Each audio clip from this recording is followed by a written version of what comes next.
Hello. The warring factions in Sudan have agreed to another ceasefire. The past two ceasefires failed to hold. This is the sixth week of a conflict between the general commanding the Sudanese army and another general leading the Rapid Support Force. Essential services have all but collapsed in Sudan. Last week, armed men attacked foreign embassies, ransacked and stole things. Peace negotiators in Saudi Arabia hope this latest ceasefire will hold and give room for the restoration of services in the capital, Khartoum. At the G7 meeting in Japan, the African Union's chair delivered a message to the group of 7 most industrialized countries in the world. In his message, Azali Assoumani said that Africa would not accept to remain a source of raw materials for the rest of the world. Africa, he said, must be taken seriously as a trading partner. This new posture is happening as China and Russia battle the West for influence in Africa. A new government will be sworn in Nigeria 8 days from today. Bola Tinubu, the president-elect, will take over the affairs of over 200 million Nigerians, while the case challenging his election is still ongoing in the courts. He will be taking over from Mr. Muhammadu Buhari, president of Nigeria for the last 8 years. Under Buhari's government, more Nigerians fell into poverty. The front page of today's newspaper stated that 63,100 Nigerians lost their lives due to insecurity in Buhari's 8 years. The country's debt went from $60 billion to $150 billion. And Nigeria will use 100% of its revenue this year to service debts. Insecurity also increased across the country under the former general, and unemployment reached 26.3%, while youth unemployment got to 42.5%. Meanwhile, the Nigerian National Youth Service Corp (NYSC) program marked its 50th year last week. It is a program started in 1973 to help unify Nigeria after the 1967 to 1970 Civil War. On our show today, we bring you an incredible story of a young Nigerian doctor from Adamawa State who went to Abia State to serve. After 15 years of living and working in the Southeast, the people conferred on him the title Anya Oha of Aba. Dr. Mohammed Nasidi, Country Director, Remedi Foundation, Netherlands, will be our guest. He will speak on his experiences living with Igbo people in the Southeast Nigeria and how we can understand each other and build a better country. Dr. Mohammed, welcome to the show. Thank you for having me. Welcome to the show, Mohammed. Thank you so much for making time to join us. Thank you for having me, but it seems like my microphone have a problem that I can't hear you properly before. Oh, I can hear you. I can hear you. We can hear you. I think we can hear All you. right. That's good. Thank you. Thank you so much. Where do we start? Let's start with issues in Nigeria today. So how do you feel about the election and the transition to a new government that will happen in 9 days? So me and you were born in the United States, so we are seeing what is happening in the television every day.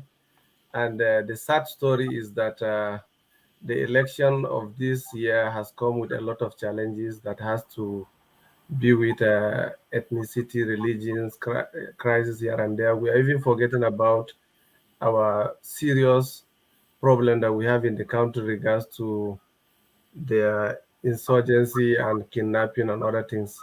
Today, our front banner in Nigeria is about our ethnicity and religion issues that are going on.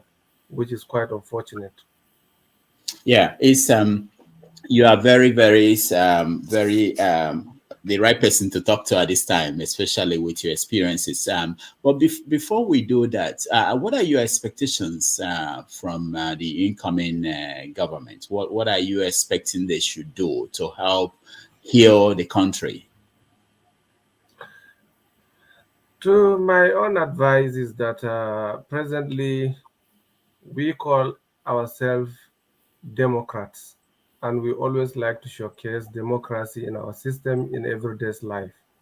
I believe that the incoming government will be able to unify Nigerians, and this barrier of religion and ethnicity should not be one of our cardinal objectives of today's life, because more especially on this your program, whenever I watch how tensions are high and how people talk, I wonder if we still remember that we are all coming from the same country, where we need to make sure we put the place in order for our own children and grandchildren in future.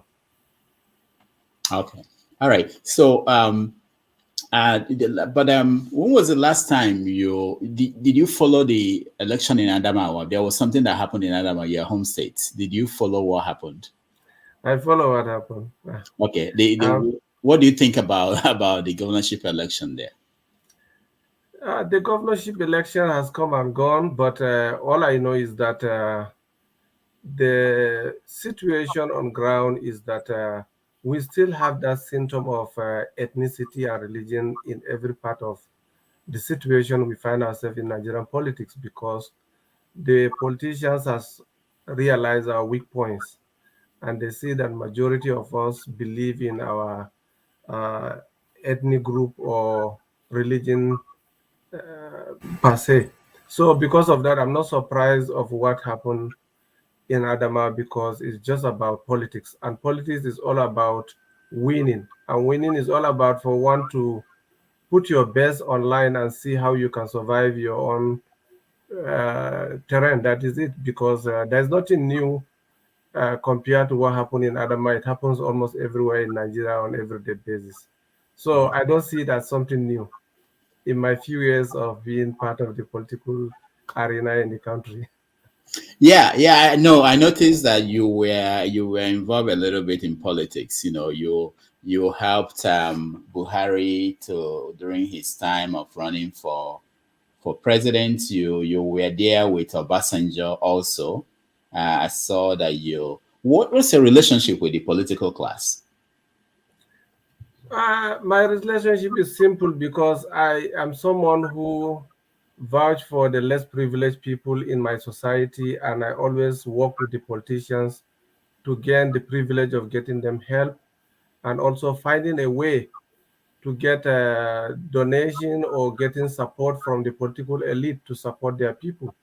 And most of the programs I do as a medical practitioner is just to source funding for the less privileged people in terms of providing these outreach programs that I have been doing for years. It's the politician that fund it. So that is my way into the politics. I realize that if you cannot beat the system, you join the system, but you have to find people who support others. We cannot let the people dying when they don't have means to survive. At least we have to do our own best.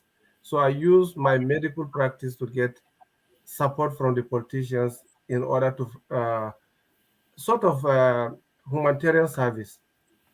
Mhm.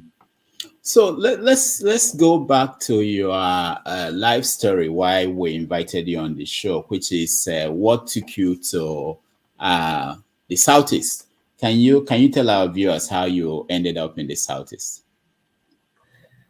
Yeah, the Southeast journey was experienced, because before I was sent on my service to Imo State first is where I landed, and it was in the north. When you have never been to South, the agitation is that if you go there, there is a lot of challenges you will face, and that fear in me was making me feel like it's going to be very difficult task for me to survive in that environment. But unknown to me that when I arrived there in Olu, Imo State, And I found there's a even Igbo Christian Muslim community in Olu. They even have their own central mosque in Olu. So it gave me a little break to see that what? I thought that there was no even Igbo Muslim. I was thinking that it's only Hausa, Fulanis, and other people from the north that are Muslims. But I came to the south, I found out that they still have the same people we have. And that is my number one shock of my experience to counter the Igbo land when I arrived in Imo State. So where were you posted after the orientation? Where did you start your service? I started with Owerri Teaching Hospital. Then later I found out that there's a place in Olu around around Afogidi. They call the place Afogidi. So there is a Ihoma Road where they have Niger Optical Center. So I decided to join Niger Optical Center because my interest is not about working in the city. My interest is about getting to the rural community and see how health service there is being provided. Because when I came from the north, before coming to Abia, we are having a program called Onconsicasis program. So that program has to do with villages and people that have river blindness problem. So that moved me to think about how to go into the rural areas and see how people survive with the eye pandemic situation in those villages. So that's my primary objective. So you went in there and you started working, and then what happened? How did it develop and to the point that you stayed for 15 years? Well, on my arrival in Olu, and I found out that the people are accommodating and they're friendly. And one thing I understand about Igbo people, that is, they are a community that love a visitor that have something to offer, have something to contribute. So they love people who come into their communities and support their livelihood, more especially when you are a professional. They take you with higher esteem, they give you all the respect, they give you all the support you require to achieve your objective. So that motivated me to go around the communities, because I even moved from one community to another community in doing some research, because I wanted to see how I can be of help wherever I found myself. So I choose the pattern of going into the rural communities and engage with the locals and see if the problem we still have in the north as unconsequences program that we have, whether it's still the same thing exists in the south. And I even visit the Ministry of Health to get the data of locations where I'm supposed to be. But some of the places, if I tell you, if I tell some Igbo people from Olu to accompany me to those areas, they don't go. Simply because there's a sentiment between you people that there's places that no go area. Why are they places no go area? Sometimes, like when I work in Olu and I want to go to Imbise, and for the first time I went to Imbise and I didn't say anything wrong about Imbise, but when I asked my staff to accompany me to Imbise, they were saying no, they won't go to Imbise because they feel something wrong may happen to them. That is just maybe about the Oliver Twist song about Imbise or something. But I believe that it's just an internal issue. That is not discussion for today. Okay.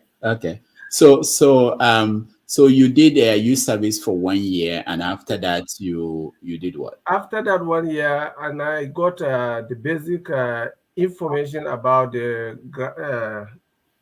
environment that I see. And then I choose to say, okay, let me just go back to Adamawa. So when I went back to Adamawa, I got an appointment with Africa Washington.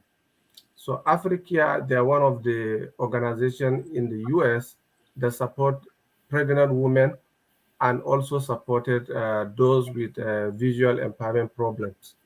And they live in all over Nigeria those days, but now I don't think they longer live there, because I could remember the last time they lived after the sanction of Sarawiwa with Abacha regime.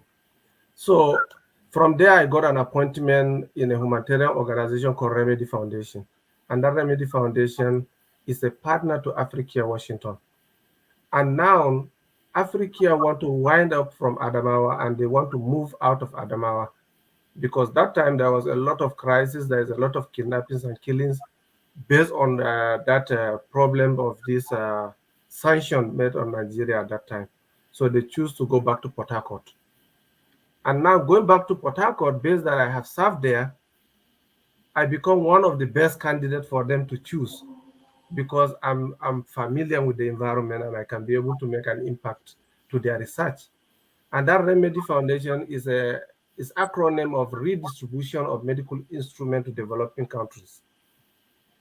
So the institution is only supporting the Africa in achieving the global vision project.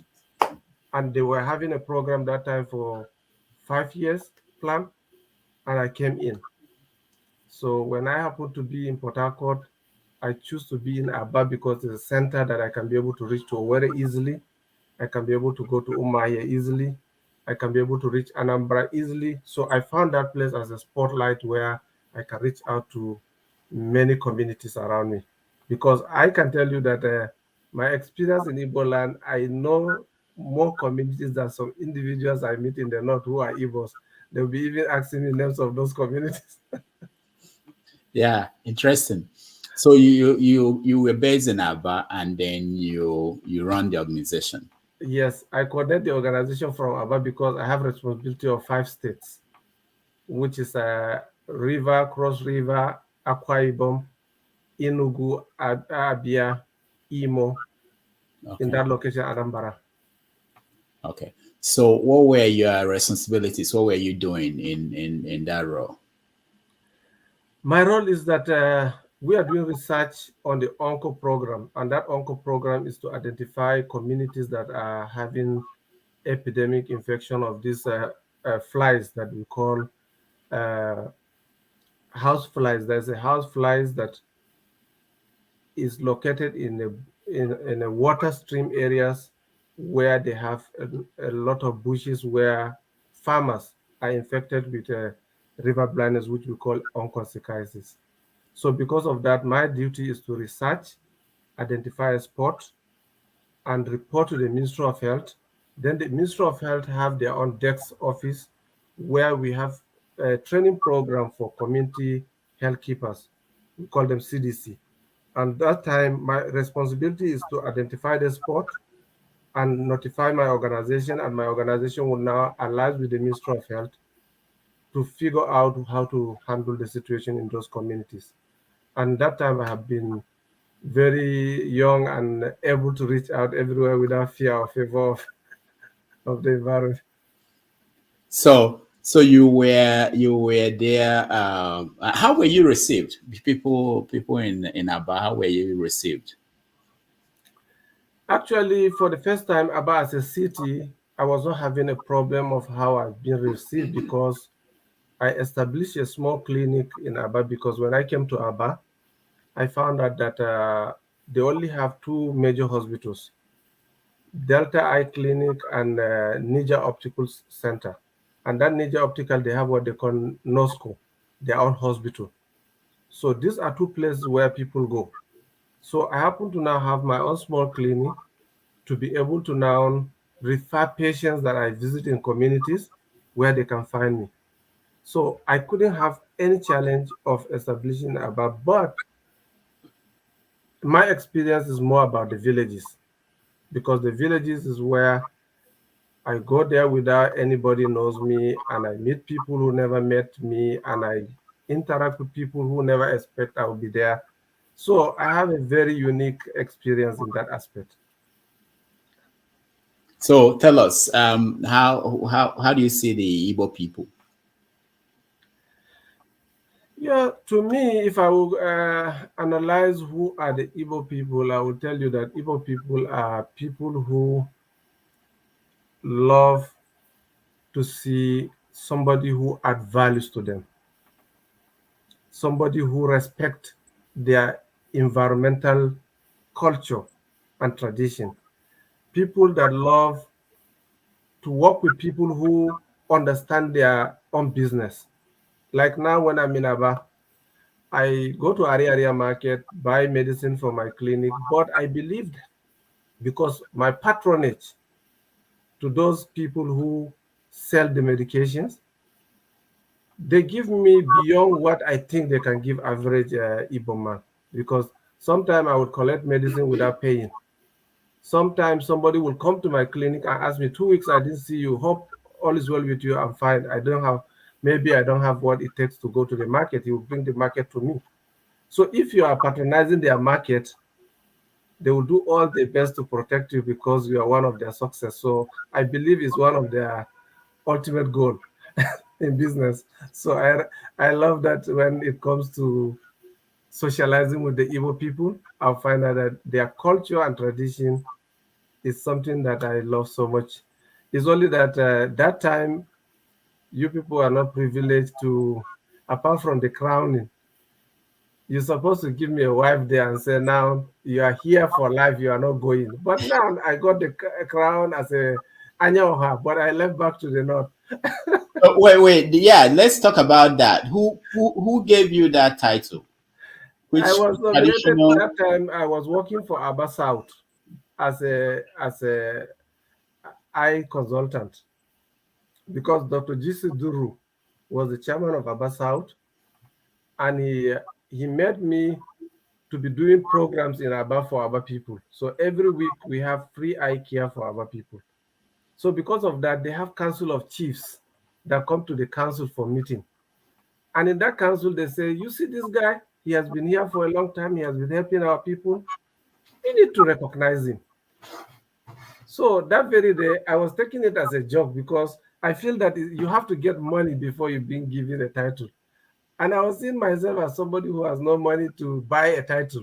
So how will I be getting a title when I didn't know that the chairman was giving an invitation for a title as Emeroha one of Aba. So now the Council of Elders that visit him, they now decide to say, oh, we will also honor your doctor that is working for you. So that's how my own came in, because they came to the council while I'm working in the council. So I was just being given a privilege to come and thank them because I didn't even know who and who is there. But I know that Ezekwene is there. Now the late barrister I Naku of Etiti Ohazu, Aba. So he is the autonomous traditional ruler of Etiti Ohazu, Aba. So I was privileged just to be part of the title maker because of my hard work there, and the people see me everywhere they go. They say, oh, this Fulani man is doing something for us, let's honor him. So I got the honor. I appreciate that. I keep on, that's one of the ties that I keep maintaining. Even when he died, I went to be part of the chiefs that honor his burial. So what are the privileges that came with the title?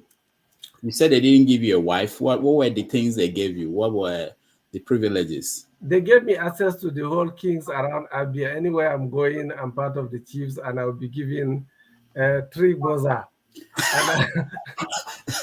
Did you have the regalia? Did you get a? Yeah, I do. You have a. If you see on that picture you're showing, I have a regalian, and they're the one who bring everything for me. Wow. The day I was coming there, I don't even know. I was just being given a package and said, this is what you dress to come. For the first time, I tied wrapper. My wife was laughing at me saying, the men now wearing wrapper and the women wearing trouser, right? I said, no. So where is your red cap? It is now in Adamawa because I'm in the US. In the museum? No. It's one of the secrets that I kept to make sure my children also will be seeing my regalian as a chief in Iboland. And I want them to also recognize that their father is a chieftain's title holder in Iboland. And I was honored the way I was honored in my hometown. You see? So in Adamawa, I'm a title holder as not Anya Oha, but I have a title that called Baura of Adamawa. So that makes me proud to say that I'm part of the Igbo people all the time. Now, you said that in Adamawa you were also given a title. Was it after the Igbo title, the one you got in Aba? It's after the Igbo title. Okay. Because the Igbo title came first, then I got the Adamawa title, because Adamawa also is because of my contribution in my own society, and I happen to be part of the Emirate. Okay. Yeah. Very good. Now, what about, how do you see Igbo food? Which one did you like? Which ones did you eat? Do you know how to? I don't know if you cook. You know how to make any of those? Yes, even as I'm in the US now, I can't do without amala. That's not Igbo. I'm so sorry, Apu and Oha. Where do you see Oha in the US? We have they bring the dry bitter Okay. leaf, Okay. and you can prepare your own bitter leaf and Do you know how to ogusi over prepare them. it? Eh? Do you know how to prepare it? Yeah, I know how to prepare some, because when I live in Ebola, I tried as much as I can to know how to do my own ogusi and apu and gari. So I have my gari always here. Now, I can't live. I can't stay maybe 3-4 days without eating gari. It's impossible. what soup do you have now in your fridge? What soup? At the moment, I just finished what I have as a bitter leaf yesterday. Who cooked you cook the bitter leaf? No, my wife cooked the bitter leaf. I'm not the Okay. one who cooked it. Okay, your wife live with you in the east. Yes. For how long? About 5 years. 5 years. Okay. So do you speak Igbo? Why? Why?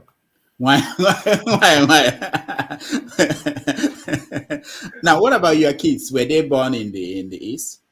I have my first son, but I have my niece that I raised in Aba, and all of them they went to school in Aba. One graduated from Abia State Poly, and one graduated from Namdi Azukwe University in Oka, and he's still even living in Oka as I'm talking to you. Wow. Now, it's not just good stories. You were there in Aba in the southeast during the crisis of I think 2000. Was it? Yeah, that is the Aba crisis in regards to Kaduna crisis. What that have like a religion crisis in Kaduna. And I think somebody bring some cops to Aba, telling them that some Igbo people were killing Kaduna, and the youth in Aba cry out for Eyimba, and they now start going after anywhere Hausa people live. But one good thing about that is that honestly, uh, the problem did not affect the real Hausa community that reside in Aba. Because most of the time I think this is an Igbo culture. If somebody is under your care, you provide him a proper protection. Because I realized that somebody came to me like on Sunday and say, Mohammed, I say, he say, tomorrow there will be problem in this city. If you have your family around, take them away even to Port Harcourt. Let's see what will happen. Because these boys are coming up with something that we don't know. And I sent my family to Port Harcourt. And I said to myself, it will never happen, because I see Igbo people as peace-loving people, because I have been in Imbise and I found a situation where if I were maybe in the north or somewhere, maybe I will not get the judgment I got when somebody tried to defraud me. So I couldn't believe it. But around 12 in the afternoon on Monday, 28 February 2000, the city was on fire. And a lot of people were killed. But my greatest surprise is that on my way to my friend's house, we find a lot of cops on our way that people kill some of. There's a lot of problems. So I stayed in his house for 2 days before coming to CPS. But when I came to CPS, I found a population of Hausa community in CPS. I was shocked. I thought that everybody was dead. We At that time, I was the secretary of the committee because they were looking for somebody who would speak English to Ojus Okalu entourage that come to prepare buses to send people back to the north. So I was privileged to talk to Ojus Okalu, and at that time, I was like a spokesman to Hausa community. I recorded like 7,800 or 7,200 thereabout of the people who are alive. But the good news is that majority of them will tell you that it's an Igbo people that save them and bring them to the police station. I come to ask myself, if these people want you dead, how will they save you and bring you to the police station? That means there are some people that are behind this type of crisis that are not the real people in picture. Because I see may God, because one thing you understand about the trust between the Hausas and the Igbos. If an Igbo man is very wealthy and he needs a driver or a security, the person he will trust is the Hausa man. Either he put the Hausa man at the gate and the driver is driving him because he feels safe. And that day I see a lot of people that work in the Igbo men companies and houses. They brought them to the station to keep them safe. That makes me believe that the crisis is not something that is generally hatred. If to say it's general hatred, maybe that 7,200 people will not escape. We may all be killed by the same people who save us. But I thank God that very day to give the history today that I am one of the survivors. But what I observe is that majority of the people killed at that time is not even the Hausas, it's the foreigners who come for marketing there. That's the painful part of it. So, to be honest with you, your people are very hospitable. They are very accommodative when it comes to their guests in their means. They always try to protect you. Even brothers can have problem of their guests. If there's a guest in the family, it happens to me. A father went against his daughter because of me. He made his son to take me to the Eze, and they have to do a community court.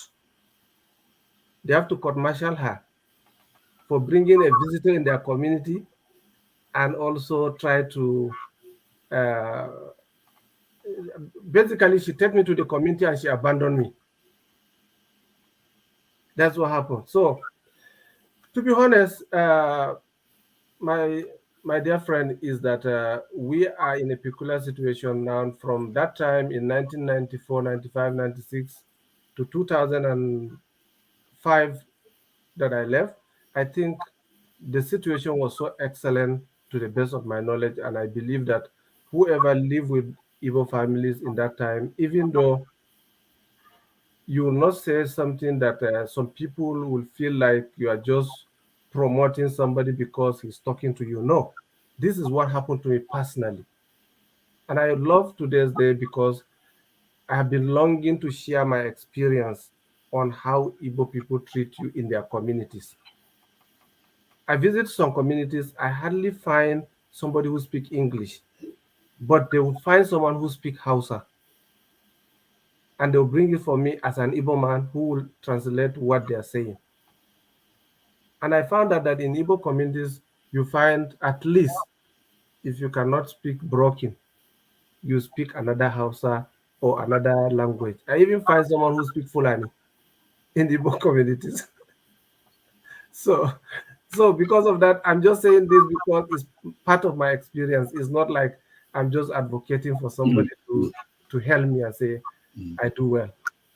Now, are you still in touch with people in the Southeast, people in Aband? Are you still in touch with them since you left?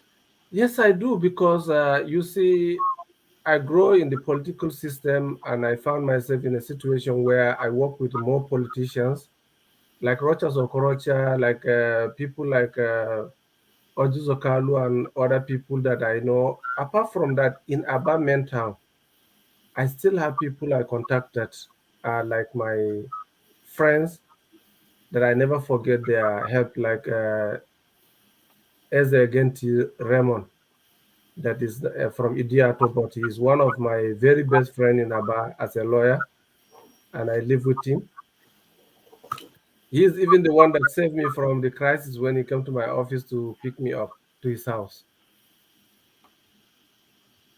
Okay.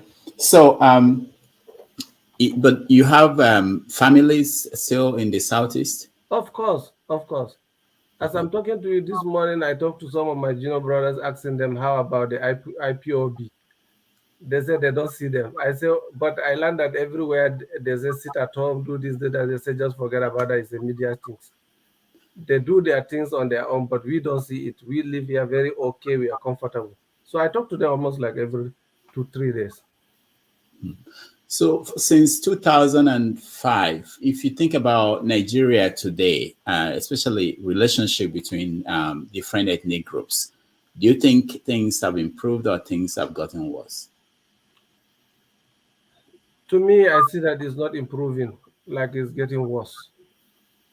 Because I could remember those days when I'm in Igbo land, I live without thinking anybody will hurt me or anybody will harm me for any reason because the confidence I have in the people I live with. But as of today, even let me tell you, to be honest with you, even this your program that you're doing, if some Hausa people will be watching the program and see the reactions and how some other of your people talk, is sending a fear signal in an average person mind because you cannot uh, you cannot fight. Two wrongs cannot make a right. We have to learn how to understand that if you are fighting with government, you should not be fighting with the people. If you are fighting with the people, you should not fight with yourself. Because what is fighting with yourself? I have my brothers living in Iboland. You have your brothers who live in the north. What is the essence of us fighting in the media regards to the political situation? It has nothing to add to us because an Igbo man, an average Igbo man I know, is somebody who is a self-sufficient. He can be anywhere to survive, and he can work hard as he can to make his end living. So, if Nigeria is a country where everybody belongs to, we found out that the people who enjoy it most is those who trade with the population. Igbo people need to most of the villages I see, they go to a remote village where they have number of crowd of people. They create the business that the village needs, either a chemist, motor parts, or any other business that has to do with trading. And you cannot trade when you don't have people. You cannot sell when you don't have profit. So I see it like it's not something that is a welcome idea for me at this point of time. Now, as a student at ABU, did you have any relationship with Igbo people, and what was your perception of them before you went to the East? Actually, to be honest with you, in ABU, I don't have even one single Igbo friend there because uh, we in the north we always have these two things. One is that what we grow on is about our ethnic group and also our religion culture. So mostly even I'm not involved in a lot of activism and other activities in the campus. I'm always a student that go from the school back home and come back and go back. So I didn't even have a social life in the beginning. So, but I have a good life when I was in the Igbo land because I was free like a bird. I go to anywhere I want. So, So, what campus of ABU were you in? Which campus? There are which one? Samaru. Samaru. Okay, okay, Mm. okay. Yeah, but they were Igbo students in Yeah, US. Igbo students, but because of we don't know ourselves, so Okay. we just keep our ties to ourselves at that point. Now, when you were Because in the that East, time I was also like an MSS student. Like when you go to uh, some schools, you find out that they have a Christian Student Association and Muslim Student Association. So I'm more concerned about my Muslim Student Association. So I'm more familiar with that because it gives me that pleasure of belong to my religion and culture. mm, mm. We're going to in another few minutes we get our audience to be part of this conversation. Let me ask you, when you were in the East and your friends in the North, when they call you or talk to you, what did they say? What were their concerns? How did you relate what you were experiencing in the East to them? Well, even during the crisis that we go through, a lot of people were canceling me, not going back. But I tell them that is not the real people from Aba that does that. Maybe it's from the street boys and those hoodlums that are not have anything to do with the society. But the real people in the society who are the businessmen, who own the shops, who own the houses, they don't have problem with us. So that give me peace of mind to go back.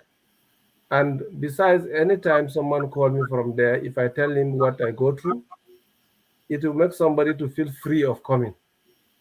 Because when I tell you that we are 7,200 survivors and we are all saved by the Igbos, then you'll be asking yourself, if these people will save you, will they be the one to kill you?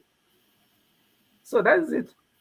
So it's a simple thing that keep us together, because honestly, if to say I will go back to Nigeria today, if there's any place that I choose best to live, is to go back to Aba.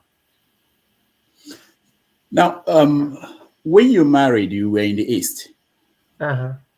So you went back to, I don't know, where is your wife from? Adamawa. Adamawa. Yeah. So when you said you went back to marry and you tell them that you said you were going to take your wife back to the East, and what did they say? What did the parents of your wife say? One good thing about our Muslim culture is that when you have a wife, it's your problem. Anywhere you want to keep her is your own business. Nobody come between you and your wife to say, don't go here, don't go there. So I'm fine with it. And And what about her? If you see in Aba, she also get some evil ladies that become her friends, and she become part of the system. And she keep on with her life as a different, because honestly, when you come there, you see the life different from the life we have there. Simply because there's some westernization and plus customs. We believe in our custom, we believe in our tradition, we believe in our religion. Completely, we don't have any sentiment that will attach to that, because that's our primary objective.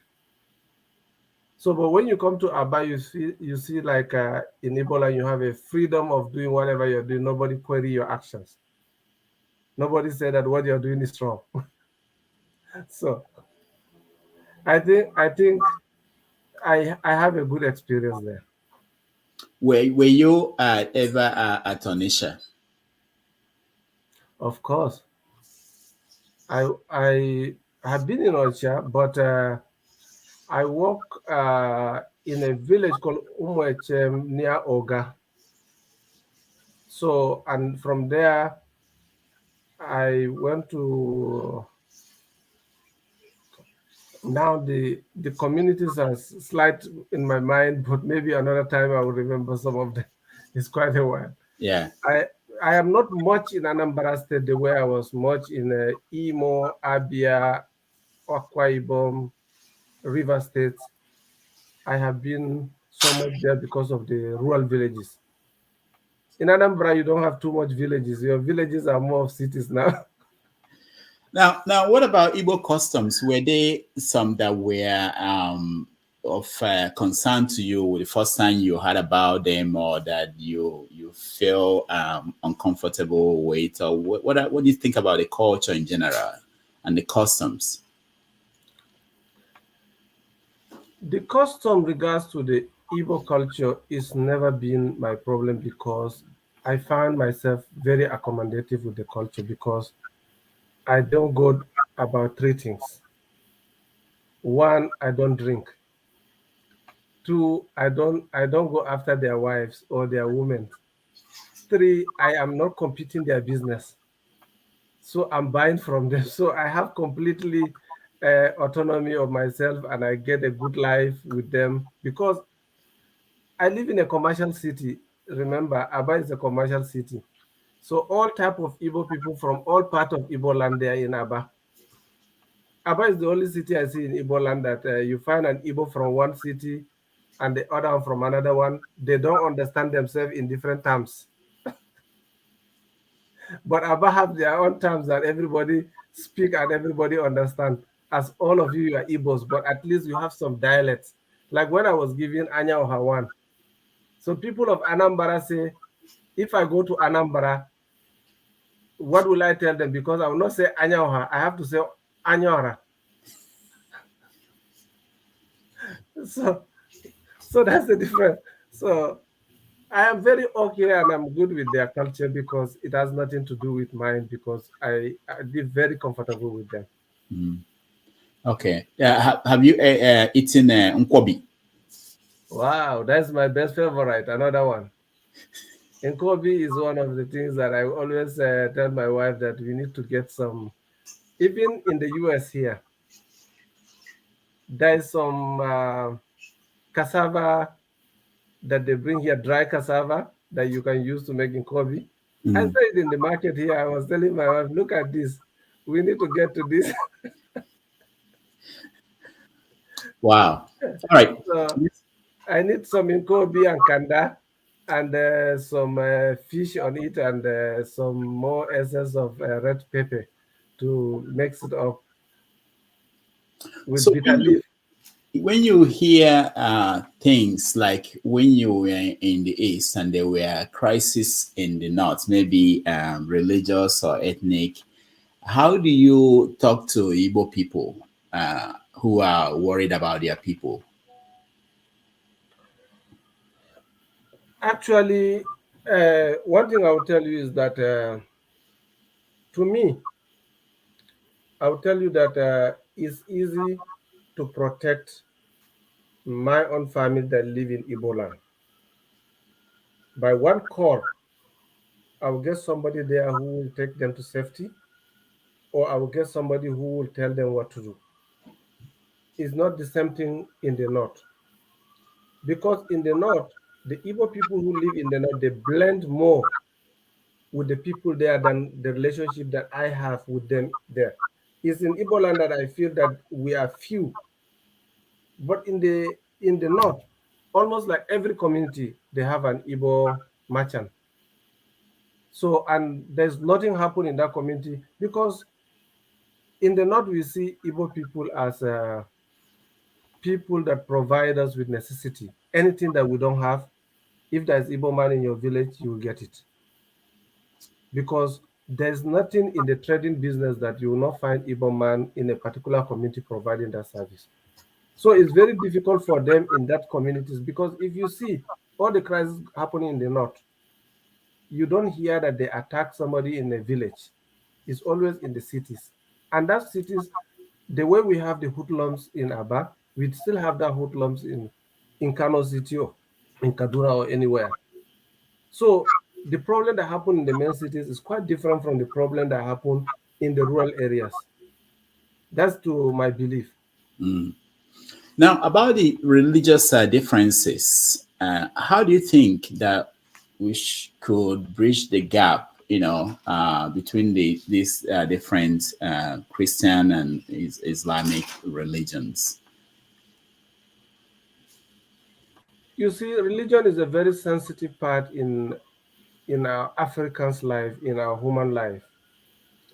Uh, I see the years I spent in Igbo land is because I didn't interfere with their religion. I live very peaceful with them. I get the best out of them. The same thing I believe that those that live in the north that did not interfere with the Muslim belief and culture, they never been hot against the religion. But what I always want to say is that sometimes when problem happen, we have to find what was the remote cause of that problem and find a solution for it. Presently now, the most of the problem I observe today is because of politics. It's like territorial control. Everybody want to have autonomy of his own part. and there's a lot of crises that differentiate people between the religion and culture and whatever it takes to get the higher number. So to me, I don't see it as a good way of handling situations in Nigeria as of today. I think we should just keep our religion and our cultures away from our daily life because we need ourselves in everywhere. If a Fulani man have his cows and he cannot take them to the south where they need them, where he can make profit, he will not listen to his government that's saying don't take. How many times our people association call the Fulani, don't take your cows to the south, they will kill you, and they will still go. The same thing happened in the north.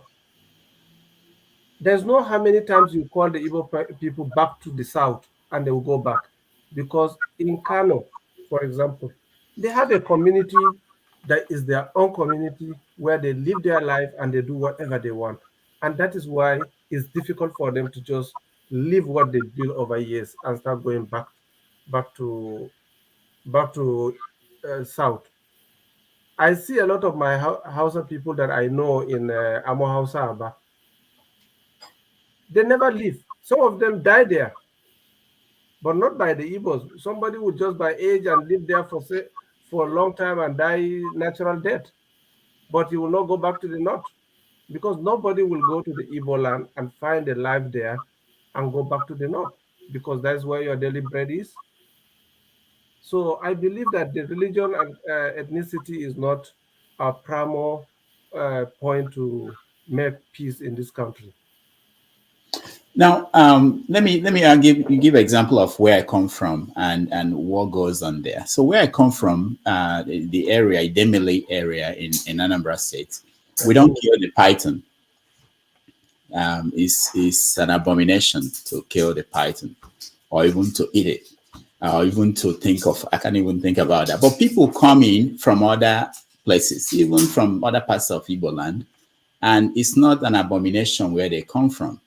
And without even knowing, or even when they know, you find that they do that, when nobody is watching them. And it becomes like line of conflict. So when you look at the bigger picture in Nigeria, and I want to ask you a question about Sharia law when it was put in place in northern Nigeria, some states, the idea was that people who are now Muslims should not worry about that. But you find out that in implementing that, sometimes, people who are not will be, maybe they did something without knowing that it's against Sharia law, or that some people who are enforcing it will feel that this should not happen, even if you are not a Muslim. What do you think about that? How do you resolve that? My dear friend, when it comes to religion and culture, I will tell you that no serious administrator that will now take law into his hand. Presently now, there's a lot of condemned prisoners in the north. There's a lot of condemned prisoners in the south. But you find out that it's very difficult for a governor to pen his signature and say they should kill them.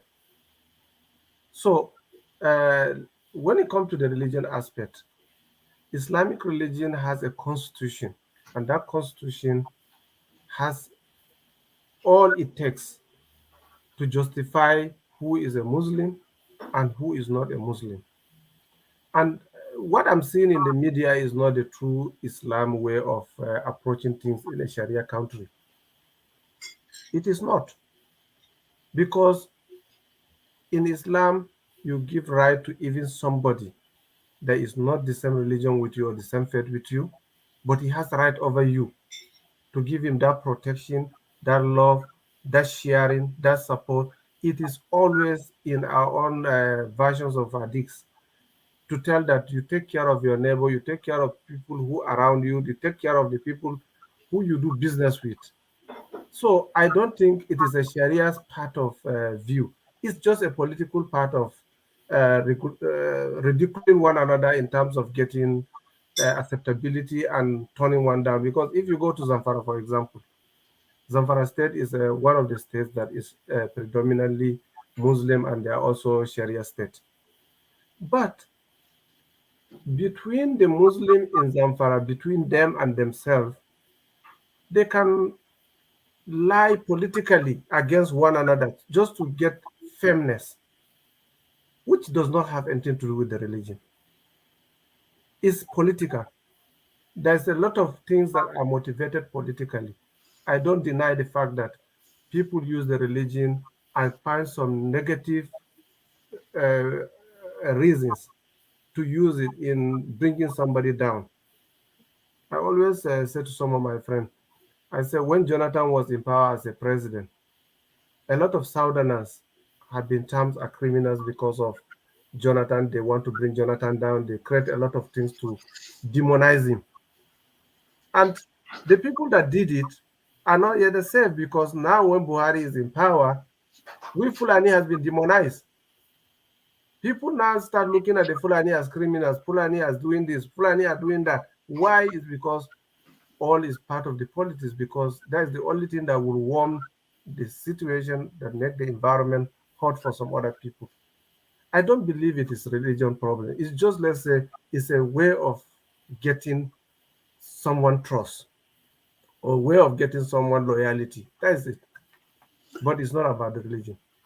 Okay. Is there anything you learned while you were in the East that you felt would be useful if it's adopted in the North?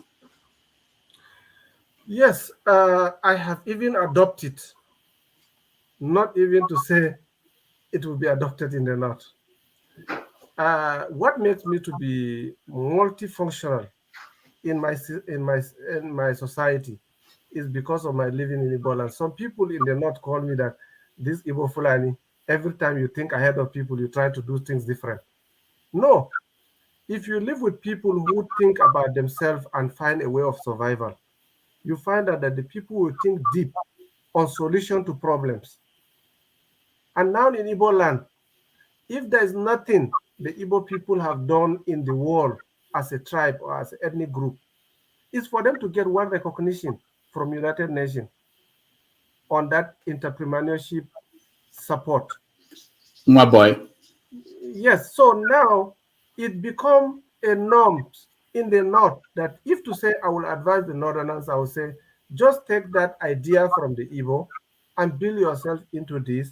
It will make you to have enough business to deal with, that you will not be concerned about the political arena, that you will not be concerned about the political system, that you will not be worried about the religion clash and other things like that. Now, because of that, when COVID came, I was in Nigeria. I look around the clock, I see that the business I was doing is community outreach program, and now COVID has stopped the community outreach program. I quickly go back to drawing board and create special aid for bright future. I now bring all the youth together, start training them on how they can now be a self-sufficient, how they can be able to work on their own. And that thing made me to have a recognition in FCT to support in educating people about the dangers of COVID. And I get that as a point of keeping myself busy throughout the COVID.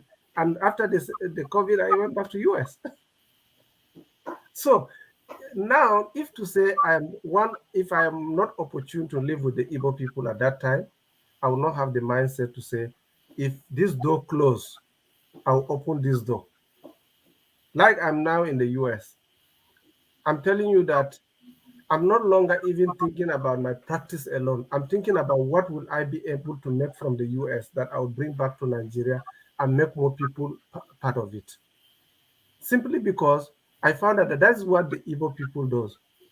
Anywhere you go, you see something that is missing, you create an opportunity to make something workable and make things happen. And you become part of the society, and the society will remember you with that good thing you did. So I believe that if there's anything I add to my practice in the East during my days is to get that ability of creating, or that ability of creativity, to be able to create something new and put some people to work. Yeah. Do you think that if they they've been in the North, they've been dealing with their Majori system, if it's if they adopt something like the mentorship, the Nwa Boy apprenticeship system, that it could be a solution to that? Of course, it will be a solution to that. But the problem that we have in the North about Almajiri system is not about inability. It's about culture. It's about custom. It's about nature. It's about how they want someone to get the knowledge in a way that you struggle for it, you get it. But it is not about how to make this. We are not talking about the life here, but we are talking the life after. Because every Muslim want to die and go to paradise. Nobody want to die and go to hell. So knowledge of Islam is not getting by pay. You have to work for somebody and to get the knowledge. It's now that we come to a modern world where you go to school, you pay school fees, and you get the knowledge. And it's cheap as that. But those days, you have to serve somebody. Your loyalty determines the amount of knowledge you get. And that was the source of the Almajiris at those days. I could give you a little story. My father was taken out of Islamic school to school. My family has to put money together to sell cows, to go and bribe the headmaster and take him out of the school. So now his friends that went to the school with him, they become very prominent, they become very part of the society, because those days, we from the royal families are not always into governance, like the Western education, the Western knowledge, because we always believe we have inherited monarchy system, that when you are in the system, you get it one day. So because of that, what we need as a basic knowledge is our Islamic knowledge, so that you can be a good leader, because Islamic knowledge have a lot of profiles that make you to be a good leader, a good, reasonable person who think in a good way. So because of that, we don't mind about the Western education so much as that. So the people that now succeed in the modern education are those who were privileged because they don't have somebody who has money to buy their freedom. And they become the ones that succeed in making the life very clear. You see? So I'm blessed that my father makes sure I go to school, because he see what he lost by not getting to that point. But he's a prominent Arabic scholar who is well known in his own level of life, but he's still missing that part. So that is why, to me, I don't see that Al-Majri system will not be abolished in the North as easy as that. But I believe with the progressing in the modernization of the world, things will come to change. It doesn't even require nuclear science to do it, because the system will force you to do the right thing. All right. At this point, I think we are going to let our people who are already in the studio to join us. And if you want to join us, the link is out there. You can click on the link. You can join us. When you come in, just go straight, ask your question, and we will take as many questions as possible. So just one question, please, and just go straight to the question. Okay. So Igbo Basics, welcome to the show. Wow, but you took the word out of my mouth.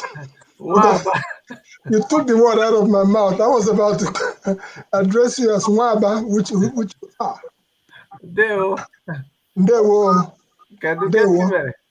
Ọ dị mma ekele dịrị Chineke. Kedu maka business over there? Ọ nwayọ arụfe dị ọkụ. Nwayọ. Nwayọ arụfe dị ọkụ. Yes. Ekele dị Chineke. Guy. Dr. Remedies, you have done it again. I don't have questions this time. But you know what? We need more of Anya Oha, one of us.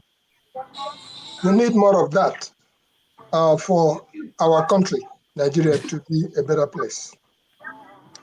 Anya Oha, Anya Denkpa, I'm sure that you know 38-40 as a road.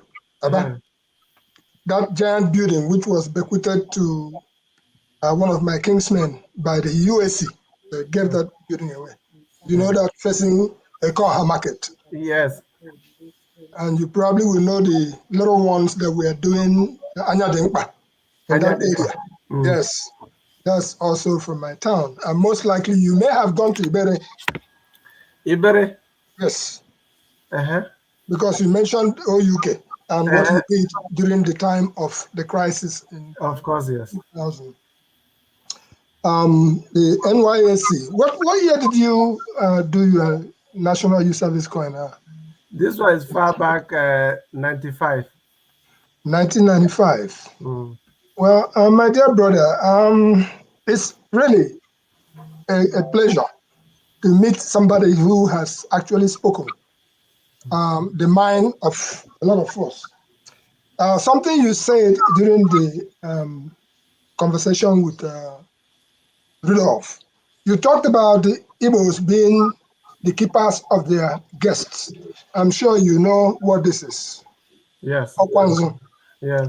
And that translates to if you come into the house of an Igbo man as a guest, he takes a personal responsibility of you and anything that happens to you that is on him.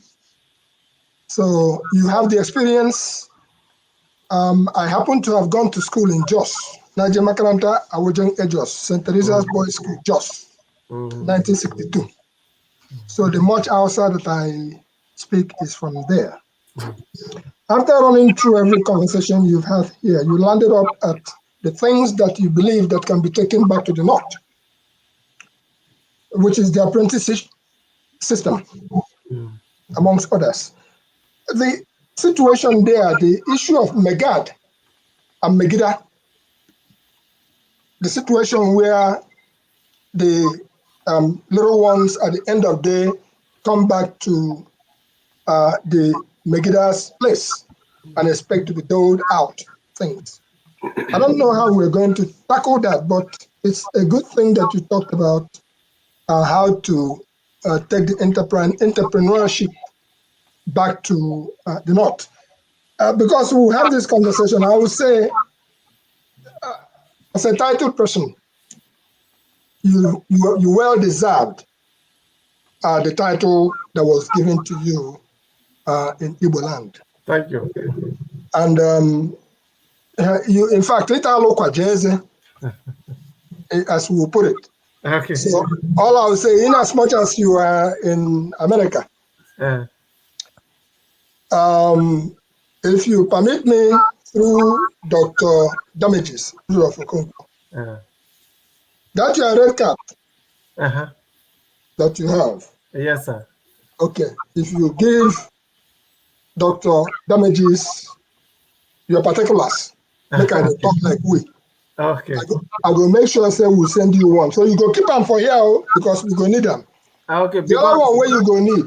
Now this one. Okay. Okay.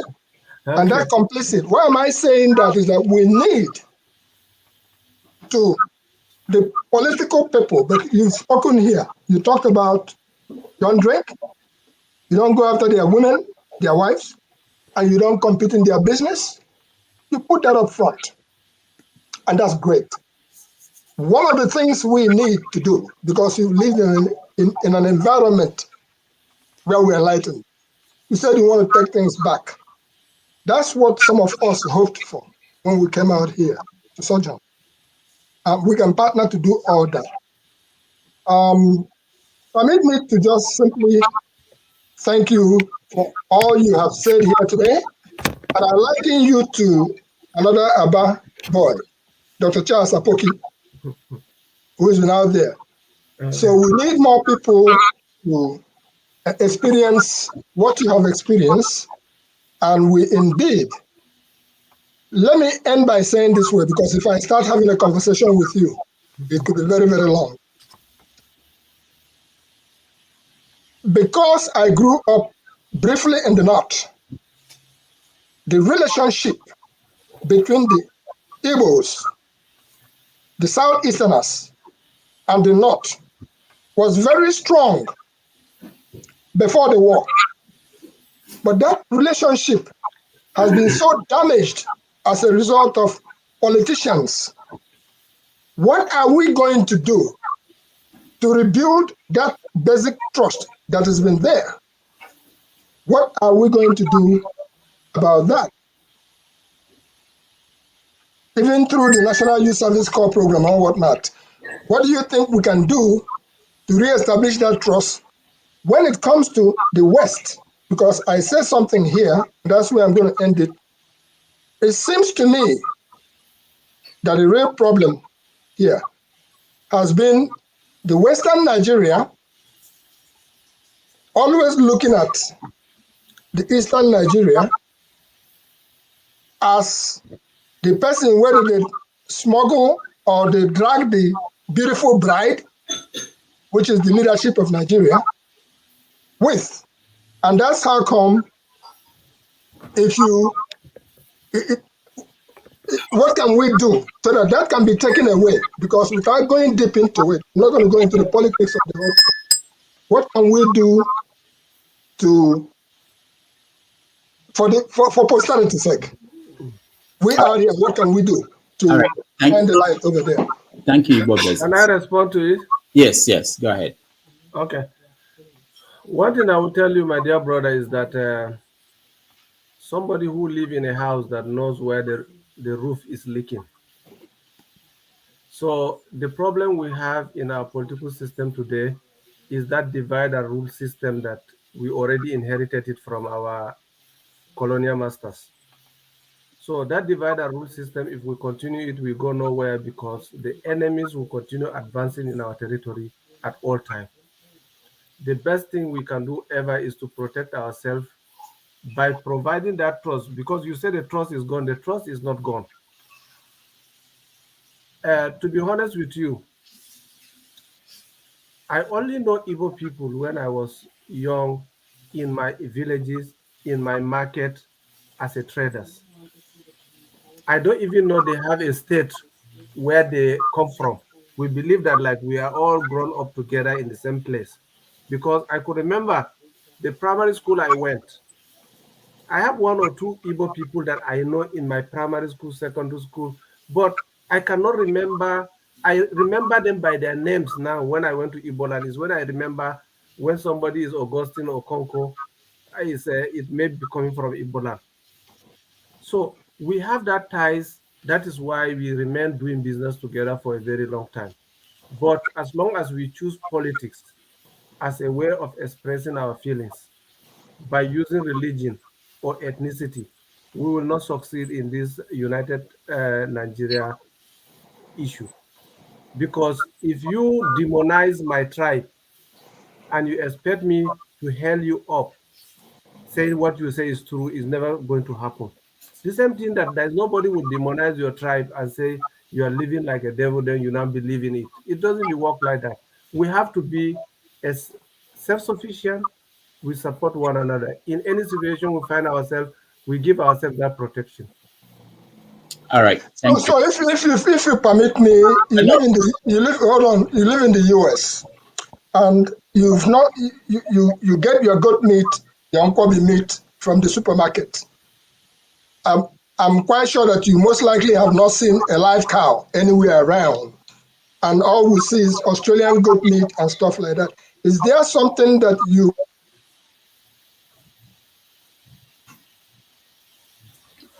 All right, he's frozen, but that's also what I want to tell Igbo Basic is that modernization has a room as a civilization for everyone to change.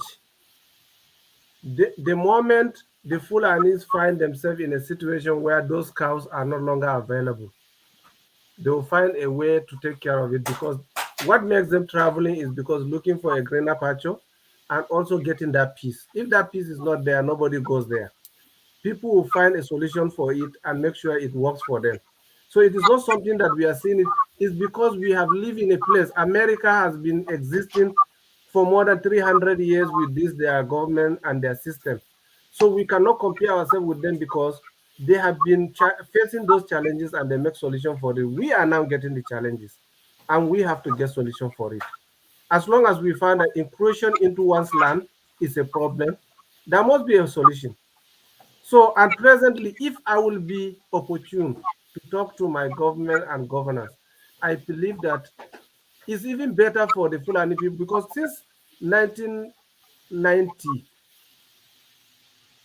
Ibrahim Babangida government, General Ibrahim Babangida government want to settle Fulani in one place. He couldn't make it because they created even education program that they will teach the Fulanis to be able to stay in one place. They couldn't make it because you cannot keep people in a place where you cannot take care of them.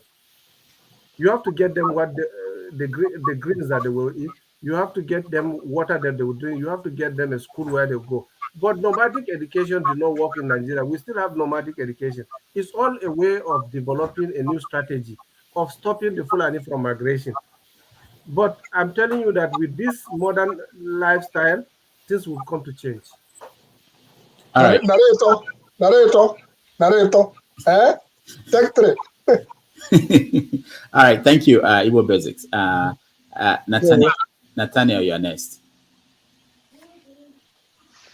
Thank you, Mr. Dr. Rudolph, and thank you, Doctor. I appreciate you as a person, because somebody like you is no more common.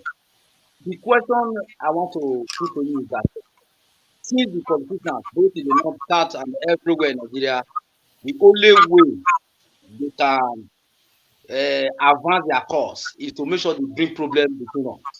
Is to make sure they use religion, they use ethnicity, and so on. Why don't people like you from afar start putting them back? Because there is no way we can take our people from them, because our people is like their market. They trade with our people for them to advance their cause. Why don't we, you as a person and collectively, start putting these politicians back so that we can retrieve our people back from them and live a normal life? Because your life, the way you live in Igbo land and so on, is so interesting. And in fact, I so much appreciate you for what you have done. So that is my question. Thank you. Thank you. Dr. Mohammed. Yeah, so all I have to say is that I didn't hear his first point of discussion because I was having challenges on hearing him clearly. But I now put the earpiece so that I can hear what he said. But all I have to say is that presently we are dealing with a situation that is something that we, the Nigerians, we are the only one who have solution to it. And we can find the solution by getting together and know our problem and know how to manage our problem. But the moment we say we're going to use a violent way of treating the problem, honestly, the problem can only be worsened, and our enemies will take it as an opportunity to crush into our land. And besides, the thing that I want to draw our attention to sometime is this. The government spendings to curtail all this crisis is preventing us from progressing. Because any money that government is spending today is spending it on security. And that security become a very vital business that everyone wants to focus on. So which we are the people who are supposed to be the actors of that security. When I live in Igbo land, there's no community you will go. You will not go to the edge of the community and present yourself that you are a guest. And then you get your full security. To be honest with you, there's a village I went. I live with somebody who cannot afford 3 square meals in a day. But as a guest, he rather take all what he's supposed to eat for the day and put it on my plate to eat. And they will go sleep without eating. It's later I come to realize it, because I see that I used to get morning, breakfast, lunch, and dinner. And I come to see that, like, I'm the only one I see in the house eating. I don't see them eating with me. It's when somebody was telling me that you don't know that this is what is happening, but because of you, that's why everything that they're supposed to do in the family, they convert it to take care of you as the guest. So which kind of nice character and behavior what want to give your life for more than this type of situation? If I would be privileged to tell my people the good things being done for me, believe me, no, that no single Igbo man will be hurt in my own premises, in my own environment, because of how I was treated. All right, So, thank you. Thank you. Olumide, you're next. Okay, thank you, Dr. Damages, for giving me this opportunity. And Dr. Nasidi, thank you for being a part of this forum. And I've listened to everything you've said. And I'm happy that there's someone from the other part of the country that is here to kind of mingle with the rest of people from the southern part of the country. And I'm happy that you've also mentioned, you've said a few things when Dr. Damages was asking, Rodolph was asking you some questions, and then you did emphasize that your religion and your social circle was a primary part of your life. And also, I was hoping that, I mean, all of us from the north and the south will kind of put this into perspective when we live our daily lives, that our religion and our culture and our social life is always a primary part of our lives. And in the last 8 years of a Northerner being in power, I am going to go to that part, and I'm hoping that I'm not trying to be personal here. A Northerner has been in power for 8 years, and we've seen the way some people, especially who are not of the same religion or the same part of the country as a president, have been treated. Um, Vice versa, I mean, we've seen the Southern Kaduna people being massacred daily and nothing being done security-wise. We've seen farmers in Zamfara, farmers in Southeast and the Southwest being massacred on their farms, primarily by Fulani headsmen, and not one person has been prosecuted till date. We've seen the religious intolerance. For instance, Deborah, a Northern Christian, was murdered in cold blood by some Muslim fanatics. I want to get your own understanding of what that is as a Northerner, especially from someone who has lived in the Southeast. And also, fundamentally, do you think that a constitution that would reflect this very aspiration that you've talked about, the culture, the religion, or the people, and the way of life?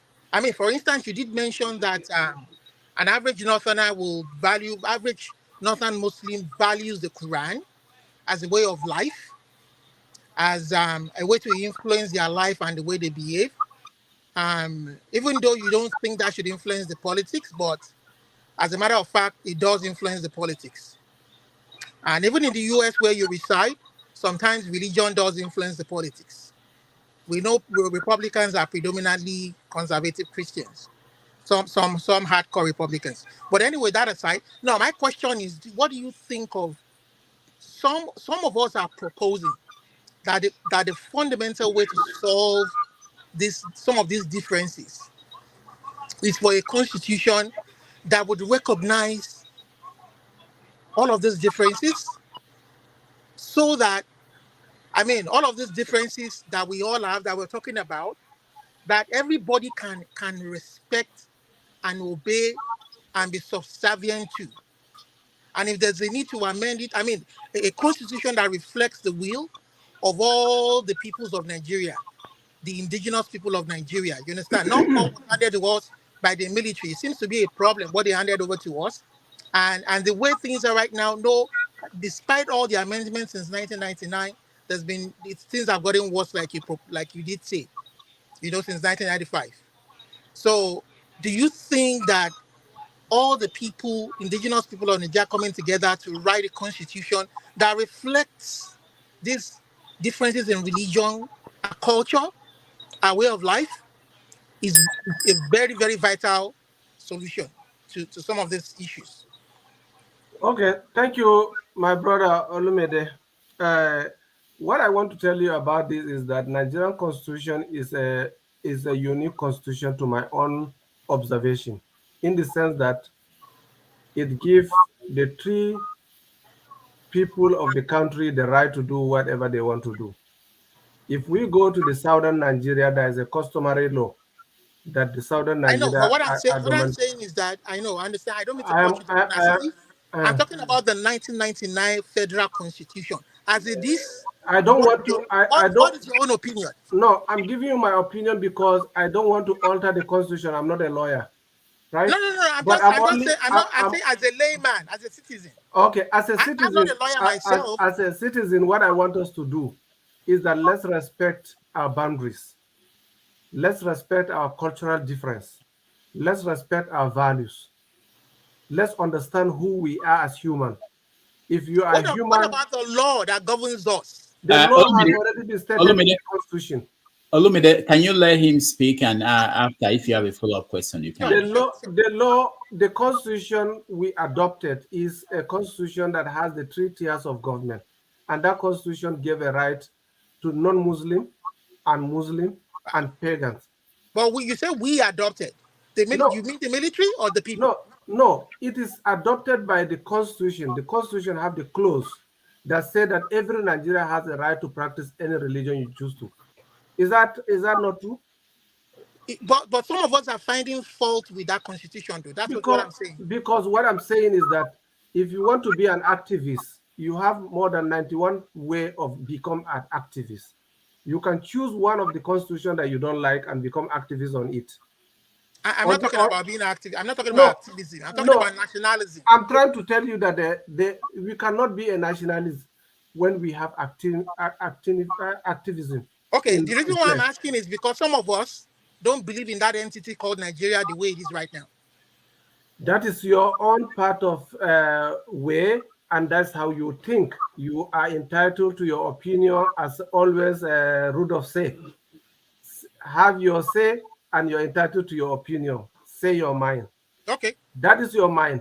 But what I'm saying, as an individual who is part of the Nigerian political system, I will tell you that the way we think in America is different from the way people think in Nigeria. We have 2 different perspectives.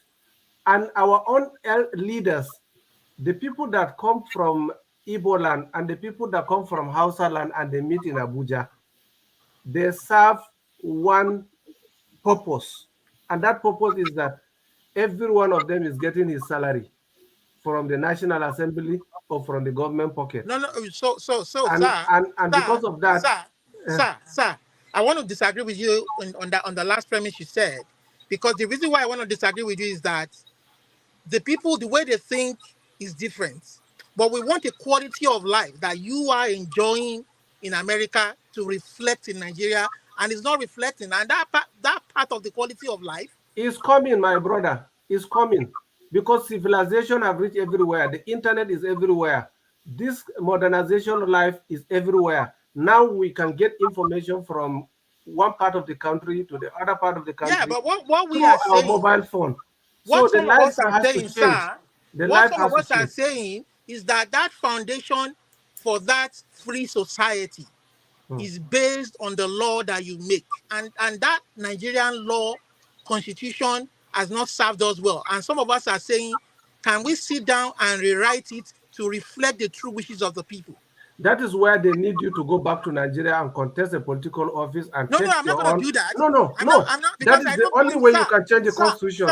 My brother, you cannot change constitution when you are in America. You have to now go back to Nigeria, contest a political office, have your own position. Then now you write your own reasons why you don't want that part and you sponsor it.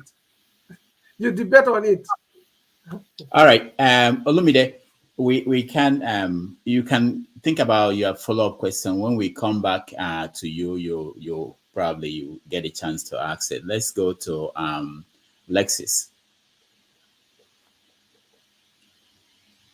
Lexi. Hello. Good morning. And Dr. Damages, you've done it again, like Igbo Basic said.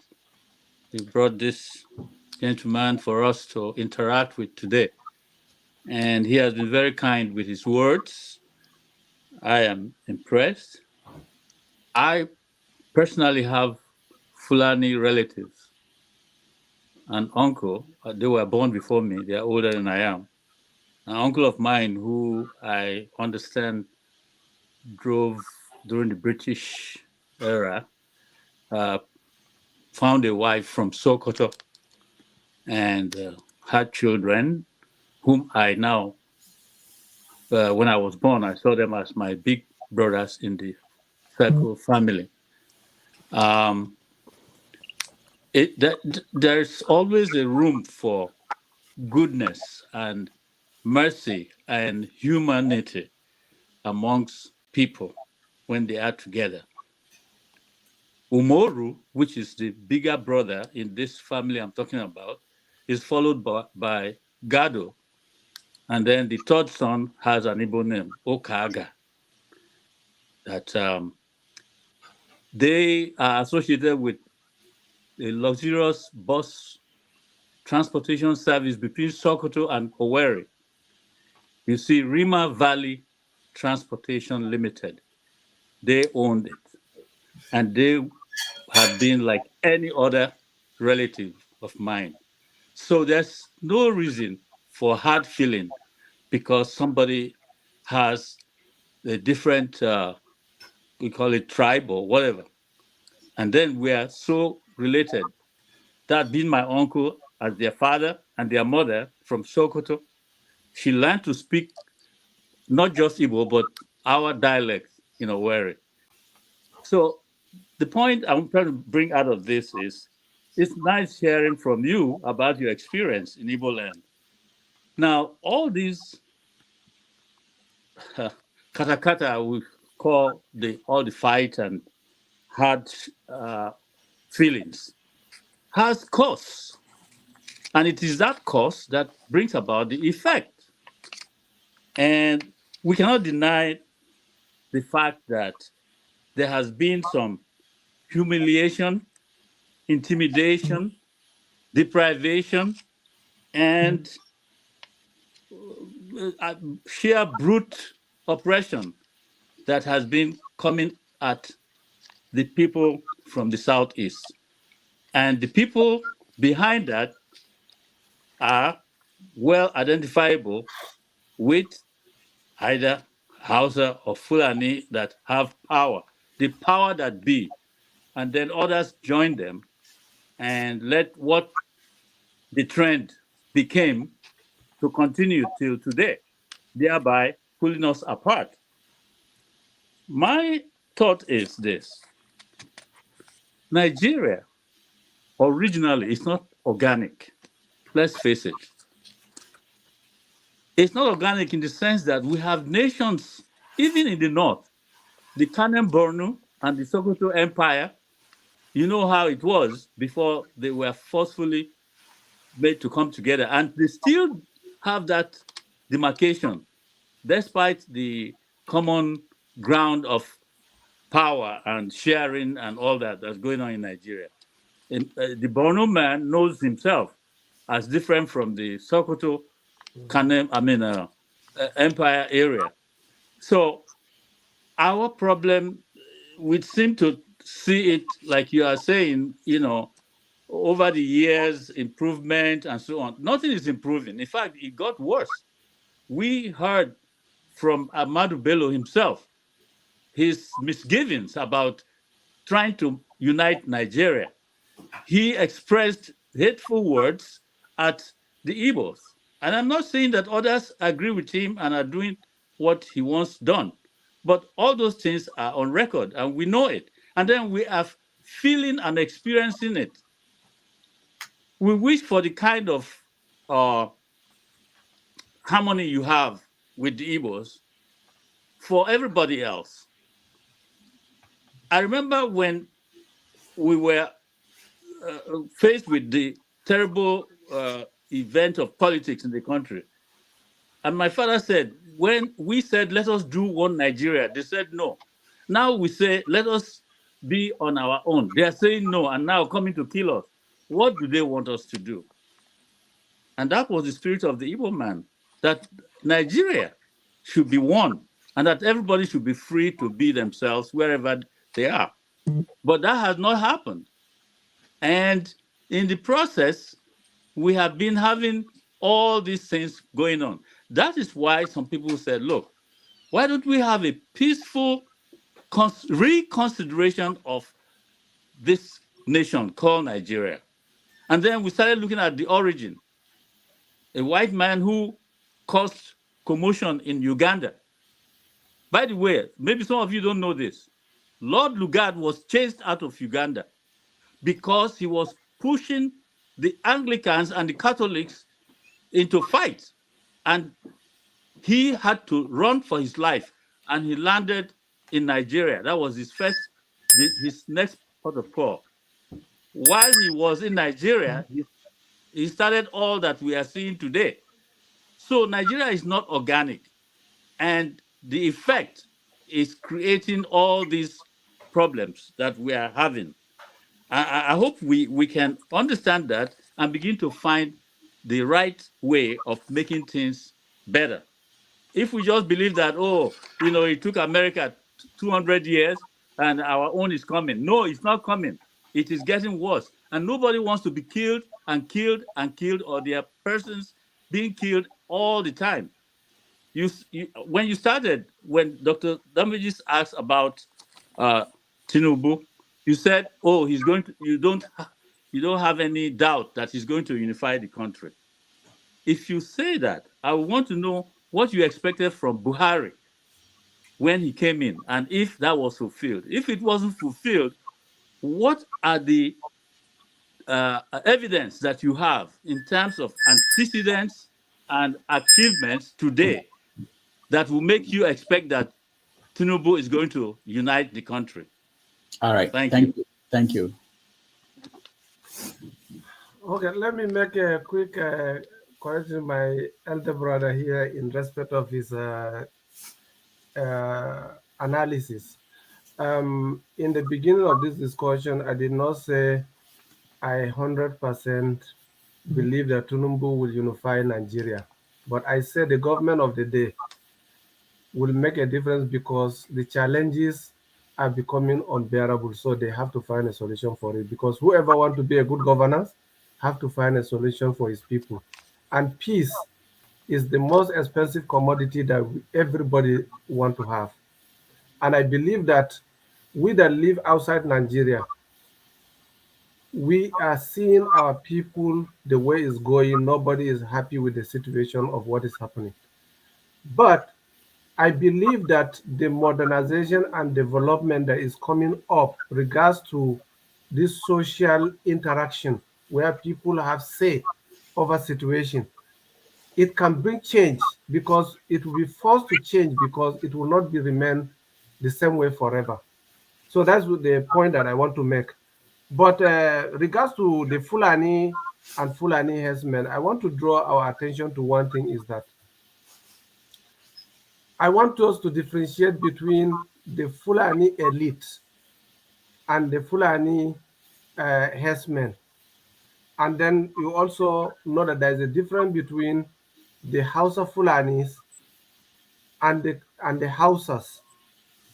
So if we are talking about the challenges we are having today, we will have to realize that the platform that Nigeria is running on now is based on ethnicity and religion, and is all about some few individual interests, which I'm not here to name people, but I'm telling you, it is not something that has been happening in the last 100 years.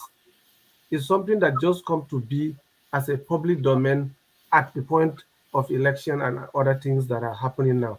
That's why I mentioned that. I said when Jonathan regime, they demonize a lot of people from the South because of Jonathan, because they want to rid of Jonathan, and they succeeded.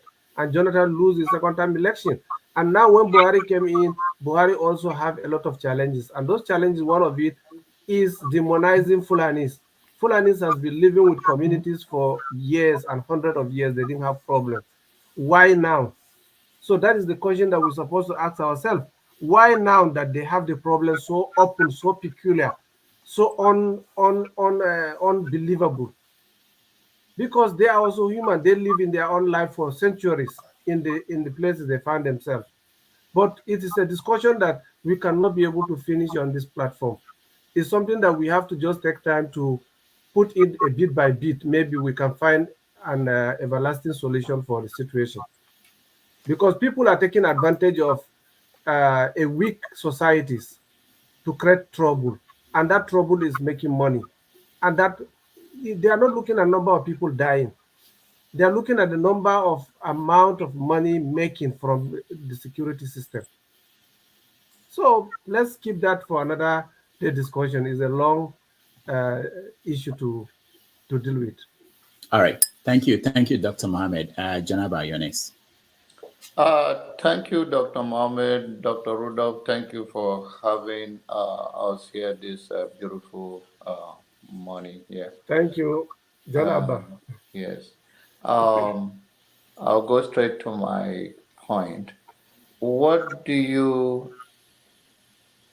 you come to realize that these our differences in terms of the northern Nigerians and the eastern, as you have lived there?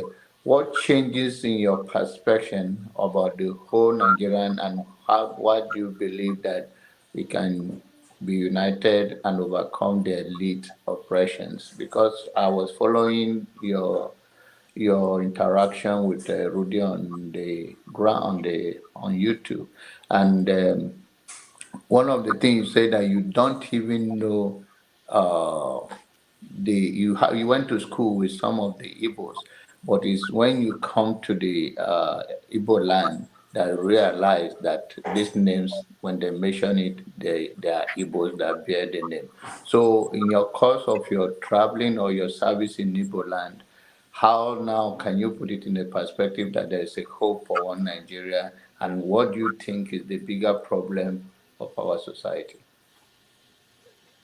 Thank you, my brother Janaba. To the best of my knowledge and what I see, as long as we continue using democracy and political yardstick as a way of making things, it's going to be difficult.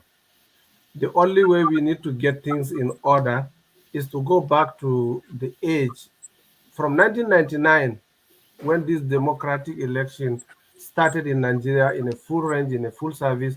That's when people started realizing the importance of belonging to a particular religion.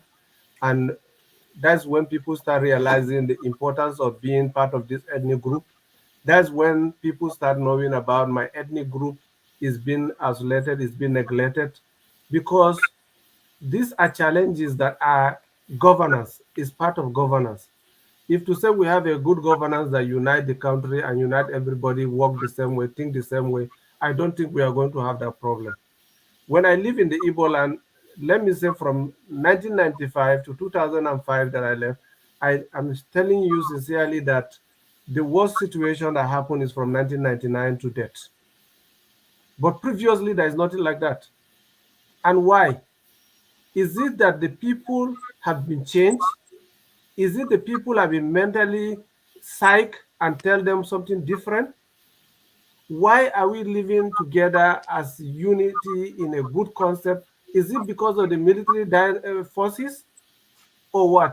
Is it now that Nigerians realize that they have been denying their civic rights? So we have to find out from our own home. Everybody has his own people that you find out what is the remote cause of these divide and rule policies that are going on. It is our general responsibility. It is not about one person or one religion or one culture. It's about the people to start thinking about how to now distance themselves from the way the elite use them. And that is my own observation. All right. Thank you, Dr. Mohammed. Henry, you're next. Yeah, good evening, Mr. Rudolph.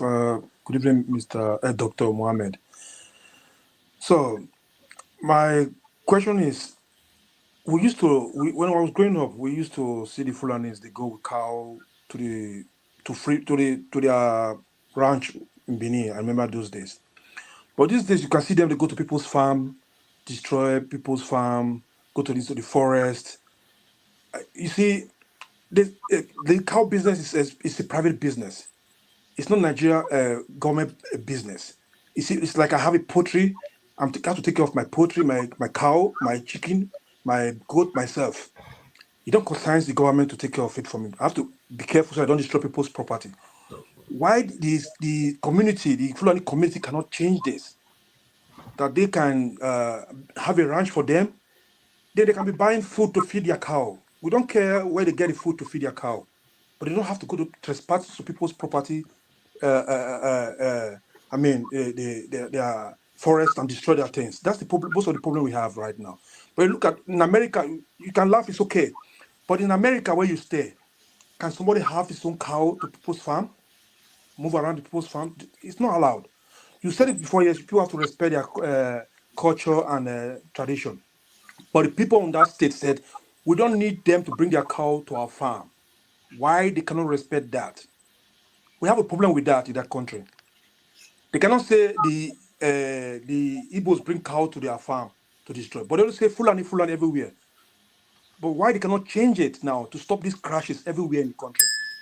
There should be the ranch for them. They have a Fulani community. They should come together, think how they will feed their cow in their ranch, wherever they stay. Why they have to go to people's farm? Mr. That is Harry, the problem we have in that country.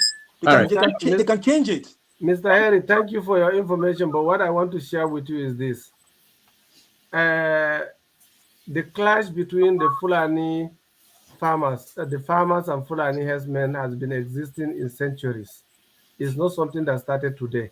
But the law that exists that bind them together for a long time is because if a Fulani mistakenly take his cow to a farmer's farm, he will now be taken to either the district head or the Eze or somebody who will tax him what was the farm that animal ate.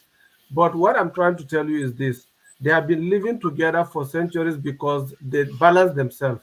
If my cow go into your farm and eat, I will sell some of my cow and settle you for the farm, and we continue living together. But today, it is not the same thing. Today, I will take you back to Gembu. Maybe if Rudolph will permit me one day, I'll bring you some pictures of what is happening to minority Fulanis in Gembu, Taraba State. There's a time that some minority groups advance into their cows and kill all the cows and ask them to leave, where they live for centuries. And now when you divide someone with his livelihood, what do you expect him to do? He can be vulnerable to anybody who can use him for any reason. But now what is happening, like in where John Abba come from in Benue, it's a politically motivated crisis. Benue, everybody know the Fulanis and the TVs, they are related. They have the way that they call themselves like cousins. They have jokes. They have way of life that they live together for centuries. But because it's politically motivated now, it becomes ethnic cleansing. They kill each other without any reason, and people pay people to go and do some crime because they just want to make money out of it.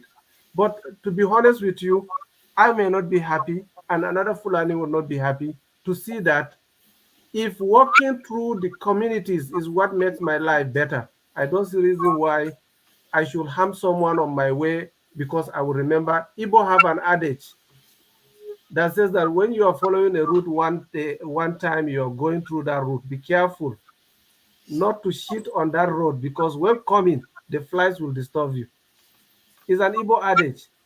So why is because to make sure that when you are working with people, make sure you maintain a good relationship with them, because that is the only way you can come back. So I don't see any sense in the Fulanis struggling for their right of killing people to make money out of it, or to be able to have right of belonging. We are in 21st century.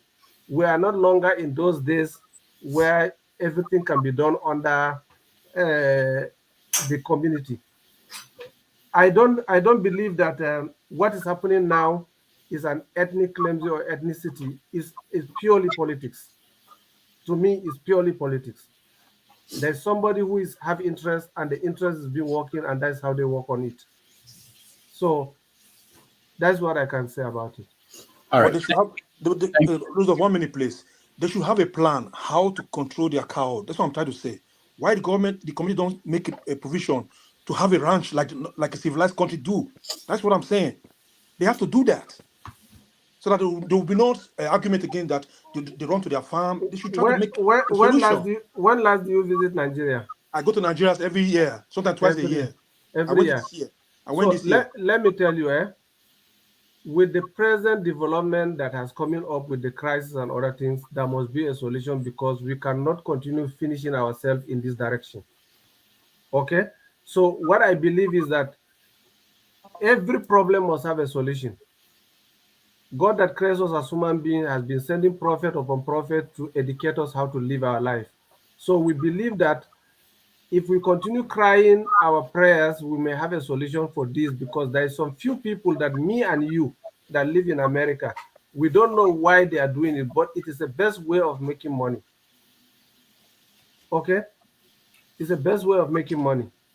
All right. Thank you. Let's go to Uzo. Uzo, welcome to the show.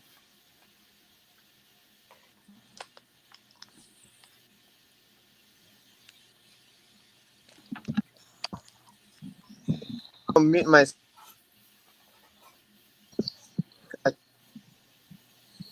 Okay, Uzo, we can't hear you. Your line is going off and on.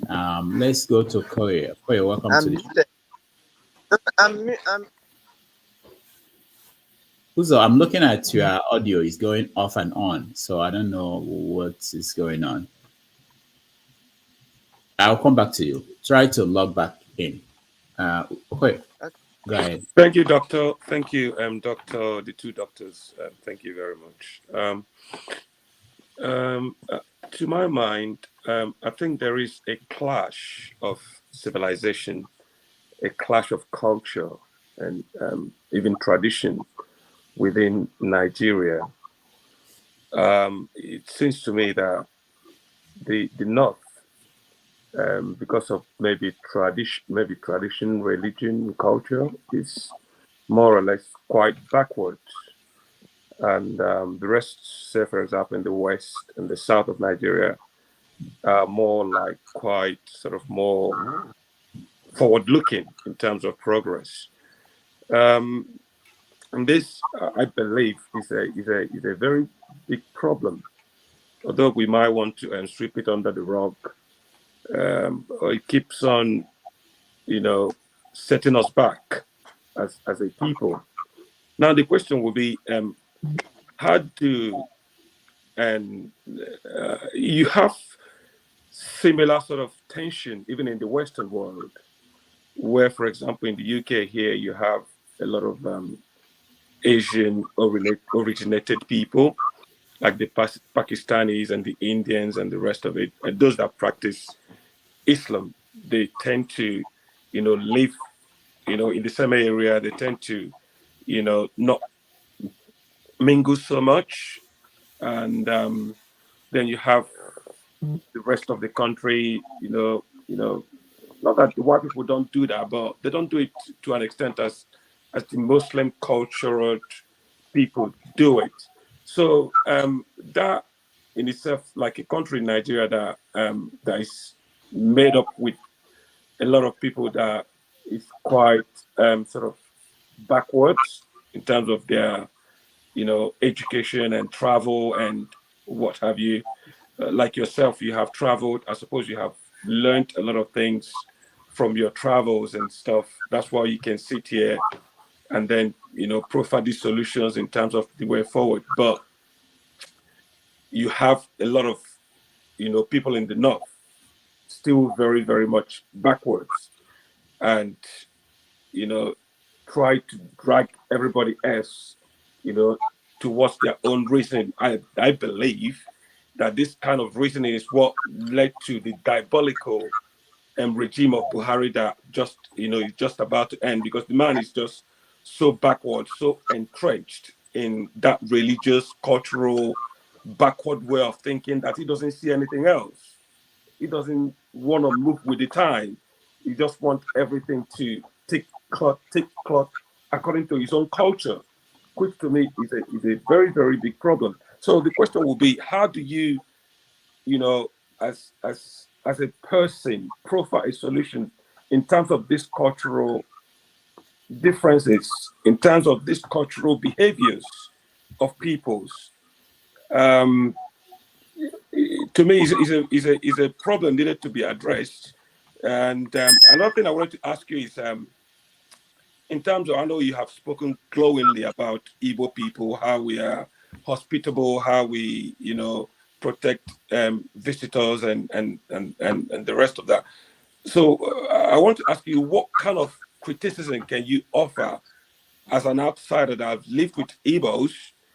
I know that as an Igbo man, sometimes I quite find it very, very disheartening, the kind of behavior we display amongst ourselves, being Igbos, nonetheless, an outsider coming to live with us. So I wanted to sort of criticize us a bit, what we needed to improve on in terms of story. So He did already. I don't know. I didn't get the criticism. I didn't get criticism of what he said. Mbise and Olu. All right. Okay. Thank you so much. Let's listen to Mohammed. Okay, my brother, civilization is a big weapon that clear every doubt. And I believe with the civilization that is coming to the world and to Nigeria, that is why there's a lot of agitations. And I believe that with this agitation, the government will sit back and find solution for these agitations. Me and you, we can only give our own ideas, and those ideas we are giving is how we wish the country would be and how we wish our people would be coexist as they used to be. Because to be honest with you, nobody, even the Fulanis, would not like to be traveling every day because their children are not educated during that transit. Their families are not enjoying what belongs to them during that transit. If I would be opportune to get a way to educate them on how to sit in one place and keep their lives together and make the achievement that we now as the Fulani elites, we able to go to the world, traveling around the world and see what happened, we may not be interested of going from one village to another village in this 21st century. So the leadership is what is going to be questionable. And the leadership, we have to change the political dynamics. We have to create a way to, like now, we that live in America, everyone will witness that with me in terms of they don't ask your religion, they don't ask of your culture, they don't ask of, they only want to know what quality of service, what degree do you have, what could you offer. If in Nigeria we can remove that out of our mind from which tribe and which religion to become who you want to be, that is our major problem today, our ethnicity and religion as a culture. So if we respect our boundaries, I don't think all this discussion we are having may not be I don't there. understand what you mean by boundaries. What are these boundaries that you... The boundaries is that now, let me tell you, let me say, for example, if to say an Igbo man married my sister and he has children with that my sister, and now those children, they have some girls and they have some boys. In Igbo culture, the first son will be in charge of the father's affairs. Then the other people follow.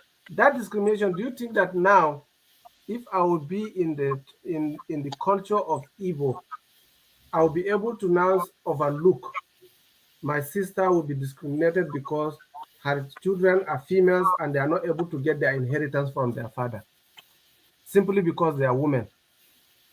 Is that the thing that you think is one of the issues that one can settle in a family?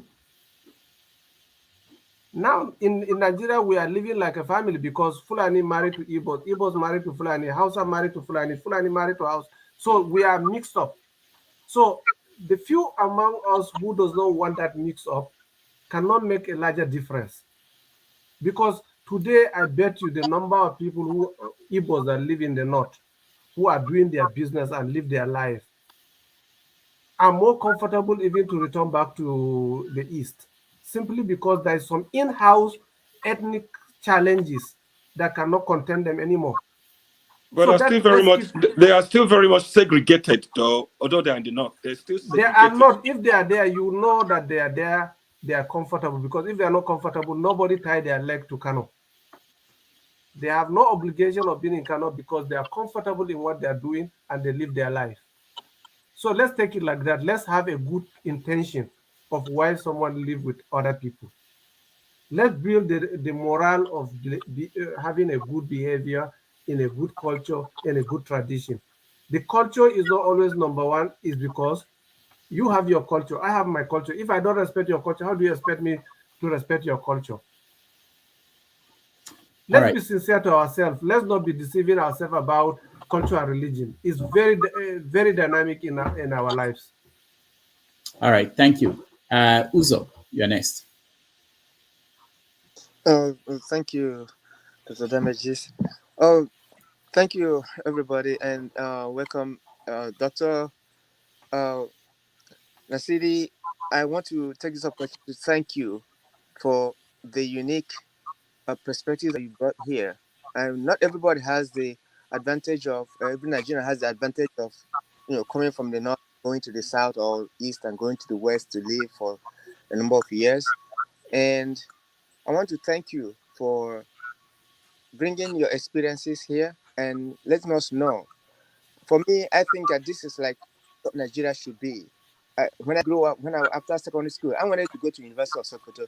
I applied there. I know that were schools for some reason, I just wanted, because I was a geographer, I wanted to see the country. I wanted to go to Sokoto. And I ended up in Ilorin, which is close enough. But even in the youth service, I wanted to stay in the north. I didn't get opportunity to stay back where I schooled. And one question I have for you is there any way that you can, Dr. Damages, I brought you here, which is good, praiseworthy. Is there any way you can, because of your experiences, you can bring your experiences to the larger community, Nigerian community, by way of writing a book, detailing your experiences and how that can be a catalyst of unifying the country and what we're craving for? Everybody's saying how we can has an idea or dream of Nigeria being one, but we know that this is almost like a nightmare from realities on the ground. How can you be a catalyst to national unity in this sense? Thank you. All right. So thank you. My dear brother, I have already written a book on that. And the book maybe I'll publish because after the election, what I observed from the election, I start writing down the irregularities that happen in the country, which make me to say, let me write a book. And I have that book on now is on other people editing level. So before I push it to Dr. Damages to criticize it, before I now make it final. So, but the other thing I will tell you is that through the interrelationship, I create that special aid for bright future as a foundation. And that foundation, what I intend to do with it is to do exchange program by providing the skill services in the south to the north to the south, to have integration. And now my living in the US, I'm expecting that is my retirement plan. That is what I plan to put into Nigeria as like the way we serve as NYSC. We also send our people to go and train the Igbos or the Igbos to come and train our people. At least we have that interaction. And with that, I believe that with my level of experience in the Igbo land, I will make an impact. And with the book that I draft, Divided Nation, I would be able to present it to Dr. Damages to criticize it. And by then it will reach out to you. I got a job. Thank you. Thank you so much. We shall welcome it. Thank you so much. All right. Marsh, you are next. Nice to see you, Doctor. How are you? Thank you. Nice to see you all. Thank you. You're welcome. Yeah, my name is Marshall. I don't know if you want me to have the floor or. Yeah, exactly. Really nice to see you. Rudolph, I've been trying to join your show for ages, and you always shut me out. I don't know how come. It's not me. Anyway, it's nice to meet you. My name is Marshall Agbo. I'm from the Doma-speaking part of Benue State. I think like John Abba here. Yeah. I just want to give you a brief introduction of myself. It may not be very important, but it may be very, very instructive. I am from Benue State, and I am born to an Asian mother from Ekoma in Edo State. I was born in Ekoma. I started schooling in Aba, precisely in Opakiri. So I just want you to trace the movement. And from Aba, I went to Ibadan. From Ibadan, I went to Enugu. From Enugu, I went to Port Harcourt. And then I went to Kaduna. And I went to Osun State and Oyo State again. And from there, I schooled in Unijust and I schooled in ABU, Zaria. So where do I come from? If I may ask you, if I may throw it open to the floor. You come from Nigeria. Good. Do you think I will see somebody beating up an Igbo man and I will be happy? No. Do you think I will see somebody beating up somebody from Edo State and I will be happy with him? No way. Do you also think that I will see a Yoruba man being beaten unjustly and I will look away? No way. So why don't we all try to think like that? Whenever I see this Igbo, Yoruba, Hausa, Fulani crisis in Nigeria, it only starts my weeping. It makes me weep all the time. Why can we not live together? We are a very beautiful country. Why do we have this petty politics? I live in Germany, and I see how it is in Germany. The people are linguistically homogeneous, I agree, to an extent, because I speak German myself. That has become my second language, outside English and outside my local languages. By the way, I speak almost all the languages in Nigeria by the regional denominations. So whenever I see a Fulani man, I have a lot of Fulani friends because I schooled in ABU. Of course, I have a lot of Idoma friends because I'm from Igumale in Benue State. I would like to mention the name of my village. I am from the Ifere family. I'm from a royal family in that sense. And also from the Ekoma side, I'm from a royal family from my mother's side. I look at Nigeria as if I am a Nigerian. I don't know whether I'm a Doma or I'm Asian, or though I speak all the languages. I speak Igbo as well. I speak Yoruba very fluently. I speak Hausa as well. I don't know. I come to this confusion always. Where should I say that I come from? That is always the question on my mind. You're always from Nigeria, my brother. But why is it that it seems not to be like that for most other people? Because there's some evil or powers that doesn't want you to think that way. You see, my brother Mohammed, I have followed you on this discussion. I've taken my time to follow you. I will be very, very blunt because I am a blunt person. Being a Doma, of course, you should know that I should be blunt. Yes. You have John Abba who will support you. Yes, I've been seeing Abba for some time. The other day they were discussing Ogebe here. Ogebe is my uncle. Justice Ogebe is my grand uncle, junior brother to my grandmother from Igumale, just like Professor Chapa Onazi, who was former VC of Unijust. We are all the same family. I am from Ifere family, which is fairly well known. So, Mohammed, I would say something that may throw this our forum off balance, because I will be blunt to an extent. The problem in Nigeria mostly come from the Fulanis. I'm not trying to be sectional. I'm just trying to be frank. This politics of, like somebody who mentioned here on this forum some time ago, Ahmadu Bello, they call him, the Southern of Sokoto. I once listened to a clip of what he said in the 60s, very shortly after independence, Why would a leader say something like that in a reasonable country, and people will keep quiet? That the Igbos are this, and when you employ them and they are servants, then they grow up to. What is wrong in anybody excelling? If an Igbo man wants to excel and a Fulani man or an Idoma man does not want to excel, is that their problem? No. I think we should see each other as simple human beings. Okay, I'm in Germany, you are in the US, Mohammed. Would you see a white man beating me and you will look away? No. Would you not think that, this man, he's black like me, he's first of all my brother? Don't you think like that? Sure. So why would a black man why would a Nigerian prefer a brother from Sudan to an Igbo man? Just because he's Muslim or something like that? Why don't we first of all say, okay, we are Nigerians and we must face the outside together? Why do we look at it as if I am more related to somebody, like our Buhari normally says? Buhari seems to think that his Niger brothers are more brotherly to him than the Igbos.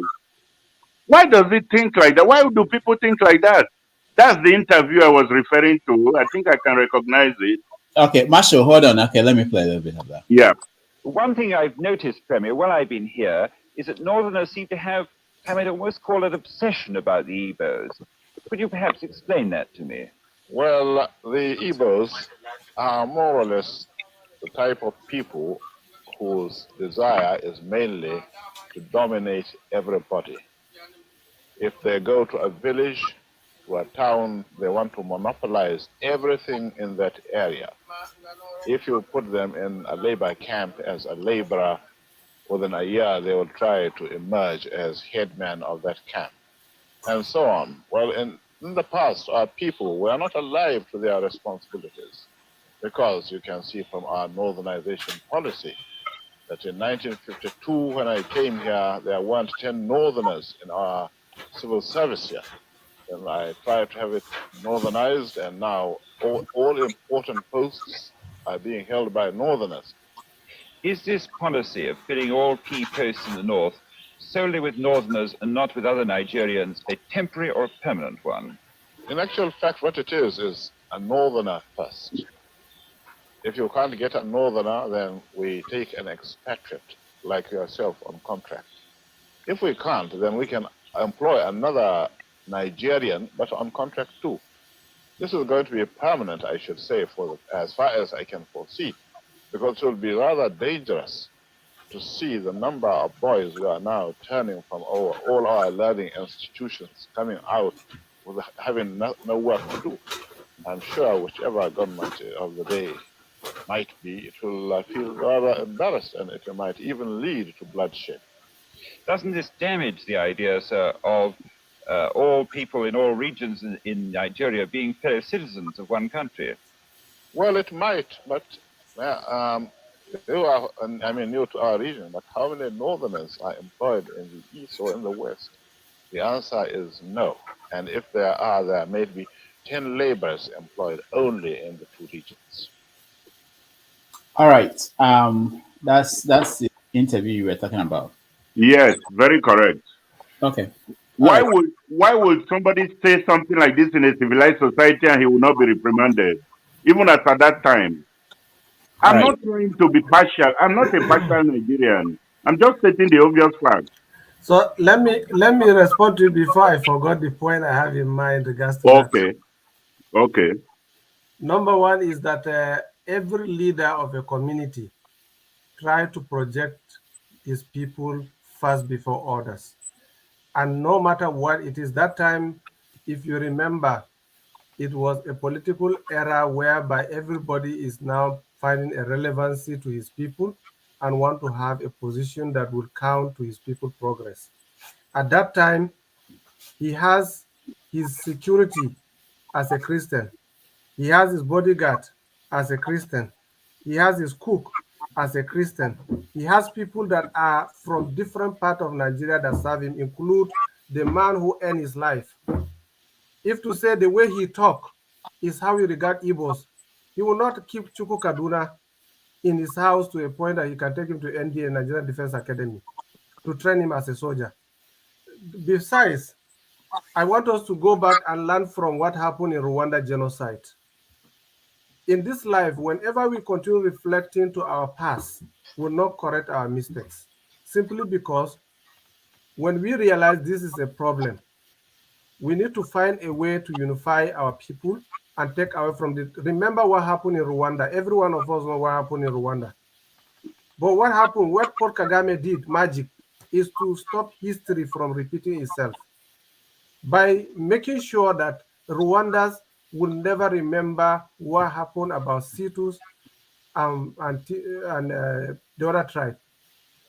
So the more we keep on recalling this as a reason, then definitely we could far back. Let me give you one instance in Igbo land. Do you know that Igbo people generally they are traders? You know that? I know the Igbo man very well. So being a trader, nobody crushed into his territory in the trading place. If you want me to tell you, I will tell you categorically, there is no go area for Igbo man. If you are in Aba, the whole big market in Aba, you cannot find a single shop that is owned by a northerner. Simply because the market was not even enough for them. They even have a small cube, 5 by 5 size as a shop, and everybody have his own warehouse where he keep his goods. So to tell you that if you are in an environment where you want to monopolize based on leadership, it's just because you want to make your people. That is not in any way, to me, as something I will look into, because I know in a leadership, that's where you get things wrong when you are a leader. If you treat people well, you get everything right. If you didn't treat people well, what happened later after saying that? It becomes a proper way of eliminating him for life. And that is the trigger between the North and the South that they have as a problem today.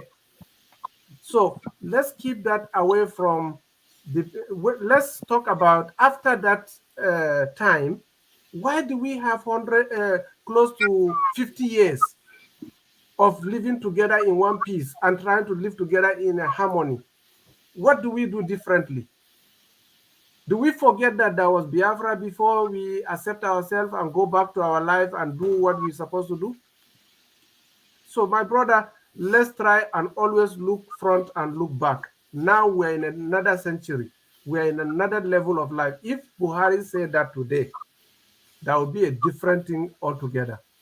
But this one is pre-colonial time that these people, everybody is trying to bring his people to the light line. At that time, who are the most educated people in Nigerian army? It's the Igbos. What did they use the education to do? Is to plot a coup. And how do you expect that happen? Is because everybody want to have a piece in the cake. So let's not go there. It is a problem that we have to bury it and create a new face for our people and create a new generation for our people. If we continue remembering that we'll never be together, because we are just like having a wound where whenever the wound dries, we peel it off. And it is not good for us, because our children, we don't want them to even remember that moment in life. All right, thank you, Mohammed. Let me say this. Rudy, before you go, let me correct my brother here. Except he's taking the Igbo for therapy. If not, you are not allowed to smoke while you are on TV here. Who is smoking? I didn't see. Oh, okay. All right. So let me. Yeah, please. I don't even know you can smoke in the house anymore. Okay, but maybe he's home. Yeah. Okay. Let me say this. This is not Javier said. This is 90 Minutes Africa. So I'll put in a little bit of my opinion. It's always important to remember that that video of Madubelo, if you had videos of people like Azikiwe and Awolowo speaking today, there are so many things that they all said during that period that may not be acceptable to us today. So it's not just Amadou Bello that you can catch making statements like that.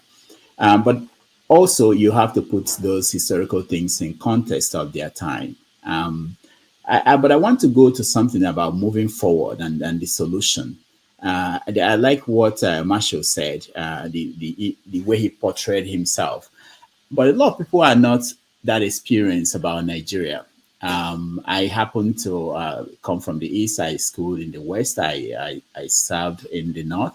So I have a different perspective of Nigeria, which will be similar to that of Marshall and so many other people. And I know there are some people who just live their lives from in one part of the country and then got out of there and they're abroad. So their perception of Nigeria is totally different. But the point that I want us to think about is today's Nigeria.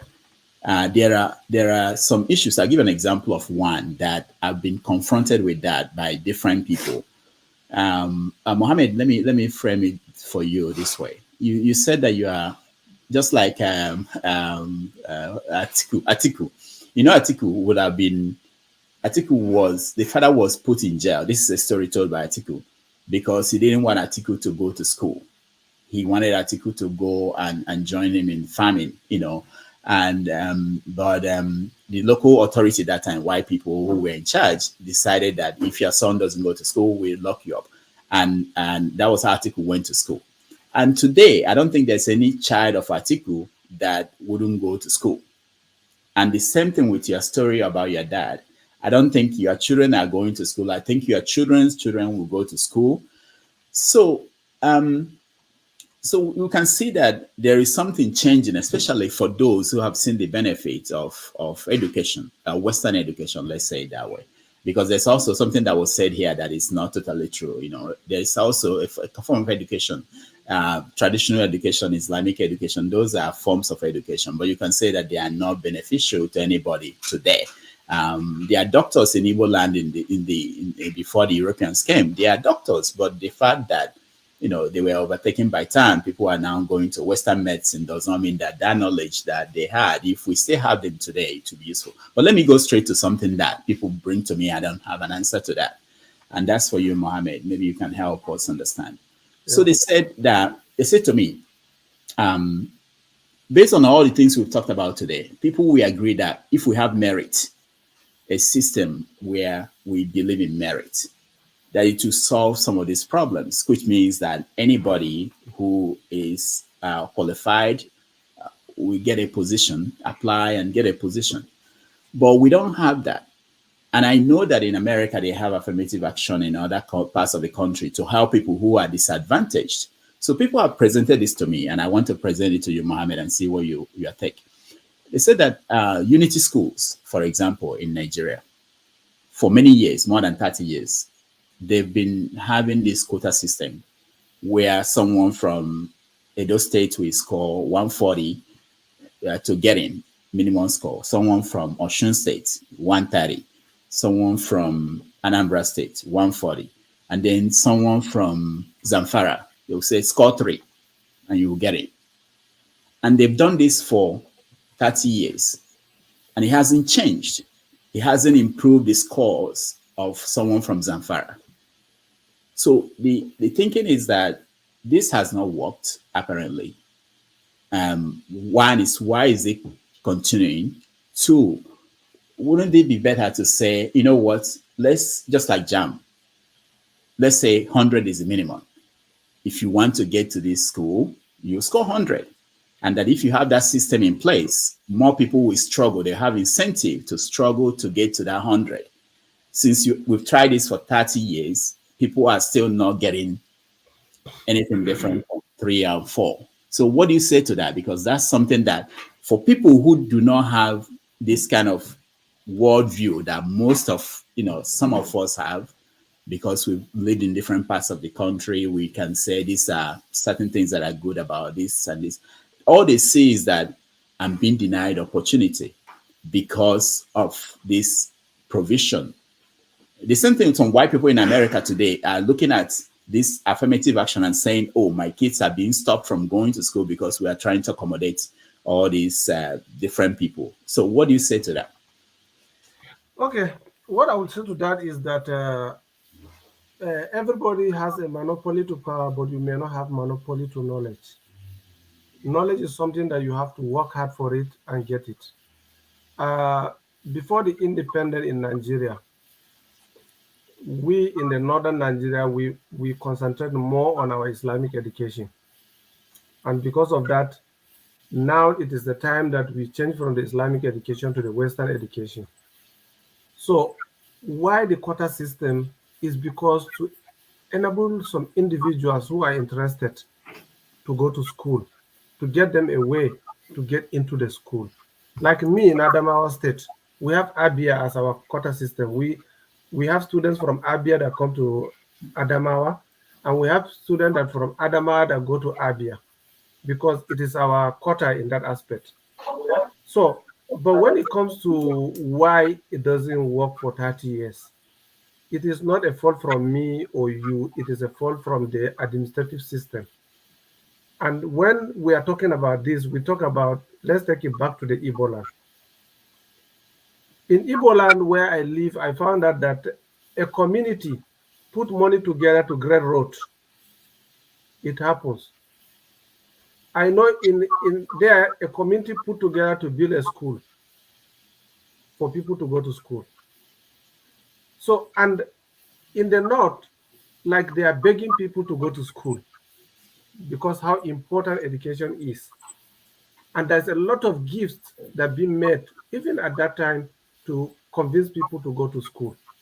So I will not be here in this forum to give you a proper reason why it doesn't work and we have to change it in the other way. No, we have to realize that whoever takes something important, you have to figure the best way it helps you out. So in the East, a lot of your Igbo guys now come to the North for schooling because the school fees, even in the North, is cheaper compared to the school fees that they pay in the South. So it makes that a lot of people come down to the North and get different universities in the North, and they are doing well. So I don't see it as something that I personally can make a comment on it because it's purely on administrative and governance system. So Dr. Damages, do we now have the same standard in terms of why I was asking that question, and Dr. Mohammed? During my time, when I left Eastern Nigeria to go to Jos, go to school, I was busted one class down because they had standard 7 or class 7 there.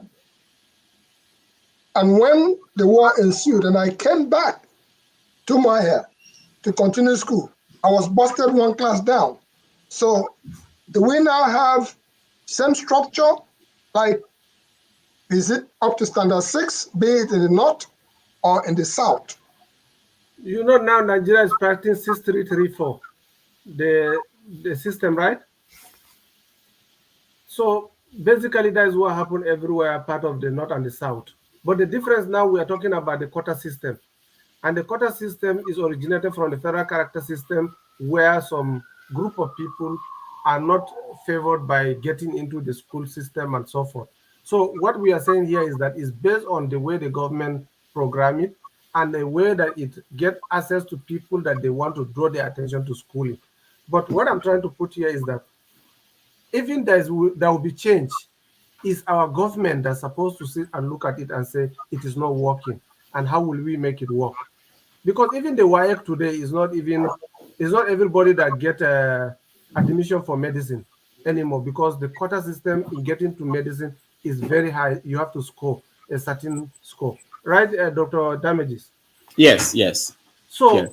They are just doing it to cut down from certain things. We personally, I am not involved in any way into Nigerian education system to tell you exactly why someone in Zamfara, like some people, some places in the North, they beg people to go to school.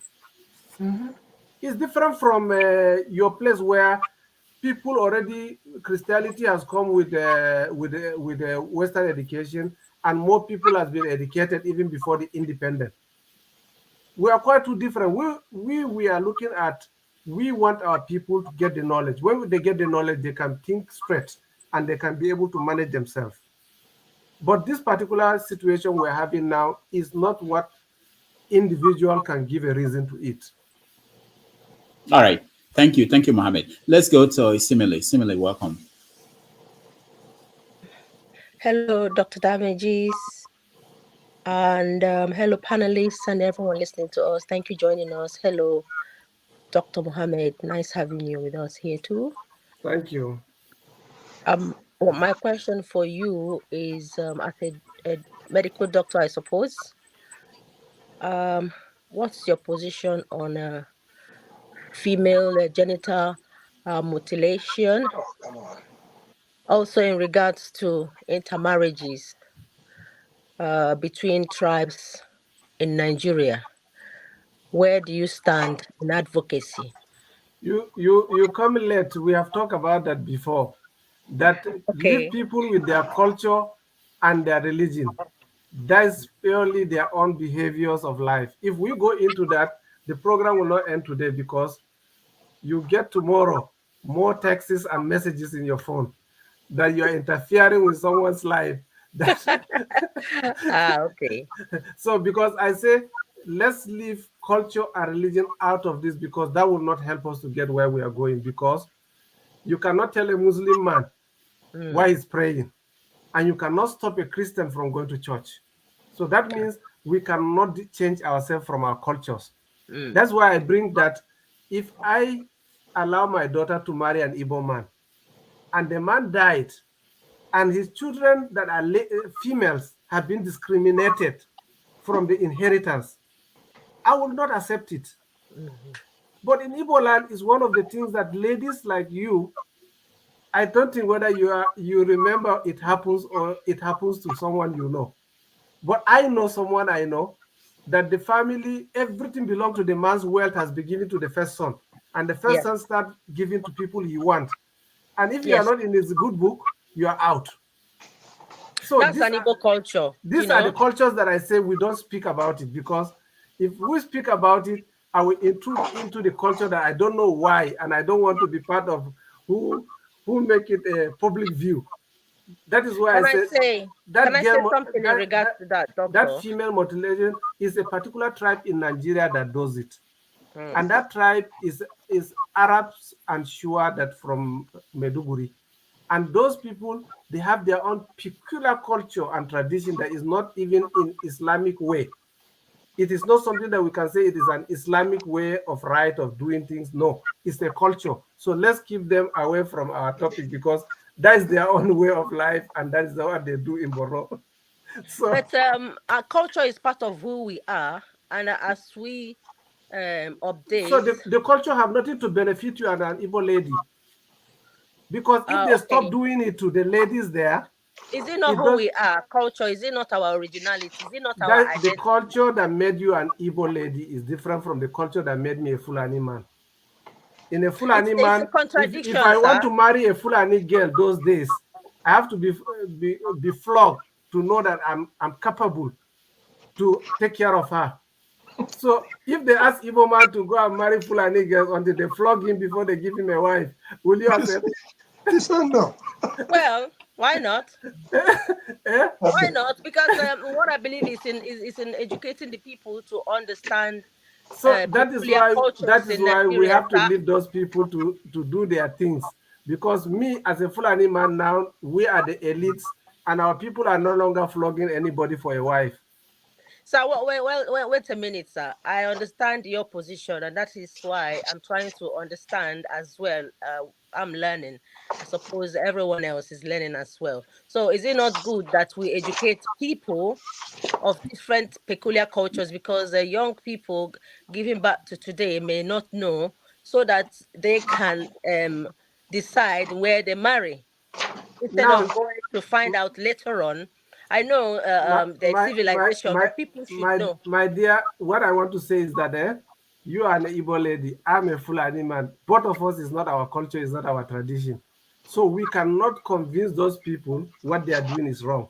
But if we want to do that, we have to create an advocacy platform where we can invite those people into the platform and educate them what is called modernization policy. Because for me, we can create that forum so that we can help them to understand it's wrong. But it is not our right. Sir. One minute, sir, please. I understand your position from a cultural background, but as a female myself, I do understand it to a certain extent. I'm not saying the Western culture has infiltrated my mind, but then I find out somehow that possibly by the point I see around that females are being um, um, mutilated anyhow, do not enjoy intercourse with their husbands, and that could lead to marriage problems. I know in the olden days they will say, okay, people are doing it to make their women not wayward, but in Okay. essence, What will you say about those that have their right, those that enjoy their relationship with their husband, but they end up of not inheriting anything from their husband? What will you do about that? in Igbo land, Yes. The first son have the say. When you take everything, you stand to yes, fight for your right. there's nothing wrong with that. Like where I come from, So the first son takes let's everything. keep that discussion for another day, because their relationship with their own people has nothing to add to you that live in the UK. And me, as a Fulani man that live in US, I cannot make a difference on that culture that exists for more than 500 years. We can't keep pushing important matters forward and saying for another day. That is why I've come to ask you the question. Because and I deserve I'm not a specialist to that, my dear. Okay. I'm not a specialist to that, because I don't even know the criteria of getting to that point. I don't know, because it's not my culture. Okay. And I have not married a woman that is being done in that way, talk less to give you idea how she feel and how she is. All right, but I don't have problem. The first son inheriting everything. Even in my family, the first son is going to inherit everything. But then females are still wait 1 minute, 1 minute. Females are still allowed to contribute in those properties. So it depends on the family. It's not rigidly the way you're thinking about it. Not in all Igbo or families. They can reach a conclusion on how things are being managed, particularly if the male is not stable mentally. There are ways things can be settled. It's not just boxed in like that, the way it's been explained. What of how you treat Osu? Osu matter is frowned upon, I understand, but some people still see a way through it. No, it's not all black and white. I'm just trying to let you know that I know more. I try to let you know that I know more than what I'm supposed to say and not to say. No, so say it. Let's stay away from. No, culture is something that is peculiar to people who live with it. There's nothing to hide. We don't need to intrude into that. That's our problem then. Because that culture, I know it defines who we are, but sometimes it constrains us from seeing and embracing other people. We're being very, very rigid. So and that's why we're ethnicized. Also are not part of Igbos. Religion. Also are not part of the culture. It's part of the culture. But I, for one, I can marry someone who is not Osu. It's not a problem for me. That's why I'm saying these days people are getting to know the meaning of Osu. You know, when you ask people what is the meaning of Osu and they define it for you, you as a person, you know, you can decide what to believe, even though the parents or the family members may have a strong position on that Osu. Do you want me to go to Igbo land now and tell the community how to manage their land? When they say this is a community land. I'm asking you of your view, sir. I'm not saying you should go to the community and. All right. I'm telling you that it's not my territory. It's not my territory. I was looking for the article we wrote in the Igbo Basics about circumcision. Yes. Much ado about something, and then circumcision, much ado about something else. Yes. From what I understand, Brother Mohammed speaking here, he has been saying separation of culture, ethnicity, and religion. He's been talking about it as a way forward. And in fact, I've just picked up the 3 volumes that I have here. When I find that, I'll pass that to you through Dr. Danages. That was a true story. All I could remember as we titled it. When you read that, I think your answers will all be there. Let's leave that alone for now. That's why I said she should give me a chance to come another day so that I can now read that culture and read that tradition and come up with it. About it now. Okay. No, I don't have the knowledge. All right. What about the faith, the people of the faith? No, Who don't get It is not part circumcised? of the faith. So let's not go there. I already disclaimed that I say it's not part of Islam. So it's not part of Islam. So it's not something I should know. It's personally as a culture. So as a culture, I'm not part of that cultural group. I cannot be able to make any significant reason or point to it. That's why I give an example of Osu. I give an example of land ownership in Igbo land. And those are the crises that is only Igbo man can settle that. Let me say this about the inheritance. That's what you guys are talking about. The Supreme Court already ruled that it shouldn't go to just the male children. So there are sometimes that the society has a way to intervene in all these things. They don't leave it to a particular group because this is an Igbo issue. Somebody can sue, and somebody did. And now you are allowed to share your inheritance to your female children, including land. Anyway, Ify, go ahead.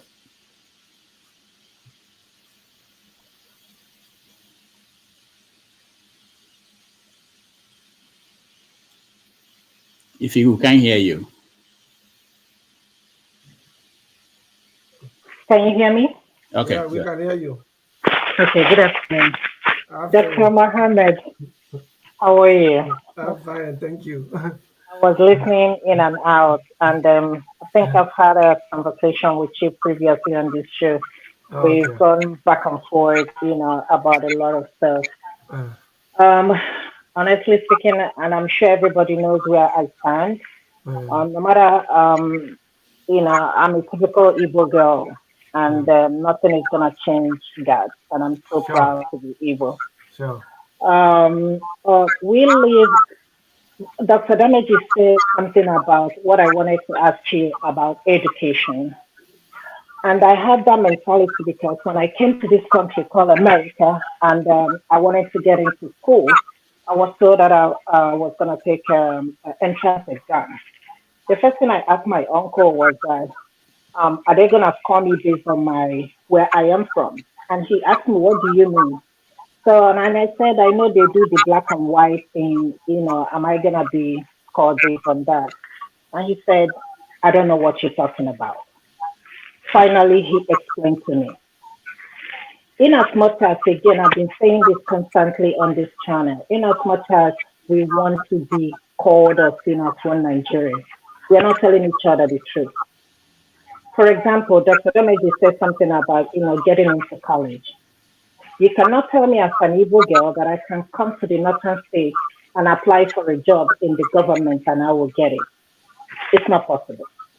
You can't tell me as an Igbo girl that I can go to Yoruba, maybe local government or, one of the government positions, and I apply for a position there, I will get it.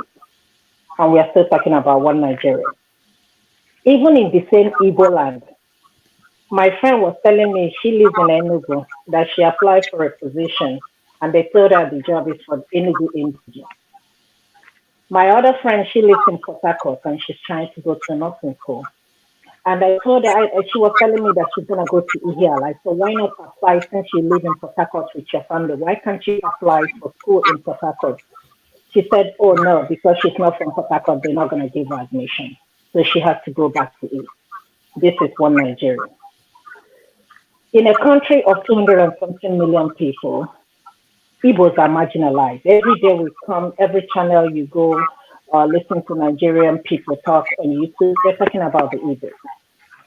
And it constantly behooves me that nobody is trying to see what is it that why is it that these people are so angry? What can we do for them in order to bring them in this country? Yesterday on Dr. Damage's show, there is a guy called Sam O, and he made a comment. He said, oh, I think they were talking about Biafra, and that really pissed me off. The reason why it pissed me off, he said, oh, everybody can move on. We should forget about Biafra and move on. Let us have one Nigeria. And I had to shun him down. I said, this is the problem we have in Nigeria. There is no way you can tell me to move on if you don't address that issue. If you ask Ngozika, she normally comes here, she will tell you what her mother went through.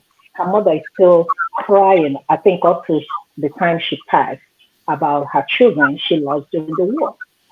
Nobody's addressing that issue. Nobody's saying, come to the table, let us have a discussion about this. If you as a Northerner, if you're gonna tell me that we can be one country called Nigeria, honestly within yourself, you know that you're not telling yourself the truth, because I personally, and if anybody in this panel, we're gonna be honest with ourselves. I don't hate anybody. I want one Nigeria to work, but I want to live in a country where I will be recognized. I want to live in a country where they can't even tell me to go to Northerners. I have my family that moved from Northerners during the time they were fighting over there. In fact, all her children, all their children, they all sit outside.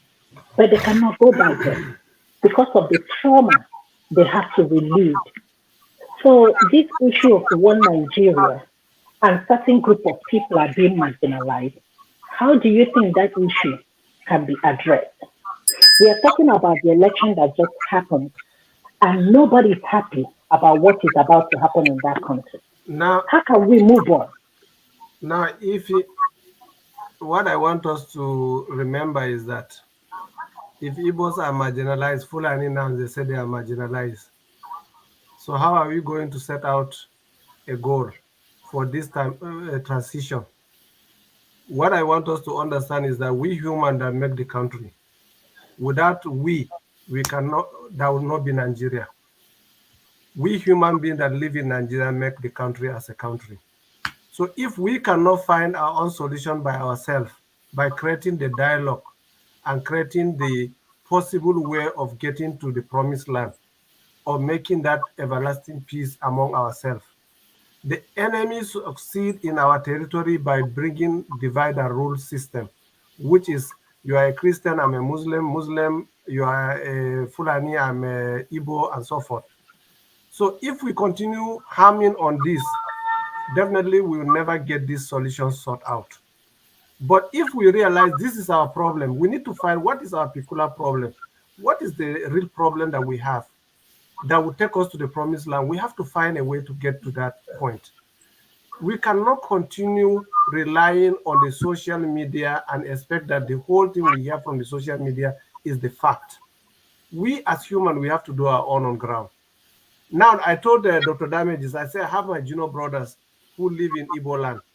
And I asked them to go back to the north because of this crisis. They said there is no crisis. They are living well, they are doing well. And even one of them married his new bride and taking it to Owerri on Friday. So that to tell you that if he is not seeing peace there, he will not take his bride to Owerri. So let's think outside the box. And that is the only way we can get solution to this problem. It's not about what we see in the social media and the governance and the system that is going in the political terrain. Please, let's find a way to come to this point. All right. Thank you, Mohammed. Let's go to Alaro. Welcome to the show. Thank you for having me, Dr. Damages. It's been a while. Yeah, I know. Is that your NYSC cap that you're wearing? No. Okay. You got it? So, Dr. Mo, thanks for being here. Welcome. Thank you. Oga Igbo Basics, I greet you. John Abba, Mr. Mash, and wonderful guten Tag, my dear brother from Germany. Ifi, Baba Lexi, I greet you. CM, Madam Mitchell, it's a pleasure. I had to come on the show.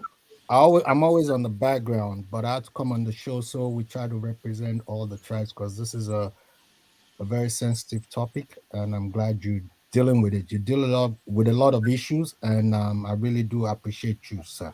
Dr. Damages, I really do appreciate what you do, and that's the only way forward. And I, being a Lagosian, and I have a lot of Igbo friends. I grew up with a lot of Igbos, and I beg to disagree that Nigeria has a major problem with tribalism. I'm going to say this. We have a major problem with structure of leadership. We have a major problem with corruption. And that corruption has been so organized in Nigeria forever that it's been a system of divide and conquer. The people are actually at the mercy of leadership. We've been coming here for how long? And we all together working together. Look at Madam Mitchell, look at Baba Lexi. We all have what tells us we are mad about the situation the way it is. And we all have our own sentiments based on what the system has created. Everybody in diaspora, I keep saying this statement, everybody in diaspora is a sacrifice for all the people they left behind. We are here so the people we left behind have to survive. Now, think about Kigali, the Rwanda situation, for an example. This is a state where you're not even allowed now. We see where they were. The genocide, what happened? What happened? This is just in recent history. Today, when you go there, you're not allowed to mention a tribe, which tribe you are from. By law, you're not allowed to mention that.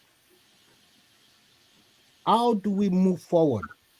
There's nobody on this panel that's going to tell me they ate if they're Igbo, they ate a Hausa man, they ate a Yoruba man, or otherwise. But everybody wants to be respected as a human being, irregardless of their tribe. Igbos have been marginalized. Why have they been marginalized? The power structure, these people that we are fighting, they're all the same.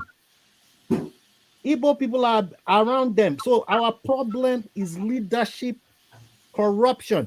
They themselves, the people in power, don't have a problem with tribe. As long as they're there, it's now okay. How do we divide and conquer the people? We have now an election that was based on selection. Who voted for him? Peter Obi won the election. Igbos didn't vote for Peter Obi, not just Igbos. That's not enough to win election in Nigeria. We, the people, know what we want. Is there any tribe that's not suffering in Nigeria of today? Is there anybody on this panel that has not sent money to Nigeria this month? Let's talk about the rest of the years. We are the economy of Nigeria. We have to take back Nigeria. We don't hate each other. We hate bad leadership. First, let's sweep them out. This mandate, we have to take it by all means necessary. We will listen to Ogapio and go through the peaceful process. Personally, I don't think Nigeria can survive Tinubu, not for 4 years, not for 8 years. If we divide it, I will go to any region. I have no problem. The first place I applied for my permanent residency. I have my brothers. I already wrote it in the group. I'll go to the most productive part of the country. My permanent residency to Biafra, I will get it one time. Straight up. That's the way it is. Thanks for having me. I'm not going to stay long. I'm being honest. Thank you so much. You have Alexis is near you. He will make sure that facilitates. I know. Before I get people where go put me. He will make sure that you get in. I will also join him. No, you're a titled man, so your own is automatic. All right, thank you so much. Let's go to CM. Oh, you want to say something, Mohammed? No, he didn't pay any question. He didn't send any question to me. He just expressed his mind and it's okay. All right. Thank you. CM, you're next. Okay. Mohammed, Anya Oha, one of Abba. Welcome to the platform. Thank you. First of all, there's something I want to clear with you. Are you by any way related to one Dr. Nasidi at Federal Vaccine Production Laboratory, Yaba? Yes. Dr. Nasidi. Yeah. How? Nasidi. Yes. How? He's my What is uncle. He's my uncle. He's retired now. He's the director of Global Fund on Kickback Malaria in Africa. So this is my CM will withdraw now. No, I'm coming. This is this is my undergraduate thesis. Okay, This is my undergraduate thesis. So okay. I remember acknowledgement. I just read it. Yeah. I mentioned him because I worked with Dr. Uko, National Institute for Medical Research at Edmond Yes. Crescent, and then yes. He was also the former CDC chairman. Yes, former Center for CDC Disease managing director. Yeah. Yeah, Abdurrahman. But now Nasidi. he's with Global Fund. He must have forgotten about me, but don't worry, we'll talk later. So the thing is, there's something I want to, an impression you created, but I don't think it's entirely true. In terms of inheritance, I know somebody, you are not Igbo, they told you. It is not entirely true that the first son inherits everything. No. What this first son inherits as of right is the homestead, that family house where the father built or maybe bought the land or what, just where they are living, that fenced house in the village where everybody was born and all those things, and probably adjoining lands, front and back. That is what is of right. What of I'm the coming. ladies? I'm coming. Wait. As of right, that is what belongs to the first son, non-negotiable. If the father has maybe 20 houses all over the world, everywhere, new thing, that one will be shared equally among the four sons. I mean, among the children, the sons. Yes, the ladies, if you like, you give them, but by law, it's not. But then there's also, if you look into the culture, like in marriage, there's also a way the ladies are beneficial more than the men, but I don't go into it. I just want to let you know that it's not everything owned by the father that the first son inherits as of right. It's just that compound and whatever is there, we don't share it because he will be there. I know about that, CM. I know about that, but what I try to show Ishimiri is that there's some cultural norms that you can't walk into it to say you are making a solution. Because if somebody said, this is my culture, leave him with his culture. Let him deal with it. You get my point? I know you are not making it. You're only saying because that's what we were told, or maybe what you learned when you were in Aba. It's not I'm told. I live, there's some of my friends that their fathers died in my own presence, and they have a katakata. Up to today, they are still in court. He is the first son that is being wicked. I ordinarily won't hear it because what it then means. I'm coming. Do you know UO? UO is Unubi now. UO is my uncle. Okafo. You know Uche Okafo is from Unubi. He's from Unubi. He's from Unubi. I went to Unubi to bury him when he died. Yes. I live in his house in Aba. I know. Maybe it should be Danfodio. As a triangle. As a triangle, there's so many in Danfodio and in Ndoki Road. So many. The thing is, but what I want, UOO is a cultic man, so there's a reason to that. I won't delve into it. Let me tell you, do you apart from that, there's other people that I would name to you. I don't want to be on the media because I know that there is a lot of challenges of this nature. I don't want to go into that because it is not why we're here. So, CM, what belongs to the last born? That's what I'm saying. The last born is usually the mother's, whatever the mother gets, the mother in our culture, the last born gets whatever it belongs to the mother. You don't share it, you give it to the last born. The mother. That belongs to the last born. But anybody in between. No. Okay, well. Let me go to this thing. You see, the issue, when you mentioned education and all this, what Rudolph said about admission to Unity School and everything. Yes, the intention of having differential cutoff points for people from different states and by implication different tribe.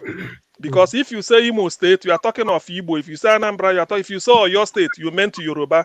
If you say maybe whatever Akwa Ibom, you meant Ibibios also.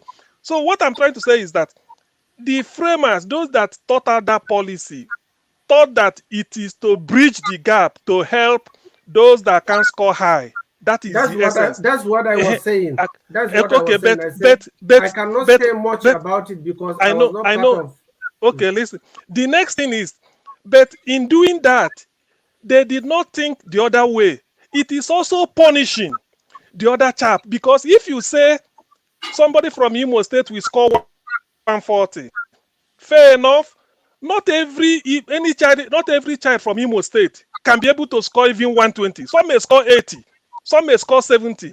However, that 70 or 80 or 60 is still higher than what somebody from another state will score. And that person will be admitted. Then this person will be punished despite having a higher mark, but because he did not meet artificial point being given to them. So that is, you are punishing the person for getting below 140, which is appreciable, maybe 125, 130. But the chap who has 7 or 11 is going in, while himself is not going. And if you put it, the implication in a wider sense is that if you bring 100 people, 100 children from the area you want them to score 11%, the chances of 100 of them scoring 11 can be up to 90 or 80. But the chances of bringing 100 people where you give them 140 to score 140, the chances may be 30 or 40. So you see the implication. That's what, when we look at it, it's not progressive. Since you are from Adamawa, you must have heard of Professor Jubril Aminu. Aminu was the best student ever from College of Medicine Ibadan. Here in the UK, MRCP takes you 4 years. He did it under 1 year, everything. It's a record till today. So it does not mean that people from there, and you're also a good example from that side. So it does not mean that if me and you should compete now, I don't need to score more than you. We have Professor Iyabaka, the professor of mathematics, and him as a professor of cardiology. Exactly. Yeah, Iyabaka Computer Center at ABU. Yes, I remember. He's a mathematician. So when you look at it, so it is time. I feel that if they allow everybody to compete evenly, it will improve. To be honest with you, all it will take is you change the system, not the children. Instead of lowering the cutoff for the children, rather you recruit a super teacher and tell them, go to that school. You find out that those chaps that are scoring low is because they weren't well taught. It's not because they don't know it. It's because of the quality of teaching. Sorry, you're on this platform. If he was just saying now that even in Anambra State, there is a cut mark for employment. If you are indigenous of Anambra, your employment will be different from when you come from Imo State within the Igbo land. So it happens even in the north. Every state want to get their own quota system to favor their own people. So it is common in Nigerian system, but we need to look into that because it is not the best way of thinking about things, but always we should find the best way by dialoguing issues. All right, thank you. So let's go. Thank you. Yeah, let's go. You're welcome. Thank you. You're welcome. Thank you. Thank you. Yeah. All right, Joe. Yeah. Mama Echo is here. You see, Igbo, Yoruba, Hausa, I am begging you people, stop giving us headache. I'm done with this. Three of you that claim to be the major tribe in Nigeria, you have a headache. Because when you people talk about marginalization, we have over 270 something more tribes that are being marginalized.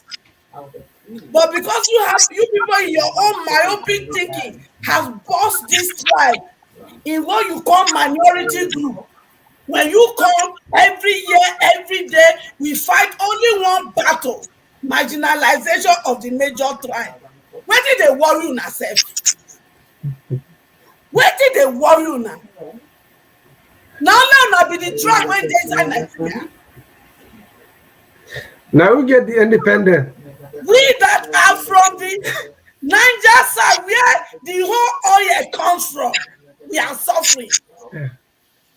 Our land is being polluted, spillage everywhere, but you don't come here and cry over the impunity and the nonsense that is being done in this region. And we still try to overlook and try to speak on how we can work together. No. Marginalization. Man, stop this nonsense. Some of you will not say the constitution is not good. If the constitution has a mouth to speak, will it defend this nonsense you people are defending? Will it? Will the Constitution defend this nonsense? A lot was done in election that are so evil and impunity and wickedness. But some entity of the Yoruba tribe will still come and defend it and call president-select as president-elect. If the Constitution that says somebody has to meet this criteria before he can become the president of Nigeria, if that very Constitution get mouth to talk today, he go come to Lubu president-select. Will he call him president-select? But the Constitution cannot speak. He has me and you to speak. And the only thing we can tell to talk on behalf of Constitution is to present to my children president-select that was so obvious as president-elect. And we go come here, go come, they do divide and rule. What a shame. I only tell you now one thing. There are only two tribes in Nigeria. The tribe of the oppressed and the tribe of the oppressors. Because when you go to the sixth political zone, these are the things that reign. Instead of all who are oppressed, see the music they are playing for us. So that we refuse to dance for it and unite together to fight these oppressors. No. Because it's Yoruba, I must support him. I don't care whether he kill everybody to become the president-select. We don't care. So let's stop this nonsense. This nonsense when they talk. We not bring our Western world. Are we not operating in this thing here? Why is that my brother in jail? Is it not a Nigerian person that sent that brother to jail? Not me Nigerian person. Why is that Nigerian brother not got his paper in this land? Who reported him or her? Not be us. Nigeria. We are wicked. We are evil. Let's stop it. If we don't stop this evil and wickedness against ourselves, we will drown ourselves in the global world with our wickedness and impunity. Thank you. Thank you, Mama Echo. Mohammed, Dr. Mohammed, any comments? I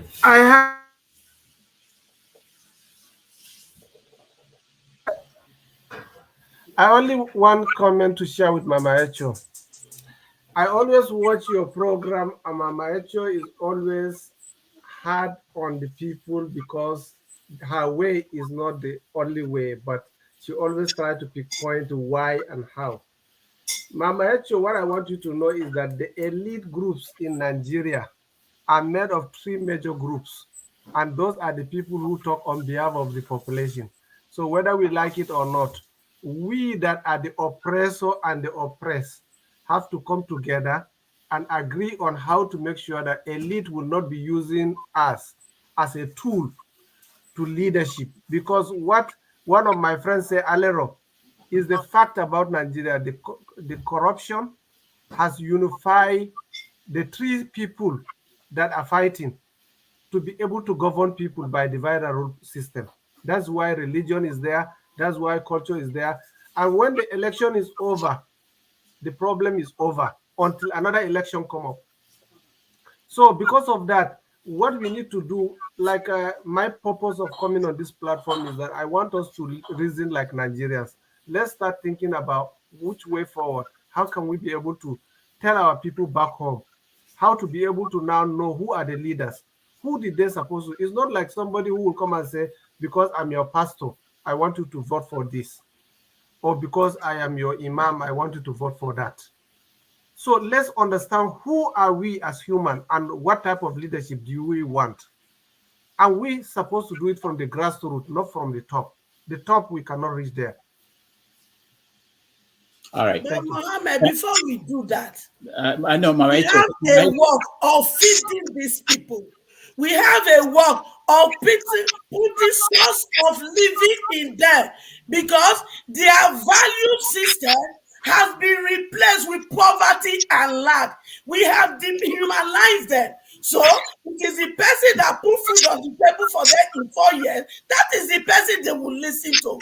So instead of us to turn ourselves in the Western world to ATM machine, because that is what we have been doing, putting money in their hand, we should begin to find a way in the next 4 years before 2027 to put economic power in their hand, because we have the number. Economic power plus the number will deliver from local government to presidency to our hand. So let us begin to think in that line. I agree My with you. answer, Thank you. that was what Mohammed advocated earlier on. And we came for solutions here. And I meet my brother Mash here. Mash, if you're still listening, Emmanuel Ogebe, who happens to be your brother Mash, this is directed to you.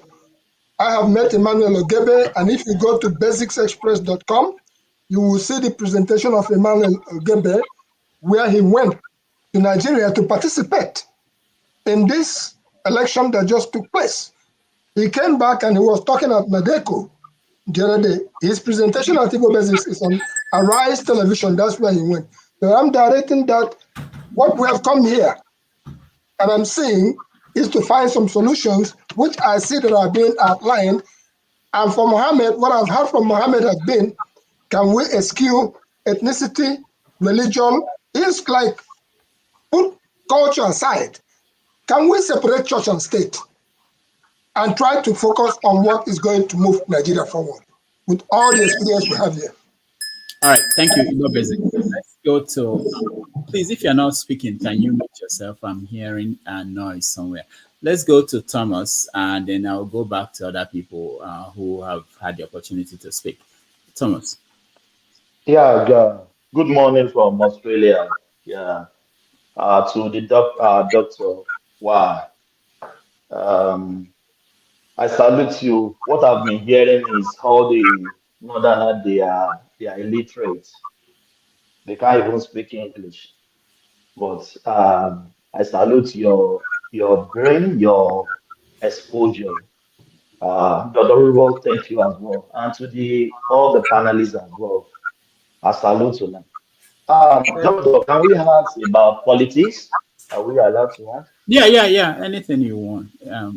Yes, yeah. Doctor, what do you think about the last election? I've been hearing people saying some mandate was stolen. So, what is your take about this noise about mandate stolen? Because, in my opinion, I don't think any mandate was stolen. The person that won the election won it last night. That is my question. Thank you. All right. Okay. My brother Thomas, your question is that whether the election being conducted is fair and fair, whatever it is, what I want to say is this.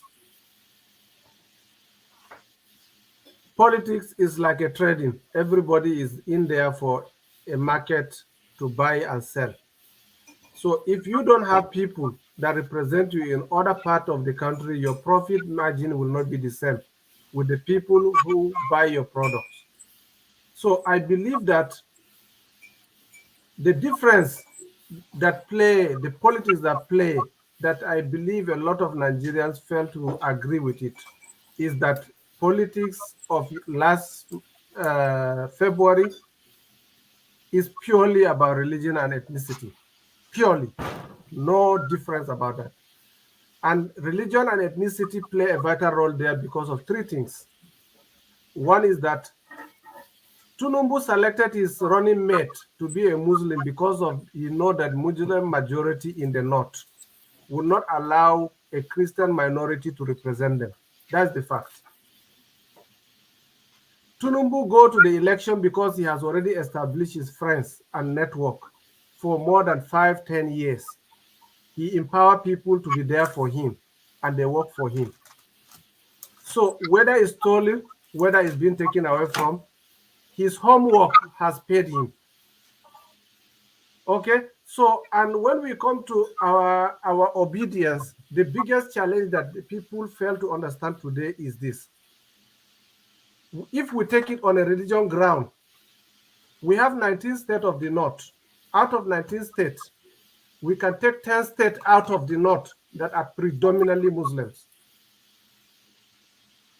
So if obedience are not having a Christian kingdom in that 10 states, how can they have a proper representation in that particular 10 states? That's where the problem is. Even if it is stealing, this man has stolen because he has people to steal for him. Why the other person did not engage people that will help him to steal? Because there's nothing like free and fair than somebody who has the right to do something have done it in the right way. And in the right way, in my own knowledge, is that he has his network. He built people. He has network. He take care of everything that needs to be taken care of. He play his cards the way it should be played. He didn't play it outside the box because he take Muslims as his priority. He take Christian as his priority. And now the other groups help him to win by dividing their votes. And when we understand that, we now know that it's quite clear that it's a battlefield between the parties and everybody want to win. And everybody went out to win. Nobody went out to lose. So let's leave that aside because we cannot convince anybody to agree with the way I think or the way you think. But what I believe is that somebody who play his card on the table openly and invite people of his own that he already planted is going to be different with somebody who does not have representation over there. That's my own take. All right. So Mohammed, hold on, Mama Ito, hold on. To mail, to steal is the way we should teach our children. That is politics, right? That's what I'm saying. I say if they take it as a stealing or they take it as a stole. But people were I don't even know about it because I already know this man has played. Was given. This man has played his own card on table. Okay, no problem. He plays his card on table because he brings in people that work for him. For Nigerians, make them ready to dance the dance. Because this man in caution, with whatever it takes, he empowers 70 people, Nigerians, right from when he was a governor before he became a presidential aspirant. So he built his network, he built his bridges, he makes sure everybody is being taken care of before he becomes. In this Buhari administration, even the Northerners does not get much appointment as the people Tinubu introduced to the government. All right. Thank you. Thank you, so, Mama. Let's go I think it's good you need to use the right language, not everybody. Ike, you're next. Thank you for allowing me, and thank you for Mohammed for coming here today. I appreciate everything you're saying, but the slight question I want to ask you on your last comment. He built all that. I understand there's nothing wrong with building all that. That is the game. But my question, why didn't you let it play out the right way? If you build all that and you have confidence in all that, why? My question is, when the system worked for two groups, the National House of Assembly and the Senate part, why is the presidential didn't work? If you have confidence and build all that network and put your card, why didn't your card play for you in the right way? That is all I have. I understand that he built his network. I understand that. But at the end of the day, why didn't you do it the right way? Let that network that you have built work for you. That is all I have. My brother, we don't need to take it longer. Rudolph, can I say something, please? The network he built has already worked for him. Whether if to say he lost is when he has caution to his network. But as he has already taken it as a gain from his own plan and work out, I believe that even you contest political office today, you want to make sure that you keep your track and make sure that you win. You are not going in to lose. So let's forget about that aspect because I am not in Nigeria. I don't know what happened there. I only see it in the media the way you see it.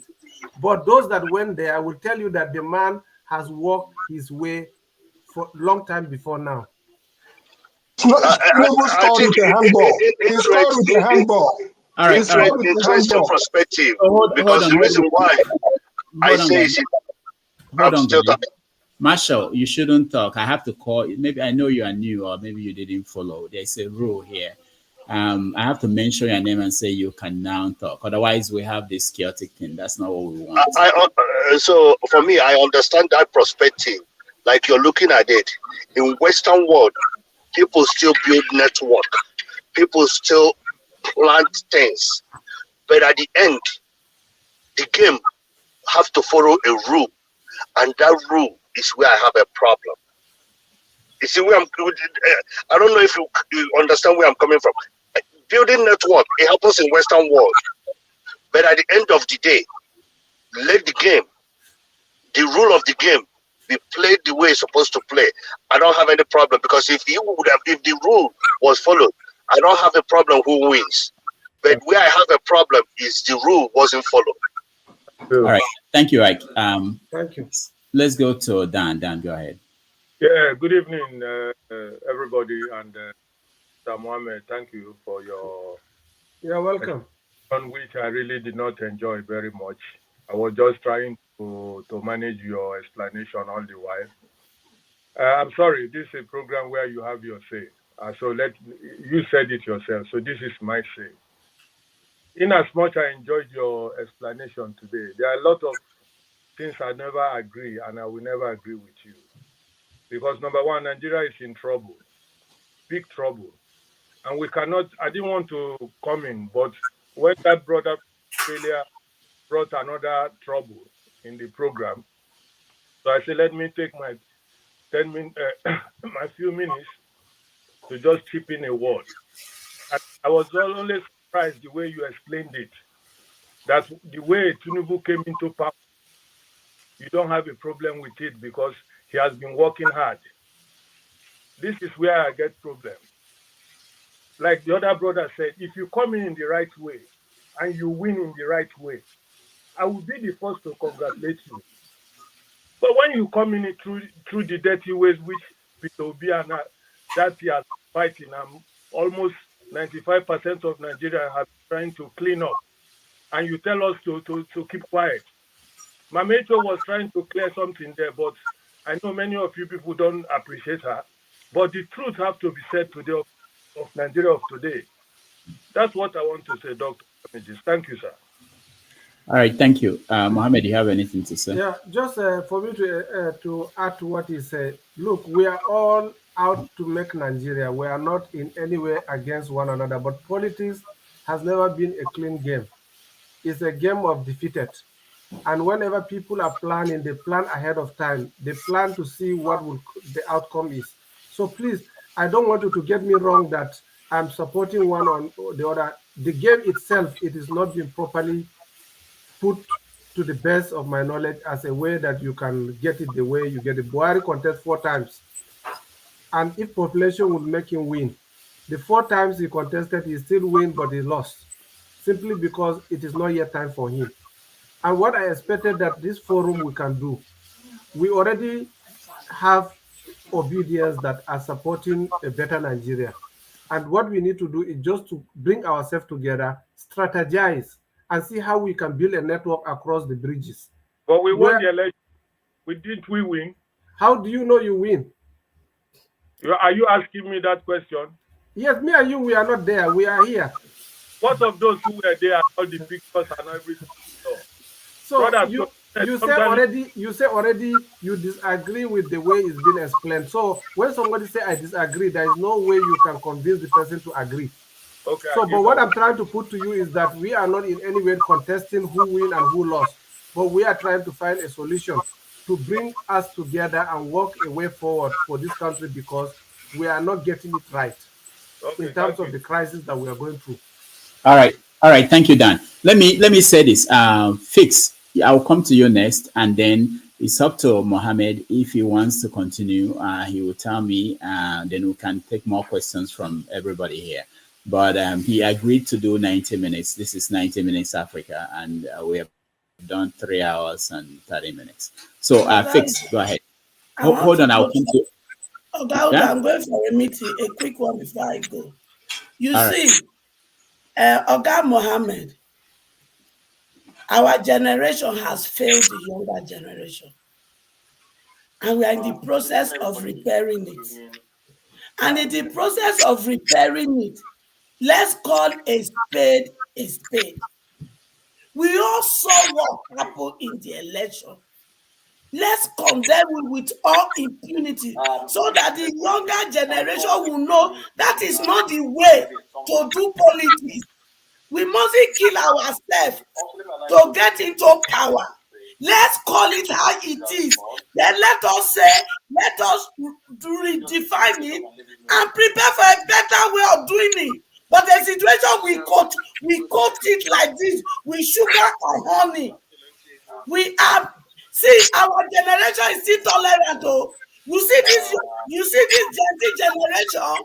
What they are even currently doing, if we don't change their language, Nigeria will scatter in our eye because Mama Echo, that's why we need to go back to drawing board and but I saw people like you shouldn't be telling us that Tinubu worked for it and he didn't allow the process to play for it. He has to kill, he has to steal, to take over. And you saw it and you are telling us you don't know. It's wrong. It's wrong. Let's stop it.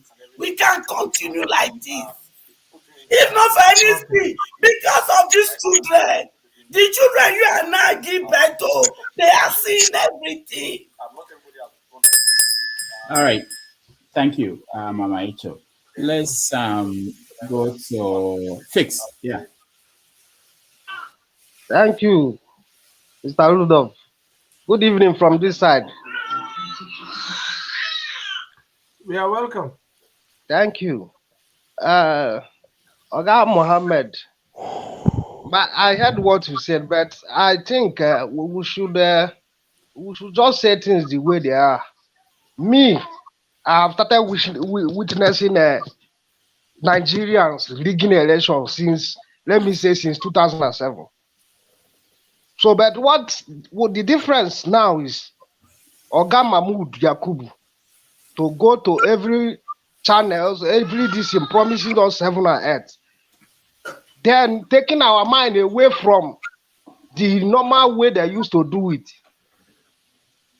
It's just like you went to the whole the pot of soup they're supposed to use and serve everybody. You went to the main pot and carry the pot away.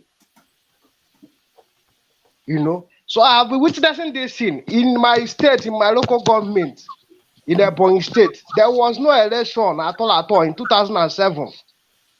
But later that evening, they called a certain governor Elechi that he won. Not even a ballot paper.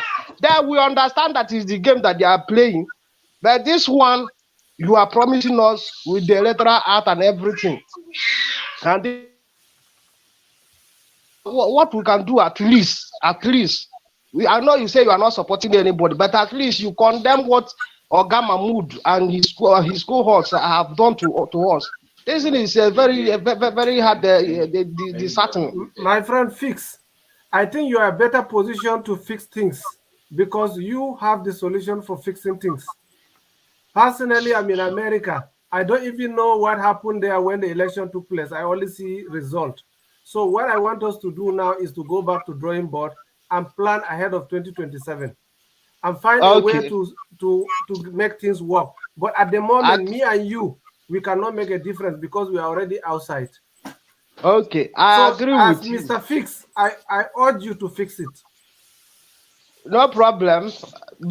I've heard you, but the way you were sounding, that's what, like me, I'm already feeling agitated, you know, here that I'm sitting down. So thank you. It doesn't take. Okay, that's all done. Thank you so much. Please, we appreciate a quick intervention so I can go. Fix is Fix joined us from Abuja, so you guys know. Yeah, CM, okay. Go ahead. Okay, yeah, please.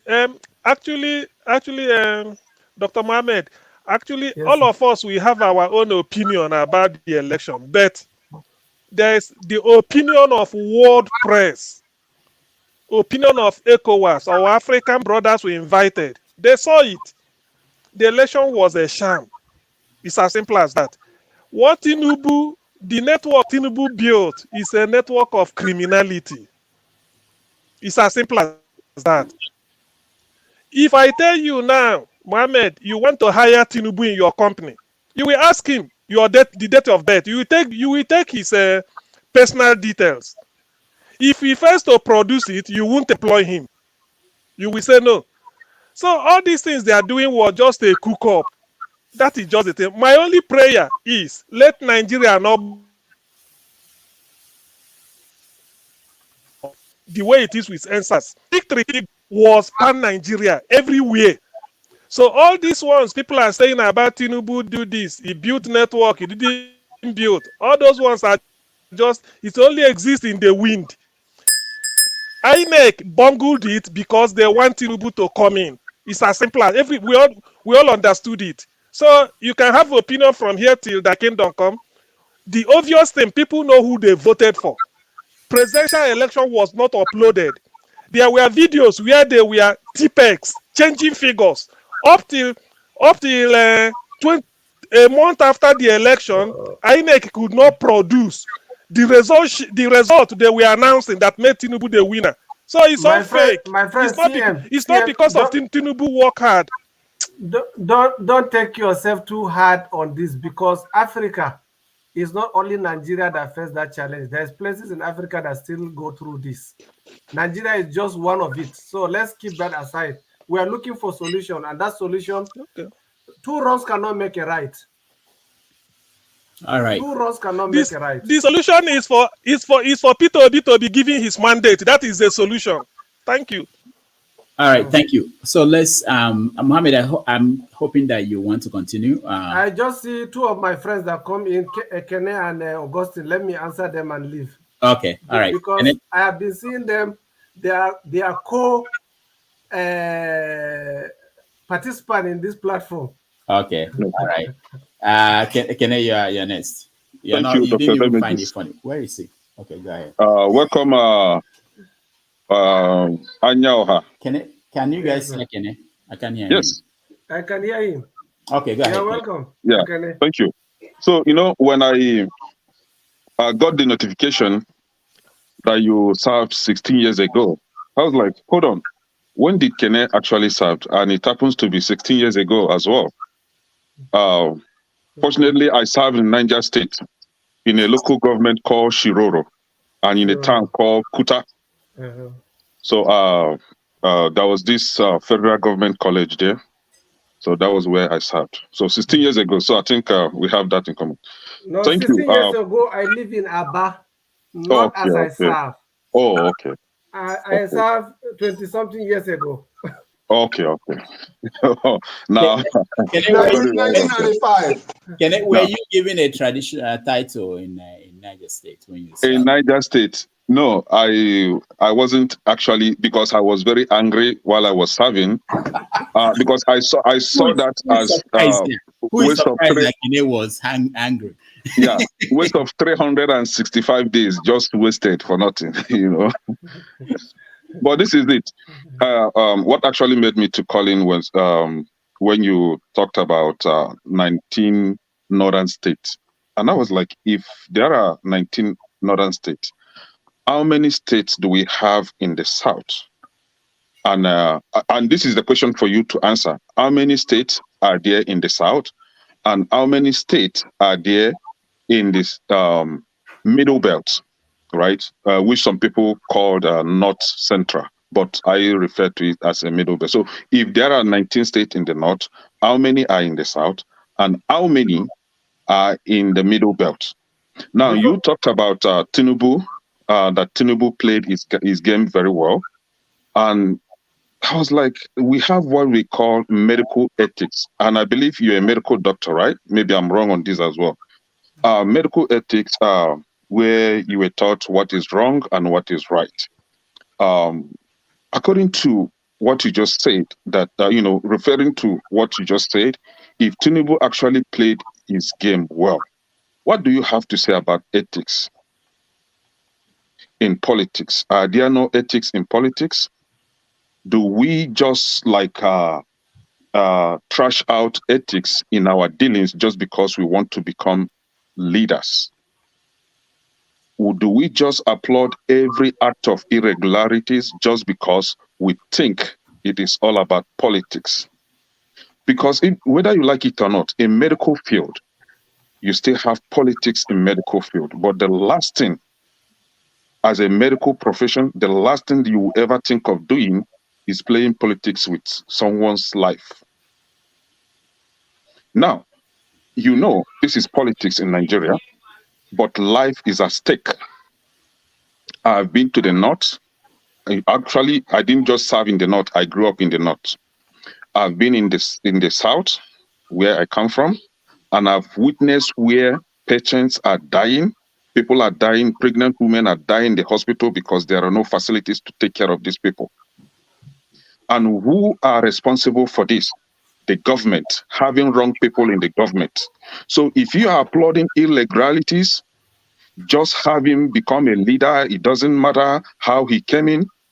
Are you thinking about the life of the people that is at stake? What do you have to say about this? Do we applaud this INEC for its irregularities? Do we applaud Tinubu for being a professional manipulator just to get himself there? Okay, Mr. Akane. Dr. David, will I answer Mr. Okene? Yeah, go ahead. Yeah. Mr. Okene, maybe you come late on this program, but I have to remind you that my purpose of being on this program is not about educating people about the political forum, because I came into the political arena some few years ago. So, and I knew that there's a lot of things that need to be done to make it right. But here, there's nothing I can say to convince you on my part, because I saw a lot of your arguments. And a lot of your argument is nothing but because you are obedient. And if you are obedient, you are hardly to bend to the other side of understanding the wrong things that have been done. Let me correct you on that. Excuse me. You're having a wrong notion here. Excuse me. I allow you speak. I allow you speak. What I'm trying to say here is that I am not in the right seat to educate you about Nigerian politics, but I will also be in a better position to tell you about my ethic. My ethic, I am not there to tell you about political custom and traditions. I'm talking about people's life, which I take it seriously. I'm doing my duty, but I'm telling you, for us to move forward after election, we have to find a way to see where we have problem and find a way to sort it. And that is the only way, because two wrongs cannot make a right. If they are wrong, we are wrong, and we can never find a solution to the problem. So I am begging you that I'm not willing to contest this with you, because I'm not in any way to find a right word to answer you with the critic mind that you already have on your own way, because you believe that you are right, and me, I'm not right. I don't have any preference to make. When you say about North, I want you to tell me the boundary of North start from where? Because you are now starting breaking North from middle belt to central North to south North to west North. Where the boundary of North starts? The boundary of North starts where North actually starts. Where is and it? The boundary of South starts where South actually starts. I just want to know the boundary of North. When they say Northerners, where are they? What is the Some time ago, a Scottish man came to Africa and claimed that he was the one that found the source of River Niger. They called him Mango Park, and we believe him. Sorry about we that. Have been existing. Our ancestors. No. I want to give you primary school. And we believe that. We believe that till today. Let's keep that out of our discussion now, because we are going to history. I'm trying to answer you. Yeah, I'm trying to answer you. Just because some people, maybe using the military might, decide to say this is where North starts. Doesn't mean that that is true. I just Because want to know whether you from like you, it or not, because hold you on. serve in the north. No, whether you like it or not, the people of Middle Belt today are disagreeing with that order. They are disagreeing with that demarcation. They say that they are not part of the North. I don't know if you are in tune with this. They I am don't hearing agree with from that. you, but what I'm saying is that I believe that we have to leave that discussion for another day because we don't have enough time to tell So you basically, none of my questions were answered. And let me correct I've you. already answered to you. I say I'm not in the better position to tell you what transpired in Nigeria. I'm in America. Okay? I sit in the media and I don't believe in what social media. Then if you are not in the right position to tell us what is happening in Nigeria, why are you now feeding us with wrong information then? What is the wrong about information? What is happening in Nigeria? And this is it. What is Let the me wrong correct information? You. What is the wrong information? I'm heading there. You have a notion that I'm obedient and I came with a critic mindset. Let me correct you on that. I am not supporting Obi because Obi is an Igbo man or because Obi is a Christian, right? If I see a northern Muslim that he's qualified to be a Nigerian president, I will support him. I don't care where he's coming from. Among these three non-candidates, Peter Obi, Atiku, and Tinubu, I see Obi as most qualified based on my own judgment, and that is why I support Obi. I criticize you when you are saying something that I don't agree with, not that I have a framed critic mindset to attack any objection. No. I criticize what I think it is not right for me. To my opinion, according to Dr. Damages. Yeah, exactly. My opinion is that whatever transferred there, to the best of my knowledge, is that the man play his cards on the table the way he will win. And will you do that in your medical field? Will you play like Tinubu in your medical career? Will you behave like him? That is not what I'm saying. I am not in his position. I'm not going to talk about him. I'm not there to see what he did. You speak for him as if he's your role model. So which means you can actually emulate him in your medical career. People plan to win, and everybody plans to win. Okay. Thank you. Thank you, Kene. Austin, you're the last. No, make me laugh. So, somebody said I'm the type for solution. I just capture one of your part. You just talked about finding the way forward. So that was where I wanted to come towards. So what is the way forward? You try to say, okay, the spoils are here. We have already seen what has happened.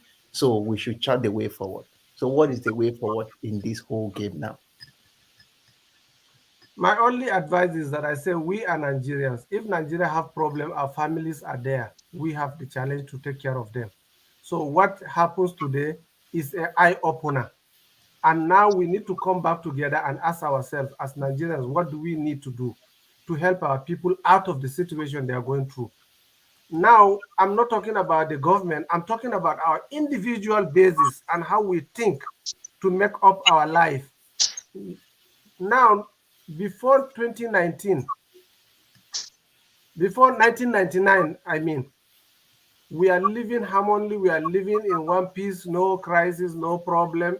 From the introduction of the politics, we start having this religion, ethnicity, religion crisis, religion this to death. So I am seeing it as we need to go back to the drawing board and find a way to get ourselves back together so that the way I used to enjoy my living in Aba can continue with everyone that live in the north without thinking about you are a northerner, I'm a southerner, you are a Muslim, I'm a Christian. We need to keep religion and ethnicity out of our day-to-day life. That's why I mentioned to some of my friends here in the US. I said they don't ask you your religion, they don't ask you your ethnicity, they will only ask what you can provide. And that's where you can now be relevant. So the relevancy now, we need to create a forum where we can discuss about our problem. That is why I come on this platform, because I feel that people like minds are always robbing minds.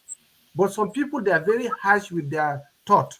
When it comes to anything you touch what they don't like, then the heaven will fall.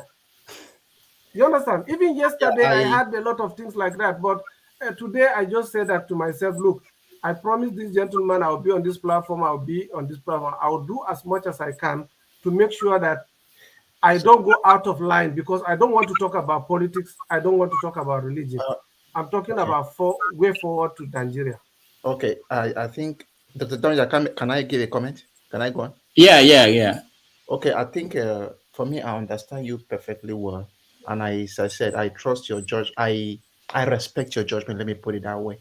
So generally, it's good you have lived among us. For me, I'm also from the east, but I always want to make one thing. I make one thing clear. I served in Bauchi State in the military barracks. There was one day I just went out to look at something. I'm a Catholic. I'm a Roman Catholic. I went to the Catholic family house to do something because if those who serve would know, I was the housemaster. The housemaster take care of the house. So there was a day I was coming. I had a bicycle. I like bicycles, you know. So I was just riding this bicycle as I came out, and I came out of the gate as I was riding. This Hausa man knocked. He used his I have a bicycle and the man has a bike, so he knocks me with the bike. Somehow my bike did not break. I had no scratch, but somehow his own bike, my bicycle did not break, but his own bike was broken. I don't know how, and I don't know how it happened. His own bike was broken, but me, nothing happened to me. My bicycle, nothing happened to me. Him also, to a certain extent, nothing happened to him, but all his things fell on the floor. He had potato he bought from the market. So with that, I helped him push the bike up, picked the potato for him, put in his bike, put it. So when I was about leaving, the man started making problems that I will not go anywhere. I started talking, he was speaking in Hausa, and people started gathering. That was during my service, as I said. But why this was almost getting, how people can be lynched in such situation. Another Hausa person who saw me and saw my countenance, he came immediately and had to solve the situation that was happening. I had to talk with them. And he just told me, if you have anything, give this man. I just removed 200 naira from my pocket and I gave him. He collected the money, climbed his bike, and went home. So when I reached home, I'm the type that I like reflecting on everything I do after each day. What have you done well? What have you not done well? I started thinking that, is this how I could have died in the Hausa land because I was on my lane. He was the one who hit me, and he was the one who was feeling hot, and I had just a bicycle. He had a bike. I said, see how I could have died because I came to serve my father's land in Bauchi.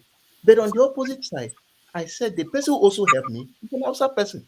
So it brought me to one conclusion, that we should learn to blame people who are bad or good depending on themselves, not on their tribe. Because every tribe has good people, every tribe has bad people. If this could have gone wrong, maybe I could have died because an Hausa person had to put me into trouble. But yet it was still another Hausa person who came and solved the problem. So I just feel that even my best friend back then in during service, he's a Yoruba person, Ayo. I was the one who taught him, how to save money because he used to eat his money anyhow. But after that, he saved a large deal of money, and he told me he used it for a very good training that is getting him something abroad. So I think there are good people, bad people in each religion or in each tribe.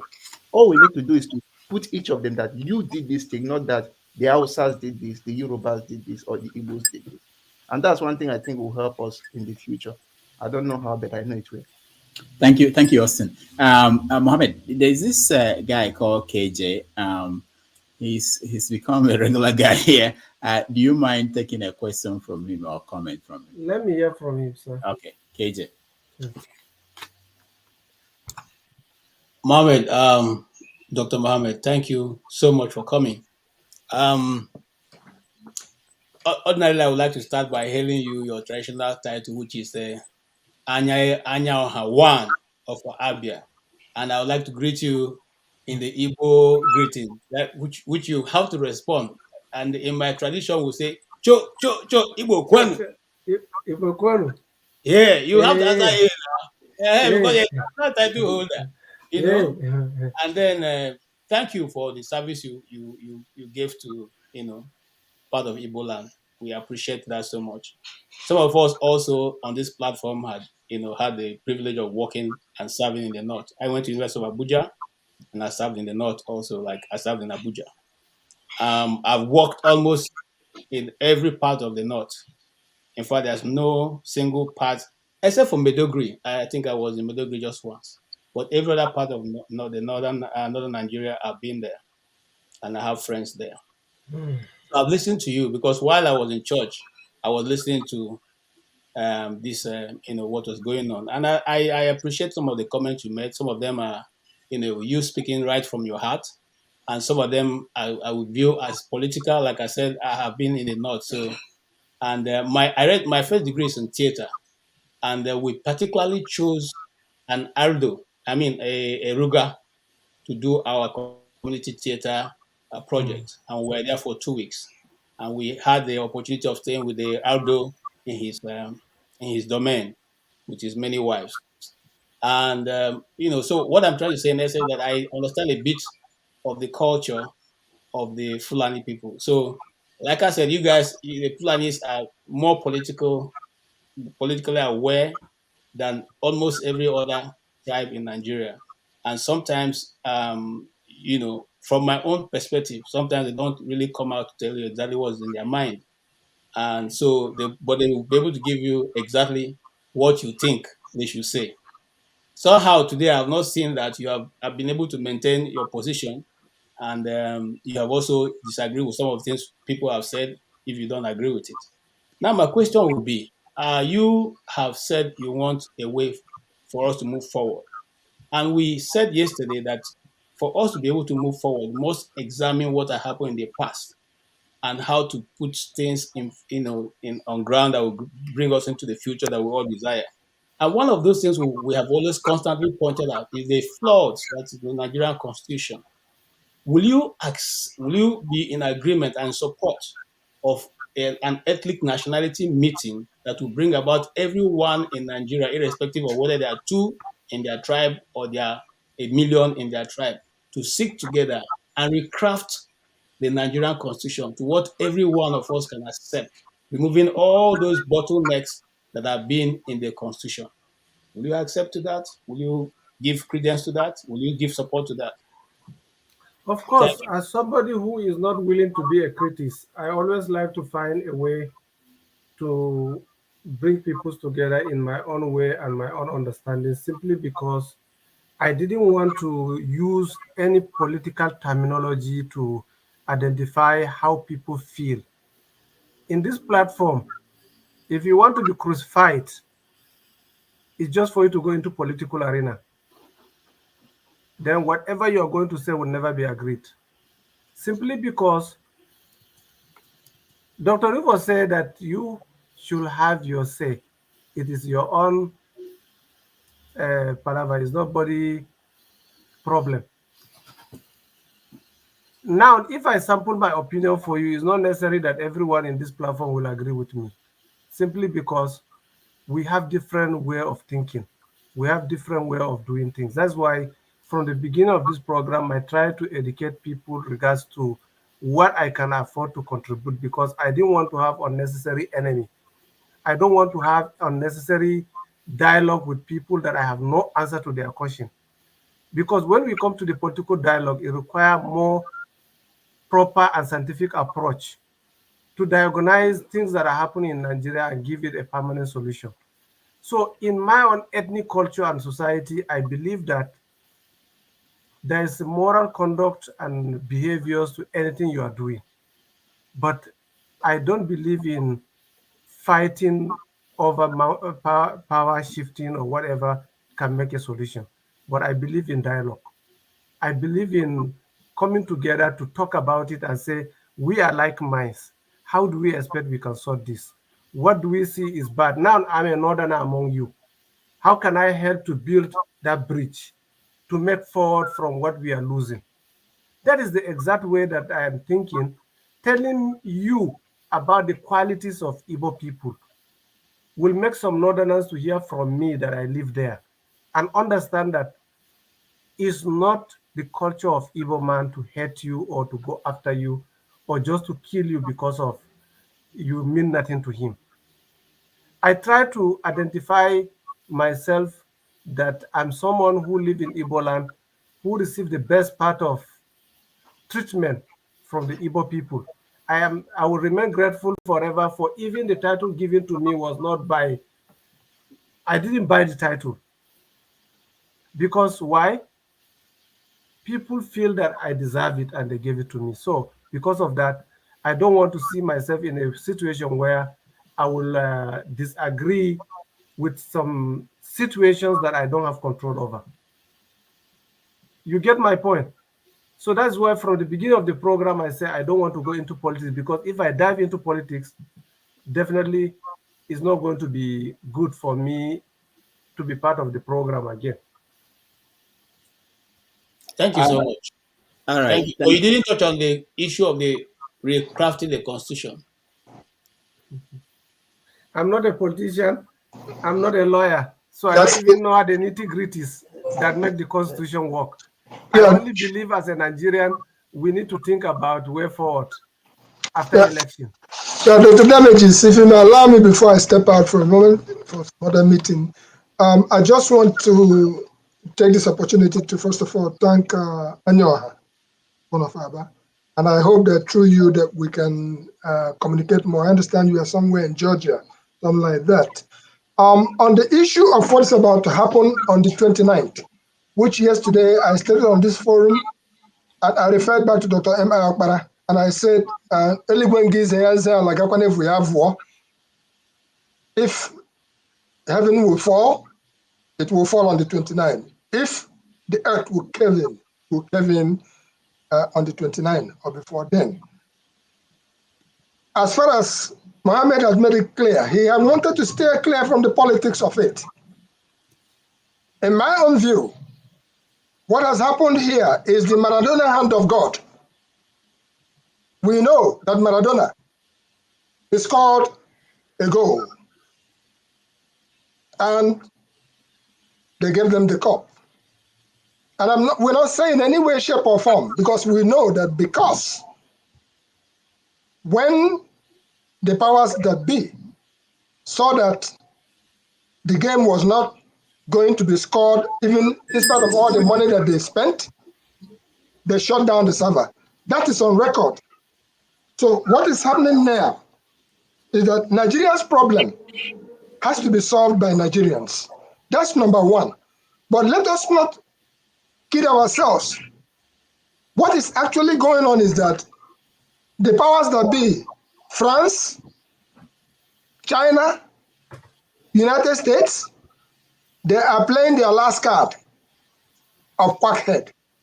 So let's find a way to solve our problem as Nigerians. As far as the election is concerned, the election was stolen. The presidential election was stolen. From my particular view, the man did all the magic, abracadabra. But in the end, he saw that this abracadabra was not going to work for him, and INEC called bad result. All right. That's my view. Thank you. Let's see what we can do to make things better for Nigeria. Thank you so much. Alexi, you wanted to say something? Unmute yourself. Well, I wanted to say that Dr. Mohammed has done well, taking all the questions. Nobody has the answer to all questions. Some of the questions that he struggled to answer, he should have just said, like, he doesn't know the answer. He did say it, but somehow he still struggled trying to explain himself out. Mohammed, you can't have all the answers. I maintain that Nigeria is not organically one, and that is true. We have had intermarriages. We have people who have parents in different parts of the country. It's all well and good. Some of us here, not me, but some of our people married from here. They are not going to make Nigeria become part of America or vice versa. Marriages are good the way they go. If you are married across borders of new nations, you have two homes. And there's nothing wrong with that. The things we emphasize about nationhood, name, Nigeria, Nigeria, Nigeria, is not the most important thing. The life of the people living in it, which has continued to diminish to zero almost, is more important than the name we're answering. Oh, let us move forward as one Nigeria. That's not the solution. Now, talking about the elements of what we should bring together. You can never separate politics, tribe, and culture in Nigeria. It is separable. Everybody holds on to their own. And I have nothing against that. But I'm saying we cannot mix all this together and continue to insist on one Nigeria. There is need for us to ease off from this most powerful center of any nation in the world. And that's where we should be hitting the nail on the head. Now, it is okay to just verbalize the solution. Jibril Aminu, who was once the Minister of Education, as intelligent as that man was or is, I suppose he's still alive, and his policies when he was there, let's face it, he would say, look, there is that room, that position that is not filled by a northerner should remain vacant, and no southerner should take it. It happened. I hope nobody's going to deny that, those who know about him. A position would be empty because he wanted to keep bringing up the North and keep pushing down any element of the South in that field of knowledge, education. It was very blatant. He did it, and we all saw it. Nobody could talk then. Now, taking America 200 years to be where they are doesn't mean that Nigeria has to take 200 years to come to this level. And I will explain something about that. You see, Japan. Let's see. Our guest has to go. We can talk after he leaves. Okay. Well, thank you for coming, and you are well appreciated. If Biafra comes, remain in Aba. Nobody's going to do anything to you. And tell others that Biafra is a home for anyone who wants to be there. And this is true. We are not driving people away. We are not going to kill anybody, but we need that freedom. And that's something to bear in mind. Not with anger, but to know that it's going to better the life of everyone, both in Nigeria and in Biafra. Thank you. Okay, thank you. Alaro, go ahead. Just 1 minute. Real quick, Doctor, if you can stay. I want to share my personal experience with Tinubu in this space, and you can verify what I'm about to tell you. If all remember the first time of Fashola, this was when the Okada drivers started in Lagos, and a lot of people were dying due to the fact that these Okadas were not safe. Can you guys remember that? And at that time I went home, I saw the situation, which I had to stop my parents from even ever riding on Okadas. Now, when I got back, I contacted AFX. AFX in California is they produce some of the safest helmets in the world. You can verify it. They're in California, and I personally spoke to Doug Hill. He owns this company. Their helmets are very expensive, and Doug Hill realized with the population of Lagos, there's no way we can afford to buy that at the price they're producing.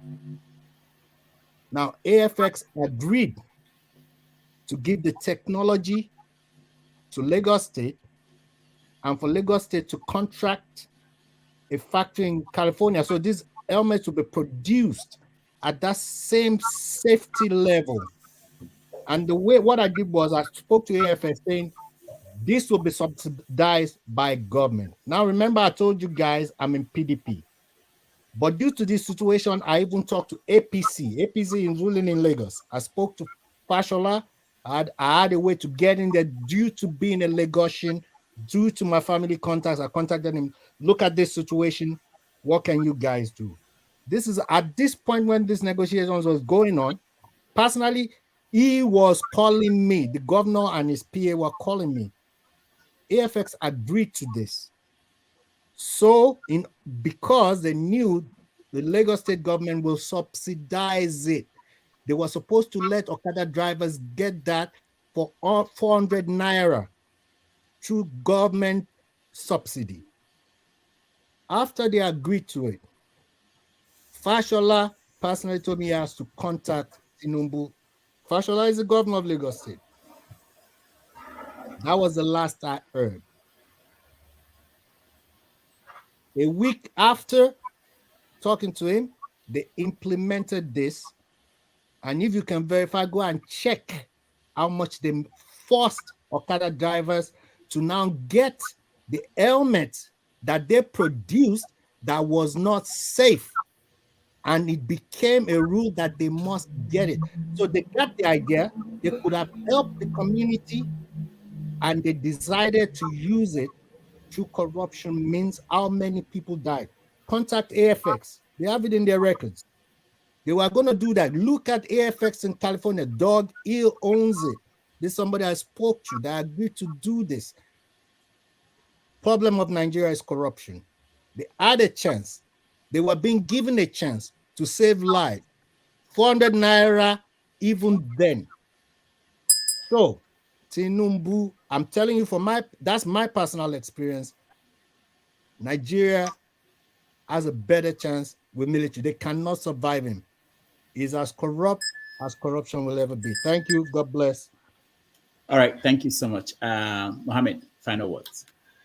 All right. So thank you, gentlemen and ladies that disappear on the platform. I thank you all for participating in this program, and I want to ask forgiveness for anyone that I say anything that does not go well with you regards to your political interest or difference or any question that I couldn't answer due to peculiarity of the question. So please, I wish that we can have this type of program so that we can invite different opinions to be able to now harmonize our challenges. Because without hearing from me that live in the South, you wouldn't know that if the Southerners are all the way I say. And I believe that whoever is on this platform today believe that I appreciate you so much, and I thank your people that time I was there, and I really thank you for giving me the opportunity to air my view in regards to the country we belong to. And I thank you so much, Dr. Damages, for inviting me on this program, and I want you to tell your supporters and the participants that anything that I say about obedience is not like I say it in a harsh way. I'm only saying it because I feel like I have the right to say my mind so that I will not be biased. Saying only the good things, I will not be able to say anything about what the public view is like. As long as I'm in America does not mean I don't see the media or I don't see what is happening in Nigeria. So, but we need to go home and see how we can fix. And we have Mr. Fix among us. Let it help us fix things. Thank you. God bless you all. Thank you so much. And don't forget your Okwago. Okay, I'll get my Okwago. Let me get your particulars from Dr. Damages. All right. The Damages. So that you can keep it here in America. All right, no problem. Thank you. I'll wear it and I'll come out of the platform and thank you for it. All right. No wahala. Thank you. Thank you so much, Mohammed. We appreciate it. All right, let's take a break and then we round up. Album right here. It's called Spirit of Love. We're very pleased to welcome Majek Beshek.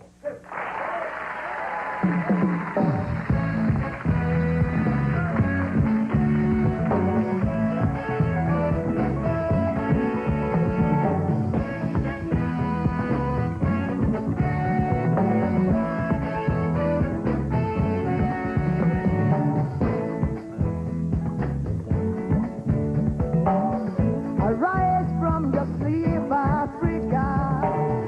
Rise from your sleep,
middle beaches, when we used to live like princes and princesses. Remember, my God who are the dream for New America. Oh, remember, Martin Luther King, who are the dream for New America. They say you have the right, they say you are brown, they say you have the right, they say you are brown. Only the angels of Jah is white now. Only the angels of God is white. So long, too long, so long, too long. We've been sitting down so long. We've been a fool around for too long.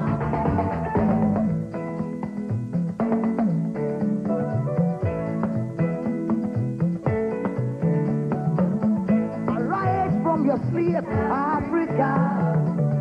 Arise from your sleep, America. There's work to be done, Africa. So much work to be done, America. But if we unite, hey, we will be free so long. Too long. Too long. Too long. Too long. Too long.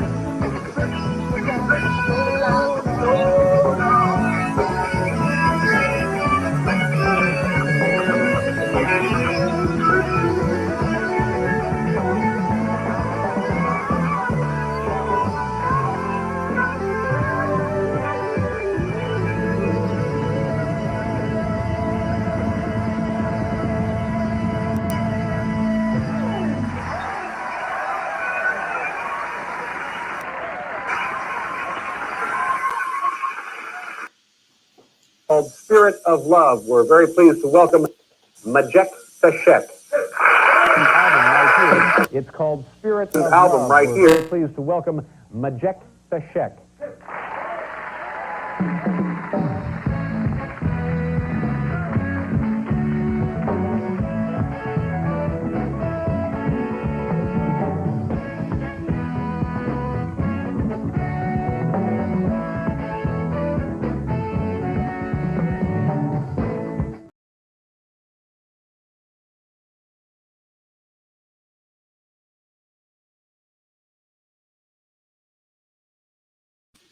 All right.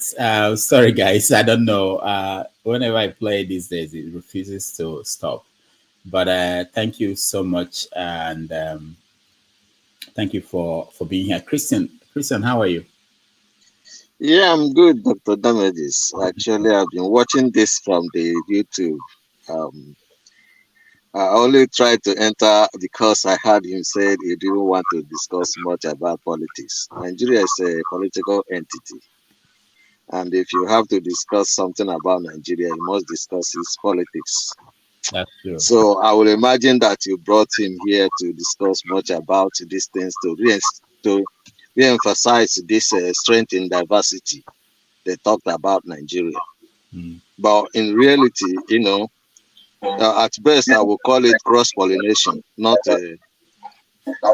because most people do not understand this this phrase, strength in diversity, which does not apply in Nigeria today. It's not applicable to Nigeria as far as I'm concerned. But, if he is going to discuss, it's interesting to know. I served in Zamaru, which is near the ABU where he studied. So I can understand a little bit about the culture he talked about and all the rest of them. But that does not necessarily mean that one isolated cases or this kind of isolated cases is good enough to continue to make Nigeria, remain one, basically. But if that is what he's preaching about, because there has to be more to it than just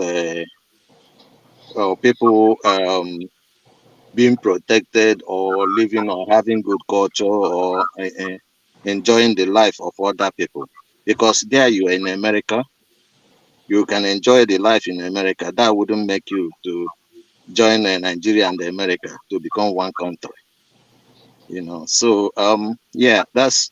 But interestingly, I do appreciate what he had to say about the Igbos. Unfortunately, when it comes to those issues that has to do with ethnicity and his tribe, they tend to be very uptight, I will say.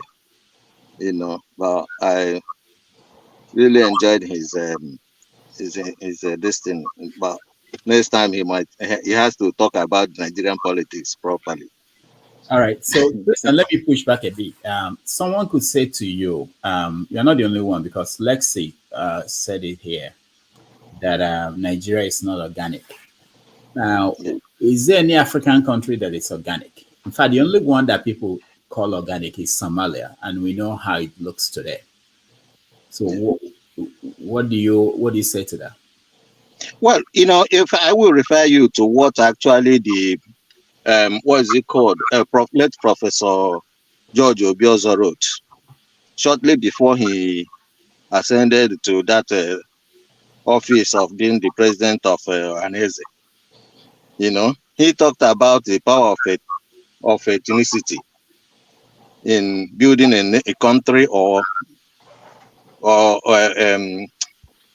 dividing a nation. You know, and he talked about the Eastern Europeans. Actually, he said that the things we call tribes, they are called nations in Europe.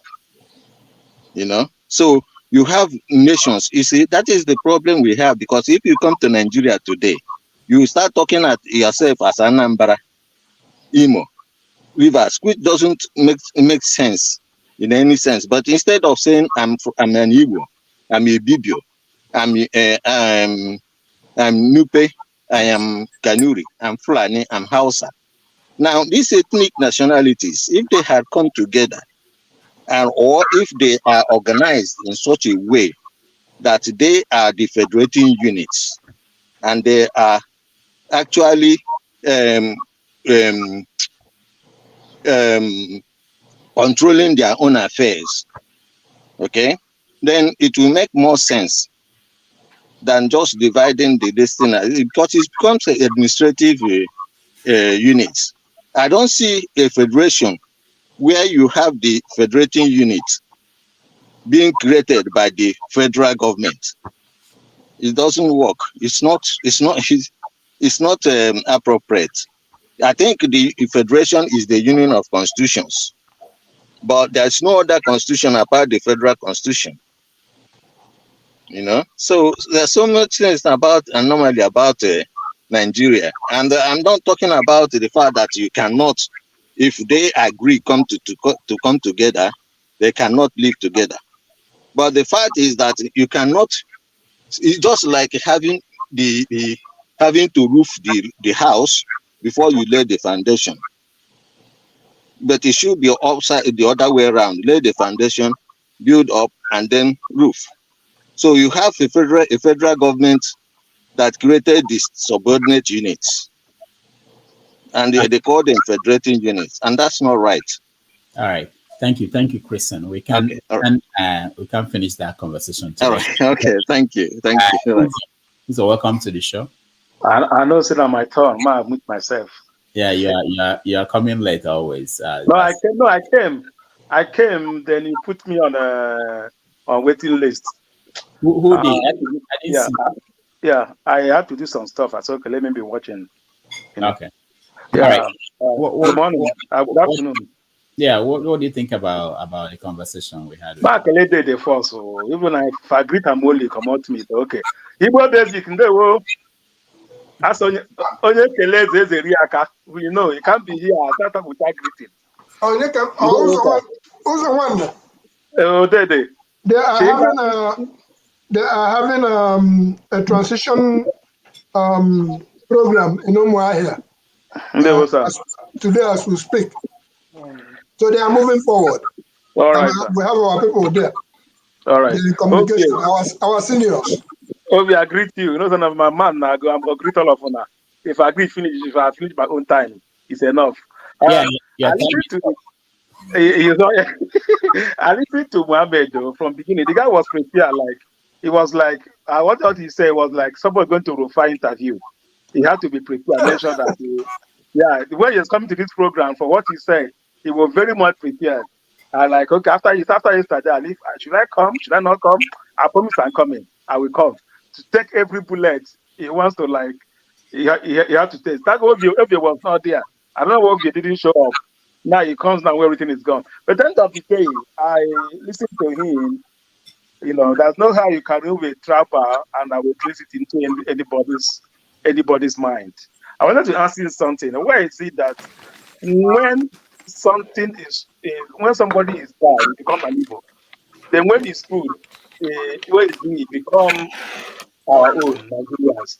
The time he played this, I think the video he played, he was talking about Kaduna and Zogo. Kaduna and Zogo, now he creates an Igbo. But tomorrow night he tell you say it's from South. You see, that's the thing. He prefer Kaduna and Zogo as an Igbo. But tomorrow night you say Kaduna and Zogo from another tribe. You know, we keep on playing that in Nigeria. You say we are one. So if we are one, my point is that everybody should be, no matter where you come from, just like Adesoya won the championship, we will celebrate as in Nigeria. Nobody thinks he's a Yoruba. All right. If you watch him, he went to the audience. He was meeting one of the NBA guy. He will win. We are just like people. We are happy. We are in Nigeria. We didn't tell him. People are not happy as one. Like if you are going to watch with our friends, like a match party, all of us come and that's Nigeria fighting. If you go to a sport club to watch, you say Nigeria is fighting. Not Yoruba is fighting. All of us will be there. Who is fighting? Nigeria fighting. It's our brother. That's how Nigeria should be. And when he lost, you say all of us will be so angry that our own brother lost the fight. If you see all of us in Nigeria, our mind will be like, we'll be hit because he lost. We didn't say a Yoruba guy lost. We say a Nigeria lost. So my own point is that we have other traveling stuff in our mind. But what you don't know, don't say. The guy said so many things he don't know about Igbos. Yes, he was a title chief, which Ngapon Ezendese his state of Akaja can review your title, Yama. Was so cruel, he thought so many things, which is not really the way the Igbos I grew up with elders, even here in Houston, I still make up with elders. I'm not watching, I'm watching Houston. So I know about everything he was saying. So the other way around, when you don't know something, I really expect him. When he don't know something, he doesn't go to it. He tell you say, I don't know it, don't know it. Then start muggling with it. But most of the things he said about Igbo culture, Igbo this, Igbo that is not true. Things changes. That is not the truth. Some are true, some are not. But 80%, he didn't get it all that right.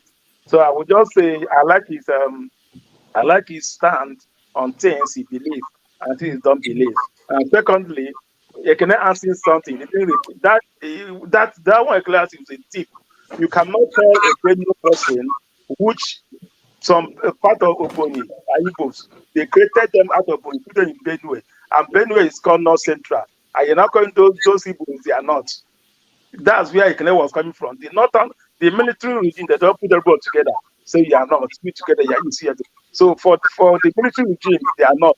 But for human beings, you can't tell a Benue person, which some parts are from American countries, they are joined with Benue. They put on the there, you guys are not. That's what the Canadian was coming from, which he should go deep down. Follow that. Not everybody they put together are the same tribe. They may put East West and call you South. Not everybody is a South. That's not my own contribution. I thank God I will be doing some more. Let me give other people a chance. That's my own. Thank you. All right, thank you. Ovie, welcome. Assalamu alaikum. Yeah. Igbo basics, may your days be long. You don't blow myself. Correct. Ovie, did you watch? Ovie, I'm hearing quite a little bit from all angles. That Nigeria, what would they talk about? They would be careful. Ovie, did you? When hold up Nigeria, you hold them for jugular. I'm talking about Nigeria. The thing we hold them now, you hold them for here. Ovia, did you watch? Yes, I watched, and Okay. What's your impression? say the one difference between America and Nigeria is there's too much freedom in Nigeria. We never that there's too much freedom, right?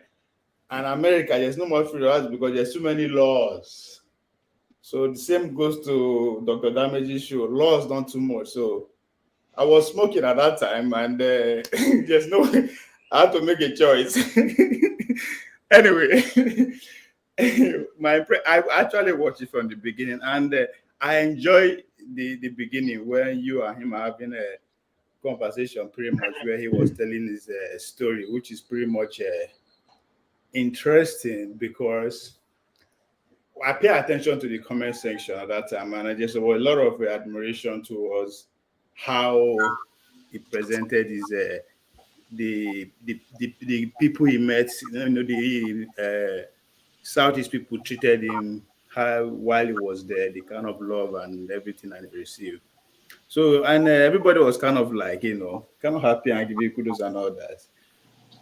And all of a sudden, I just say, okay, imagine if somebody come here and is saying the same thing of his experience in the north, how the northern people are so nice and all that. The reaction will be different, right? So pay attention to the reaction. The reaction will be different. And that's exactly what happened. As soon as you bring people in to start asking questions, we went from learning movement to something totally. We now decided to say, okay, we are Nigerians now. Let's act like Nigerians. And started just asking, attacking questions, directly questions. I mean, this is a moment for us to learn. So, now Saturday, we can go at it. But so when we have it somewhere like I mean, this is my opinion. I mean, you're asking me for my observation. I just believe we lost an opportunity to actually have some kind of valuable question. One to me is what is the reception like from Adamawa when he's saying all these things in his movie privately? It's different when he's saying it in public and the reaction, but in privately, how are the people receiving this? We mixed the opportunity, but I think he touched on it a little bit, but we started attacking. So things like that, because I think one of the reasons that you brought him on is to commemorate with the 50 years anniversary of NYSC, right? Which Ekene also trying to, portray, but he missed the point by starting going there. Now, the NYSC, is it for us to, I mean, again, this we appreciate Igbo Basics' own experience here too. Is it to teach Nigerians the difference? Or this is a question now to everybody. Is there any point in time in Nigerian history, or is there any avenue whereby let's teach children, let's teach Nigeria our commonality, what we have in common, rather than what we have, what set us apart? Because all our argument, all our convention is that, this one is Igbo, this one is Yoruba, this one is this one. But what do we really have in common? Because to me, I know doing NYSC, I want to believe that should be, if it is not, it should be the core goal of the NYSC. Teachers go there and learn. Go to the east and learn what you have in common with your eastern person. Go to the north and learn what you have and come and share, rather than I don't know what it's about, right? And again, another question again, is it not an excuse to avoid actually telling us what actually happened, what led to the war? Because we don't know. That's why we keep arguing all the time. We don't really know what happened. We all have our small history here, small book here, small there. But Nigerians, the elders never actually see that as a common. This is what happened. So that it will not.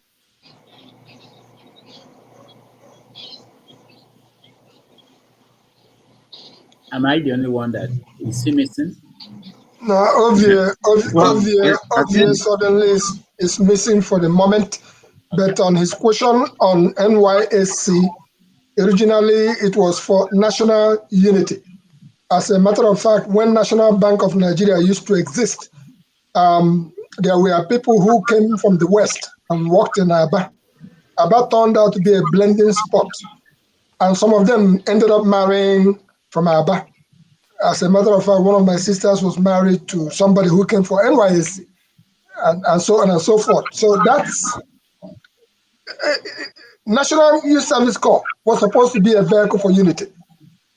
And thank you, Marsh, that you just came back, because I was trying to address you before, because I met your brother Emmanuel Ogebe.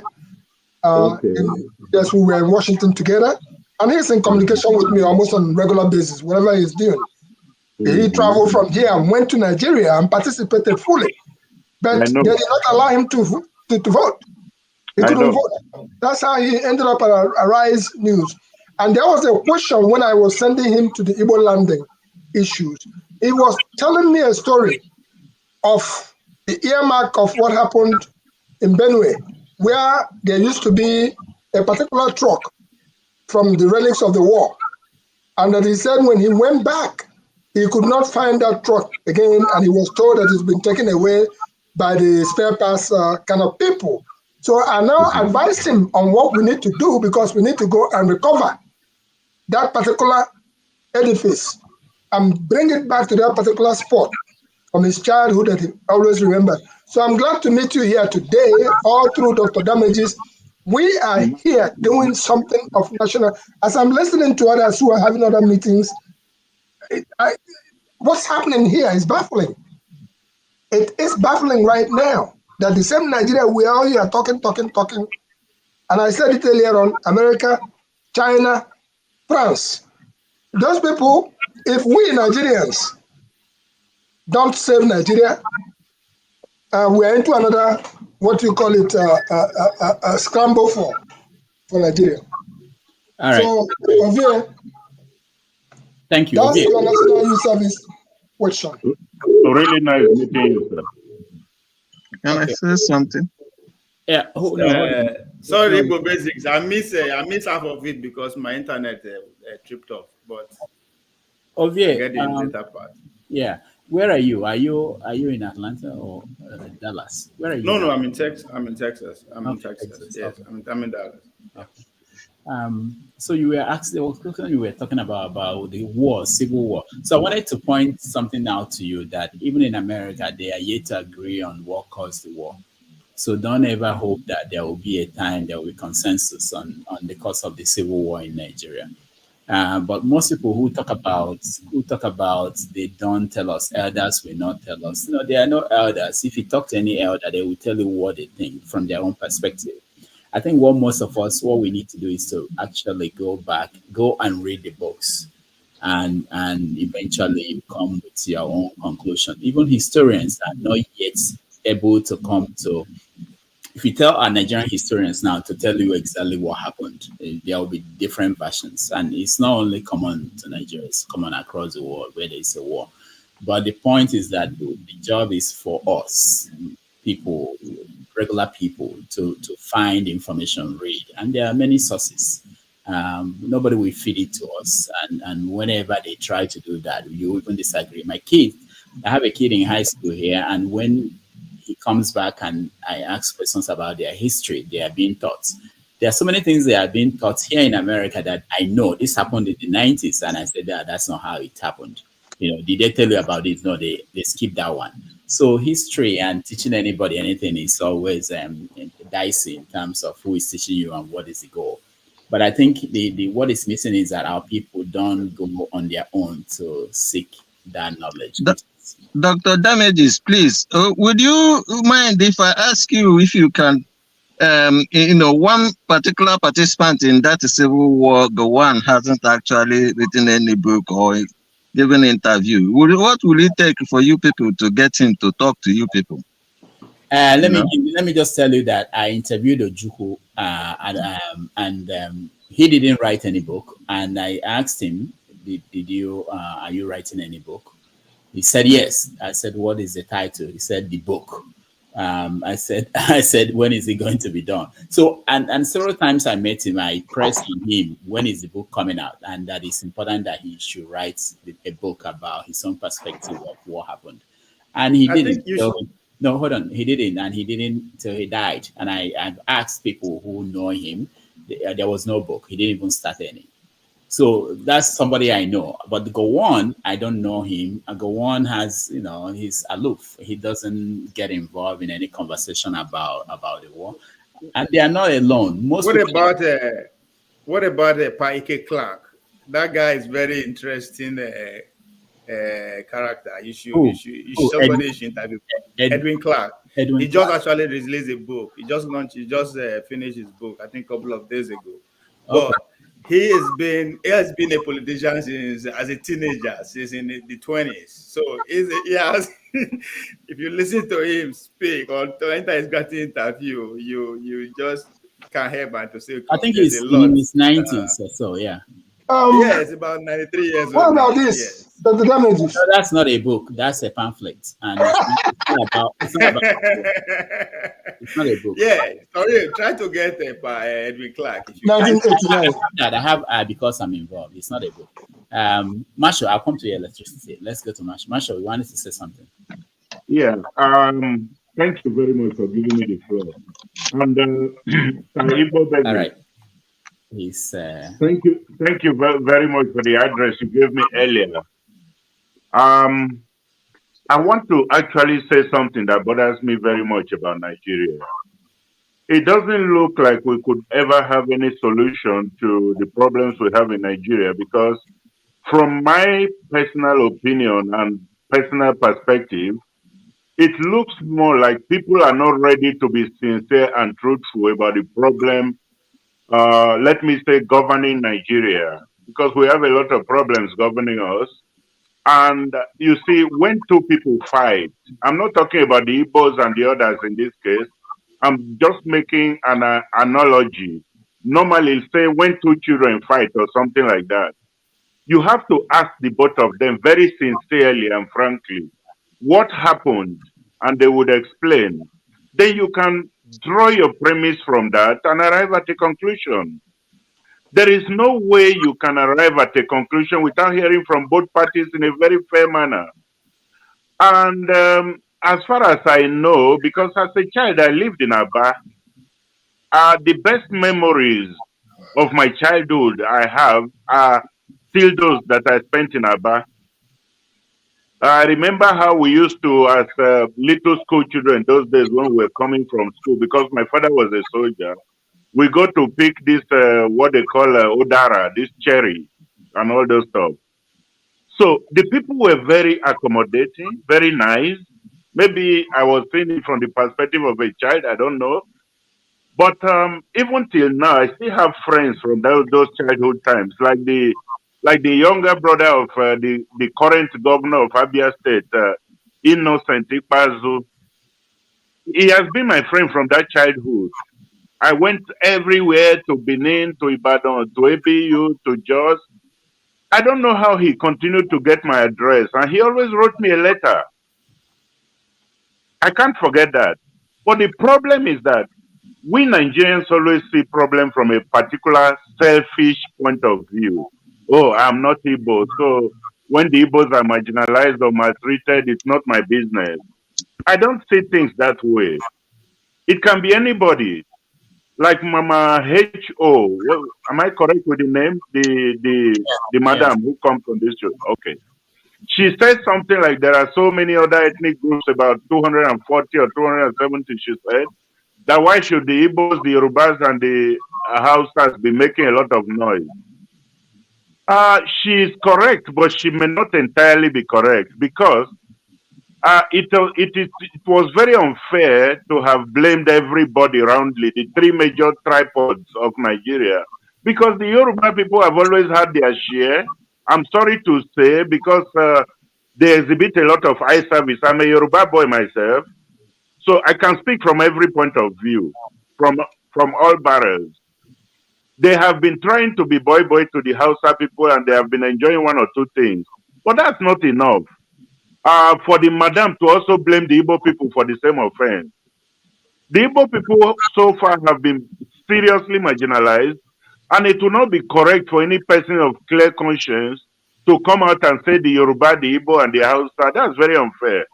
I wanted to say something, but I don't quite know the rules of this forum, so I didn't know how to indicate my intention to chip in a word.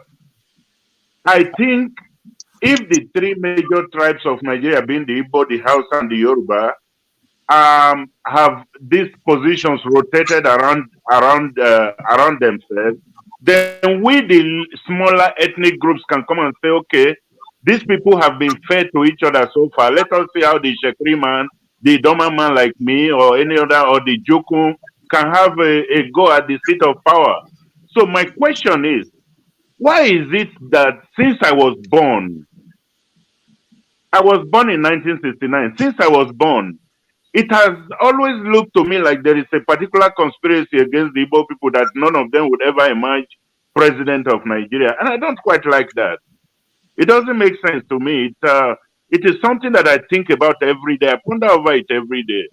And I don't know if somebody can exactly tell me why it is like that. Is it a conscious conspiracy, or is it just a sort of omission? Can somebody tell me? All right. Thank you, Marshall. You're welcome. Okay, we don't have someone here answering questions, but we can get to that. But I want to hear from. No, maybe Igbo Basic can help us. He's the most elderly man here. No, Igbo Basics will now give us. So okay, hold on, Igbo Basics. You answer, but let me hear from Electricity. He's. I want us to normally what we do here is after the interview we go and do a feedback and get a take how people see the interview, and then we can. I'm sorry, Dr. Damages. There is one important thing I forgot to point out. Yeah. Why is it that when any important thing is to be discussed, people always come with this thing, leave it. It is too sensitive. We must discuss everything, sensitive or not sensitive, to arrive at a good solution. Why do we have to keep some things aside as if it's a shrine and we cannot touch there? We must touch everything if we must repair Nigeria. We must discuss openly. On this show, we discussed everything, so that's not a problem. Go ahead, What if we don't have appreciable knowledge about that thing? We can talk about it. Like the question he asks is not difficult. It's not really a difficult question. All right, thank you very much. Greetings to all. Mr. Marsh, thank you. You highlighted some important things that I wanted to say, but first, let me address the question Ovie asked. I don't think that question was answered. So I will take it in this way. Given to the fact that, or it appears that nobody knows the reason why the Civil War happened in the first place. That means the narrative that it is it's about the Igbos. We can argue that that narrative is incorrect. Would I be clear on that? I mean, because nobody knows why it happened. Nobody has been able to tell. Now, I didn't say that. I didn't say that. What I said is that people will not agree. Historians have not agreed on what happened. I mean, someone can pick it up and say that the reason why there was a civil war was because of the personality of Ojukwu and Gowon. That if history had put in different people there, that there probably would not have been a civil war. But Rudolph, most of the people who are main player of that event are still very much alive. This is it's not 100 years ago. They are still both the victims, both people who lost. They are still people who can literally close their eyes and see everything unfolding. They are still very much alive within our family, not necessarily in government. People who let me tell you something. Nigerians. No, let me finish first. We don't get distracted. Uzo, let me tell you something. So hold on, don't tell him yet. Go ahead. Finish your. All right, thank you very much. Now, the second question is, what do we have in common? Now, from my own point, the basic living necessity of life, particularly in Nigeria, we all have it in common. Now, in respect to what Mr. March said, referencing Mama H.O. comments, according to Wikipedia, there are 371 ethnic groups in Nigeria, according to Wikipedia. Now, the question I often put when people talk about Igbos being marginalized or whatever being marginalized, the question I ask is, in terms of the basic living necessity in the context of Nigeria, how are they being marginalized? And nobody has been able to answer that question. If we claim to be one Nigeria, because whatever is happening in the country is affecting everybody, real basic living necessity. Nobody, I often argue that the Igbos or the Jaws or the Yorubas, nobody is being marginalized in the context of Nigeria at this present moment. So when we push this narrative, I often ask the question, those who push this narrative, what do they intend to achieve? Do they want to continue to create division? Because my nickname is electricity. So electricity is one of the basic living necessities. There is no part in the country that enjoy 24 hours electricity. About roads, about hospital, about education, about jobs, about the other things. So we all have this one thing in common. So if we could focus on this one thing, then we're going to move ahead. Now, you also highlight, you also highlight the issues that it's like, let's leave it. That has been one of our major problems as well, too. We felt some things are not meant to be discussed, are untouchable, or because of the sensitivity. If these things are dividing us, then we have to address it.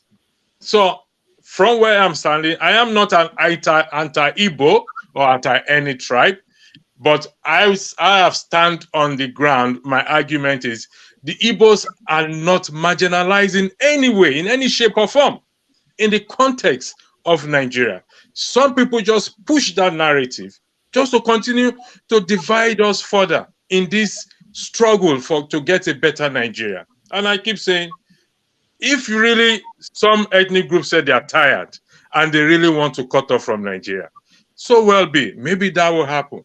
But until such time, until they are able to come to that point to develop their region and practice integrity, transparency, and accountability, even if they break up, it will not be better than the present Nigeria that we have. Thank you. I yield the floor.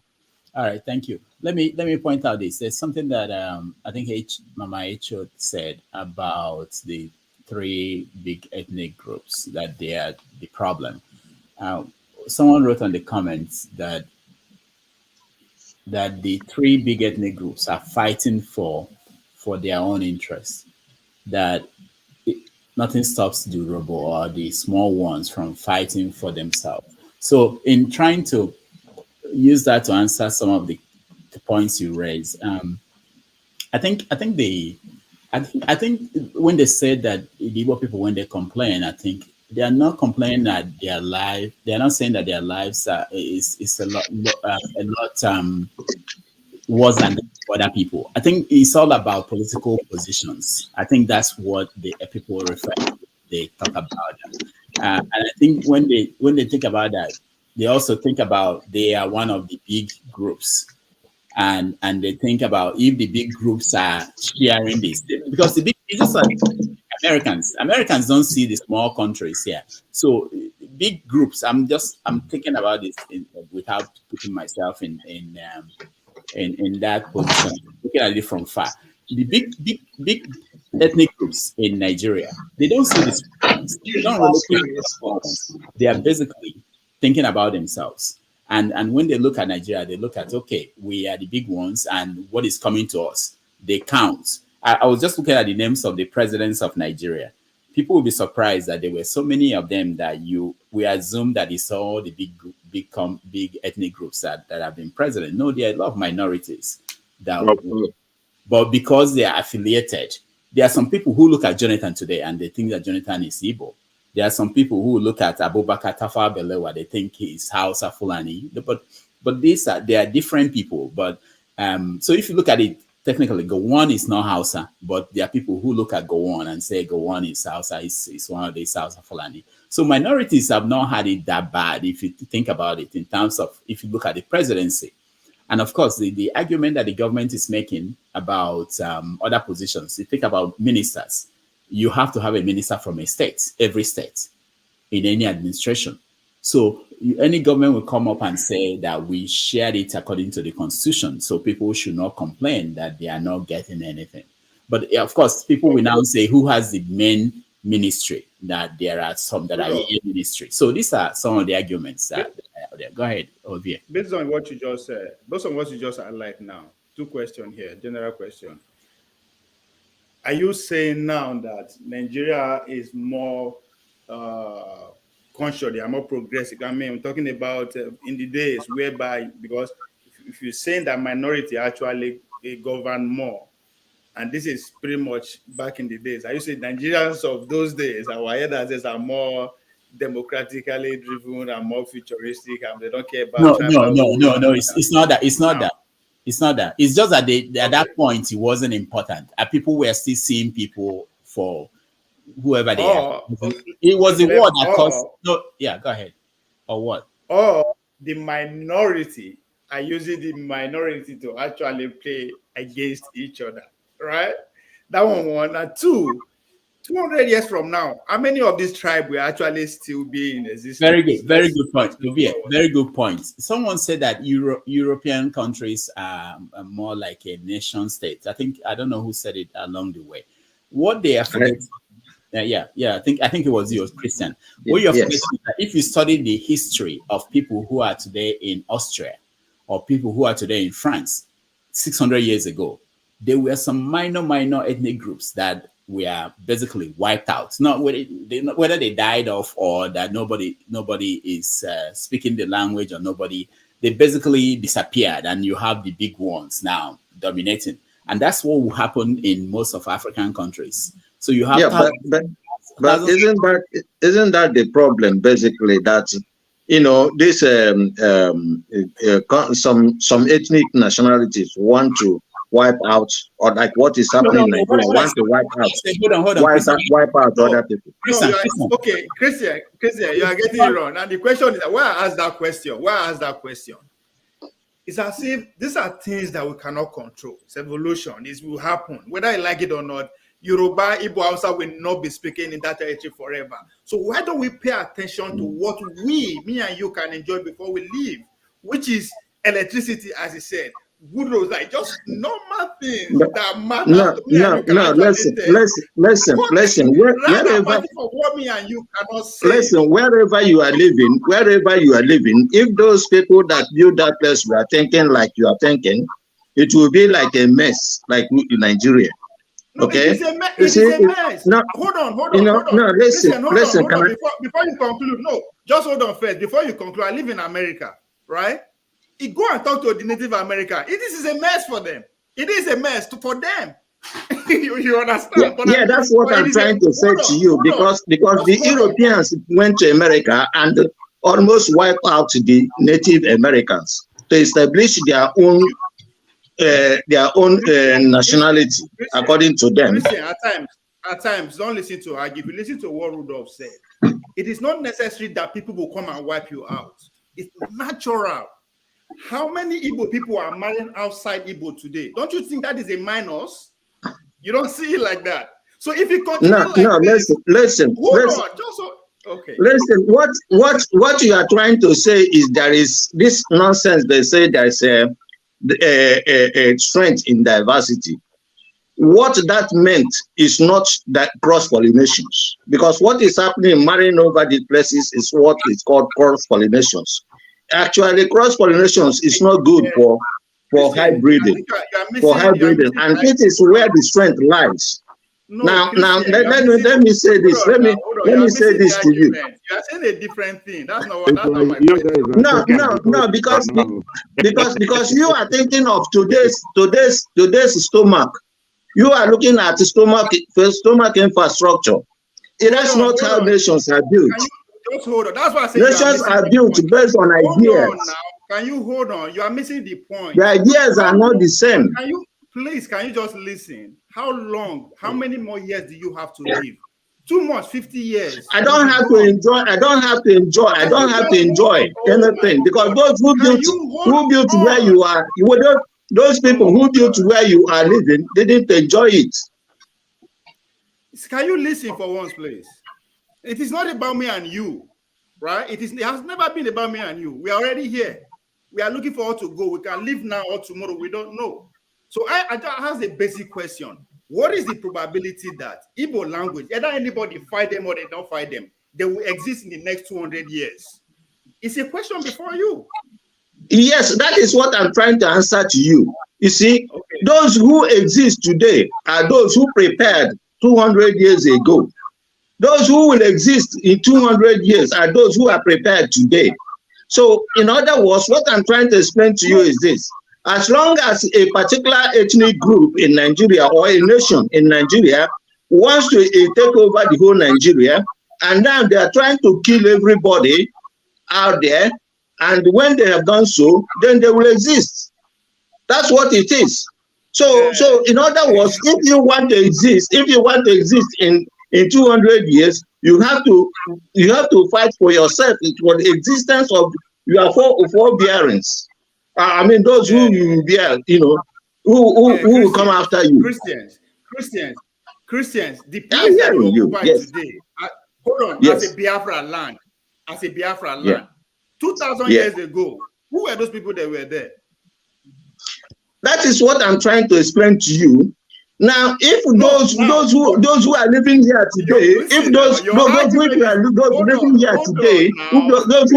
can you let me answer you? Let me answer you. Okay. Those who are living there today, if they hadn't prepared to live there today, right, they wouldn't be there.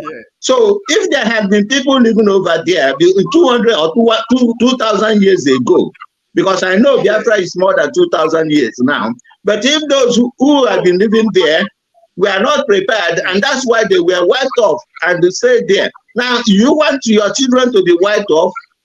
Is that what you want? You want me to agree with you? You are keep talking about wiped off. It is not about wiped off. Because you can see it happening in Nigeria.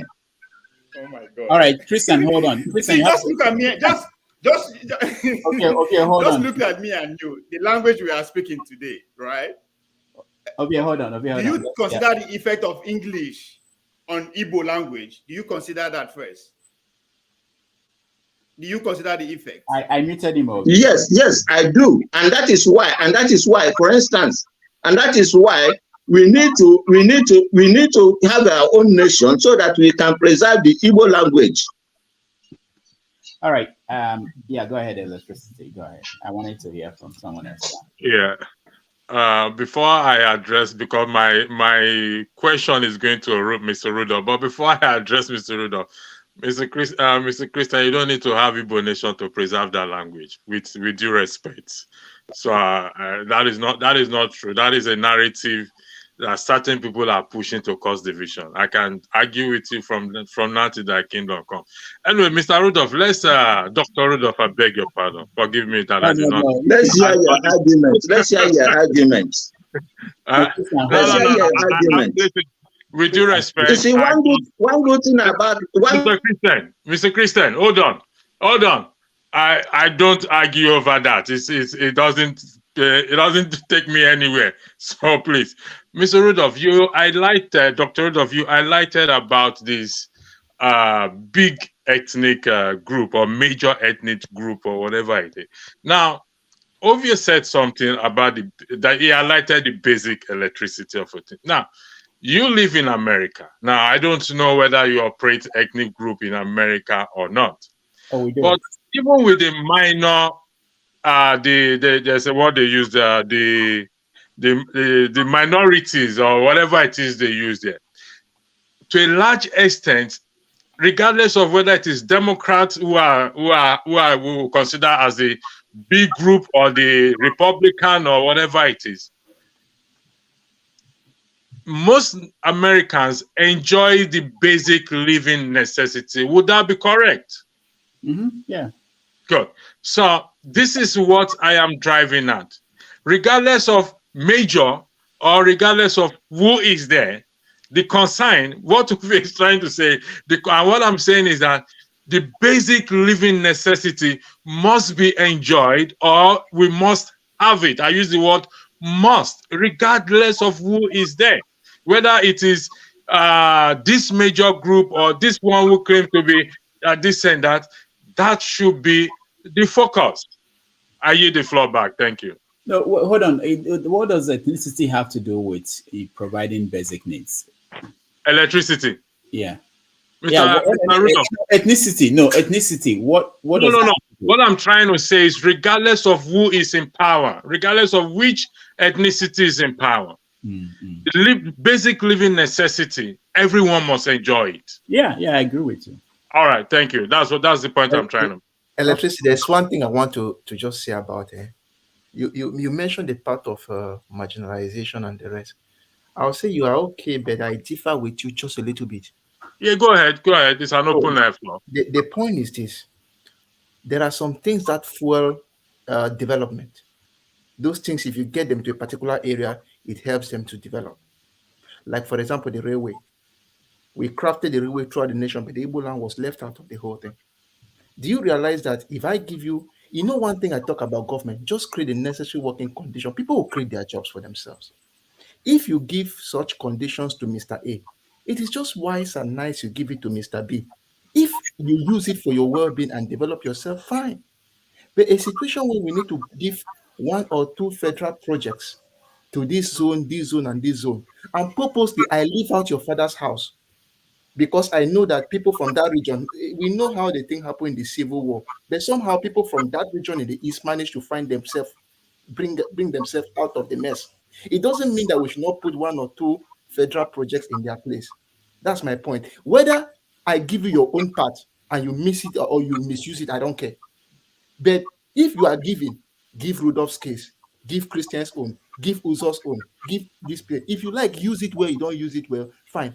Do you realize that if you could have brought it to my house, maybe it was time for me to get maybe a certain building, let's say these skill acquisition centers, we're supposed to provide 50 of them. We shared equally in everybody's house, in such a way that they brought it to your own house, you didn't use it well. Then you bring it to my own house and I go and bring my kids and train them. When you see what I've done, you really learn from it. So if you talk of the basic necessity for everybody, it is true. But sometimes those things that bring basic necessity, you should try to share it equally, so that if you use your own well, fine. If you don't use it well, fine. All right, go ahead. May I rebut, please? Can you highlight where we have which region we have? How many you reference to because my uncle works in the railway. How many states has railway that is in operation, please? We talked of the railway master plan. That drives from the north right up to everywhere. You and I know that the southeast was vehemently cut off from it. And it's true. People complain. No, don't put words in my mouth, please. I really appreciate that. Don't say I know it's true, because you don't know if I know it's true, please. With due respect, please. I mean, you can argue, you can disagree with what I say, but I ask a question: which state in the country that the railway is functioning that were left out? Let's make it 100% game. None of the states has a basic railway, but when it comes to the crafting, this is what we'll do. It is good to carry everybody along, because if you have a plan that this is where the road will pass, and that road you will pass there in the next 50 years, so if my own house is not there in the plan, it means that it will never be done in my own house. Okay, I'm glad you said 100%. None is working, because listen, I'm glad you said that. So I don't think I have any arguments to bring forward to you again. But here it is: if the federal government has failed in terms of the plan you highlighted, there are state governments. They can equally also implement these things in their region. Would that be correct? That is very true. So, right. So the state government failed. Let me finish. You see, if we keep going like this, the state government failed also because they have every opportunity to develop their region as well too. Okay, all right. I yield the floor back to you. Thank you. So the point is this: I am very happy. That's why I say Nigeria is a federation. Everybody will have different steps, and that's why I I'm very happy to an extent with Buhari for a small thing, removing some things from the executive list. There are some important things that he has removed, like electricity, as you made it. If you have people from the northwest or from the northeast, you can say, okay, all the governors here, what do we use to make sure we can supply electricity in this part of the? Because as I said, once one person is doing the right thing, others will say, Nami, they don't leave behind. No, maybe we join the group. That's what I know. So there are some basic things that were in the exclusive list or the executive list that we need to remove so that people can have advantage and states can develop themselves. But my point is this: when they talk of this issue of marginalization, which I said I would differ with you just a little bit, is that when it comes to giving everything to your children, everybody should be treated equally. Not that these basic things should be with this basic thing should be with this person. Everybody should be on equal slate. And you and I know, as I said, okay, sorry, let me take that back. As I said, with all due respect, most of us in Nigeria know that the whole things are not shared equally. And that is just the truth. Let's go. Okay, hold on, Austin. There's something that Mohammed said when he was here. He said that people in the East, that he saw people doing things that the government typically would do in the North. Not just people contributing money to bring electricity to where they live, people contributing money to build roads. This is something that he has never seen anything like that in the North. But people in the East were doing that, building schools. So the point, just to support what Austin is saying, if we want to build a country that everybody will feel that they belong, because that's what people at this point, people are already giving up on merit. People are already giving up on if I can propose now, which is something that happens in America. We don't really care who is being voted in as the mayor of my city, or whether it's black or white, or it's about whether you can do the job. But most people in Nigeria now believe that it doesn't matter who you vote in there, they are not going to do the job. All that they care about now is, do I feel represented in this government? Even though the government will not do anything for them, they just want to feel that they are represented. Rudolph, isn't part of the solution is what Augustine just highlighted about what Buhari did by taking some things from the exclusive list, like the you're right. So isn't that the part of the restructuring that we are? No, that's what people have been pushing for in terms of amending the constitution. That's what people have been saying for many years, but nobody found it necessary to do that. And there are still many more to be done. But even though you do that, there are certain things that cannot be done by state governments. What I mean by that is that the resources, if you think about it, there are some state governments today that what they get in a year is less than what Lagos State or River State they get in 1 month. Yeah, but for such, hold on. That's like you making an excuse. That's like making an excuse for them. It's not about excuses. Their job does not just stop at collecting money and come at this, but your job is actually to find a way. No, I mean from whatever source. No, I'm talking about from every source. It's not getting from Abuja, from every source. So they are not. They ignore that part in total. They ignore that part entirety. Nobody is actually. No, they are not. Now there's no state that is ignoring it. Every state and is again, fighting now. Rudolph, you're a journalist. Do you think there is a deliberate attempt for news media not to shine light again by what Augustine just highlighted, the stuff that the Buhari took out of it exclusively, because the honors now fall on the governors to do the needful. But you think is it a deliberate attempt that nobody's even talking about it? But he hasn't done anything. With which resources? Which resources would they do what they want to do? Yes. No, that is why you as a governor now you have to go and look for that resources thing. Okay, let me answer you.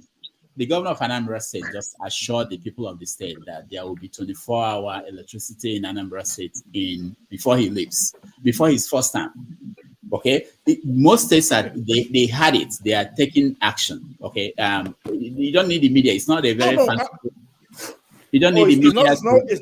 It's not because the people are still not fully aware right? Except people like me, how many and people? you and the rest. But Ovia, how many people know there is an exclusive list? I mean, you're talking about people in the village. How many of them know that something like that? So people that should know, they know. You know, I know. Austin knows. Everybody that should know, they know that was done. And it takes time to build that, and it takes resources. So when you find a state like Anambra State building their own airports, you find a state like Imo State, people contributing money for Imo State to build an airport. Okay, for them to do other things, they have to plan it. What I hope that they will do regionally, that most regions will come together and build things, put the resources together. It will be easier. And there's a rumor out there that the Oduwa, that the Southwest are doing something like that. Yeah, they are doing it. Yeah, they are planning. They have a railway system now that will go across the capitals of. We've been talking about it in the Southeast. In several conferences that we had here in America in the 90s and 2000s at the World Igbo Congress, people have proposed it. The question is, how do you get the right governors in for them to come together and put resources together? Because one governor cannot. Let me tell you, it's easy to blame these people that they are not doing their job. I know they are not doing a lot. But if you think about the actual money that they handle, okay, it's not after they pay basic salaries and still the ones they need to steal. They don't know how we'll get the right people in, as you just said. How do we get the right people in? It's for us to be talking about stuff like this more, rather than talking about Igbo man, Hausa man, Yoruba man, things that don't move us forward, right? Let's talk about real stuff. The more we talk about it, the more solution come, the more the right people come forward, right? But we keep talking about religion, tribe, how do Musa, Emeke, Chuku. The problem we still have is the federal government. The federal government is the problem. If they are allowing people to do their own electricity, where is the money going to come from? The money is in the pocket of the federal government. The first thing the federal government should do is to decentralize capital. Decentralize capital acquisition. Every region should be able to compete and make money. Every region of Nigeria has something that they can use. So what is the point? The federal government having all the money in its pocket and telling Rudolph, go and build a third road. Where is it going to get the money from? Yeah, it doesn't make sense to me. Marshall, the point you made is important because some states now are overtaxing their people. I don't know about where you come from. In Anambra State, poor people are paying because they are trying to generate money, and without providing the infrastructure, you are taxing people who are already down. So it's an issue because they want to compete with Lagos, they want to compete with Rivers. Because they don't know the basic workings of economics. We are putting illiterates in power. Illiterate. That's the problem. Yeah, let's just waiting bad pass now. Professors put the illiterates in power. Mr. Marsh, let me first of all highlight what Ovie said earlier, which is 100% correct. These are the things we should be discussing and not about.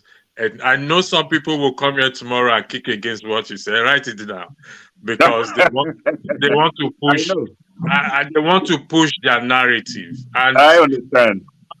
Honestly, I am not anti-Igbo, take it, but I can say authoritatively, people are pushing this, whatever it is. But Rudolph, I will have to disagree with you when I'll come to you, Mr. Marsh, when you say that one governor cannot do it. Like Obi said, why did they get elected in the first place? I'm not saying, yes, one person may not do it, but let them start with that initiative first.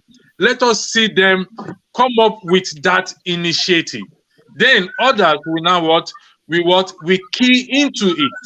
Because if I am governor of Rivers State, for example, or my state, Bayelsa State, for example, that have that amount of resources that is coming from my state.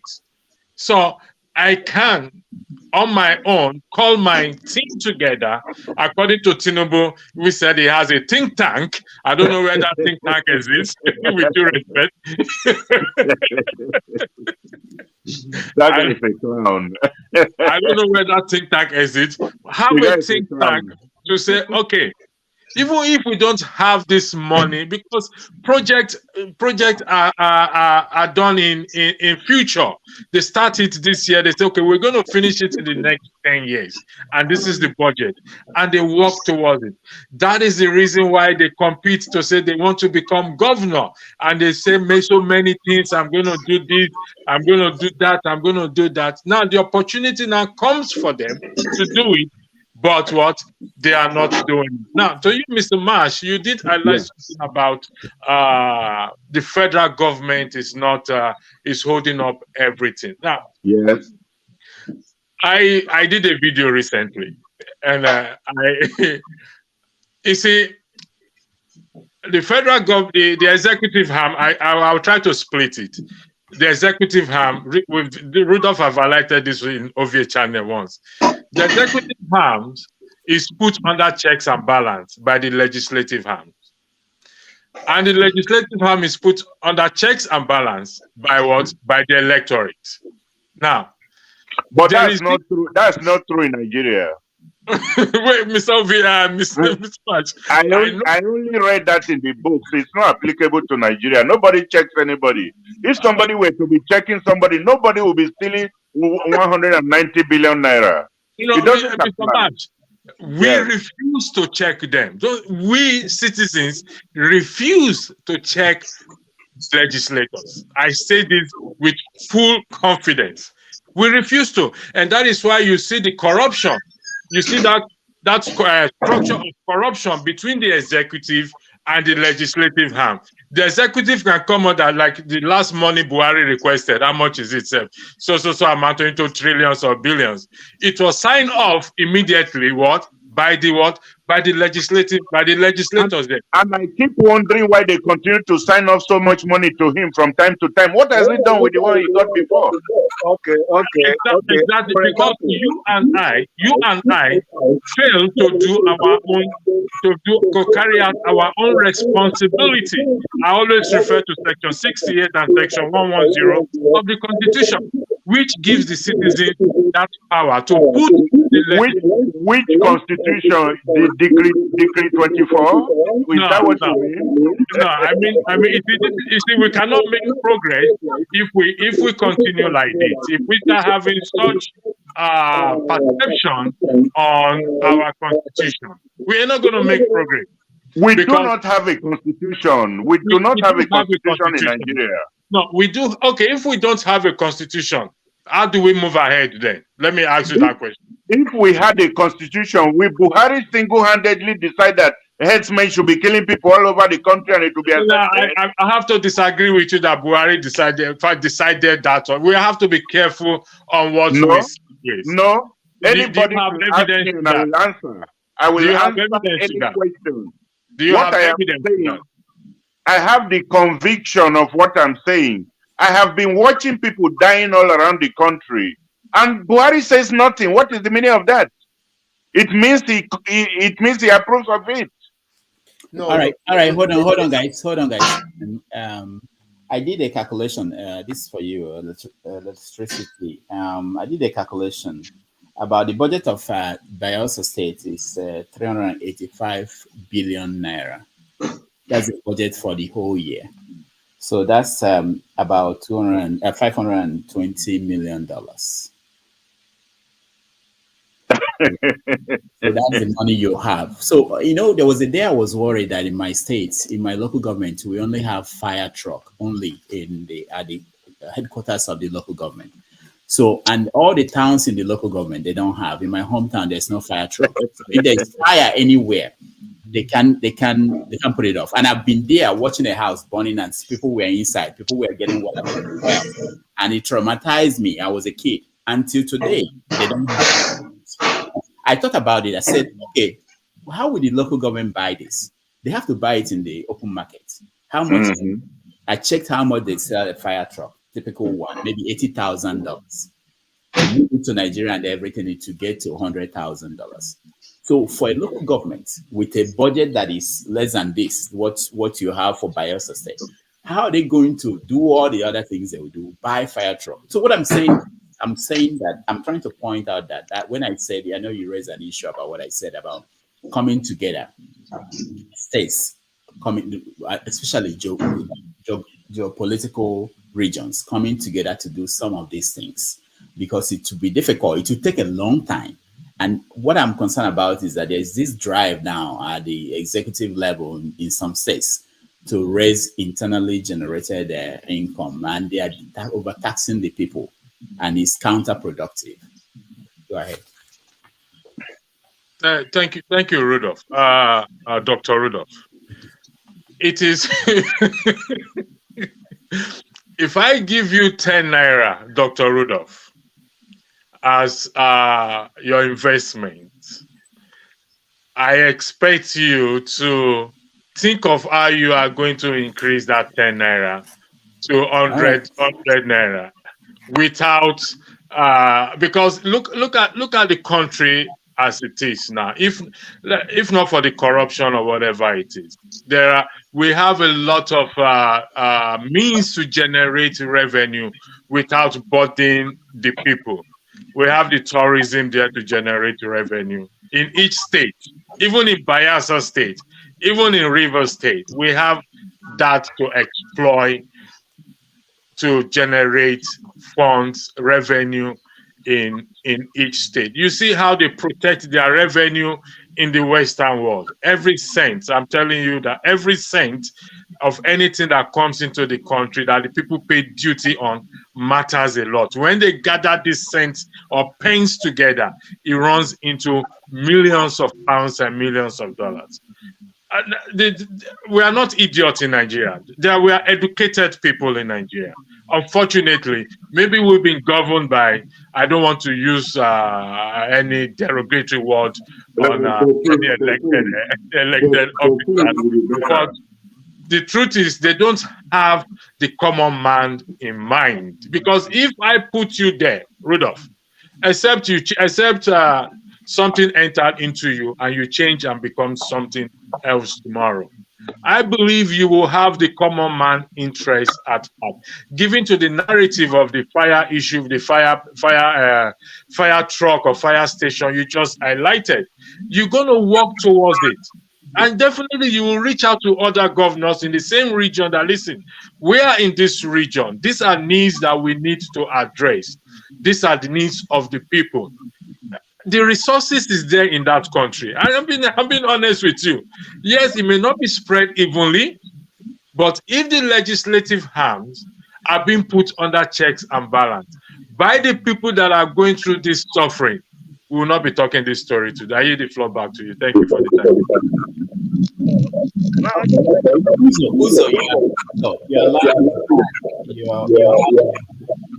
You have your YouTube open and you are in the studio too, so we're getting echo from you. So fix that before I let you speak.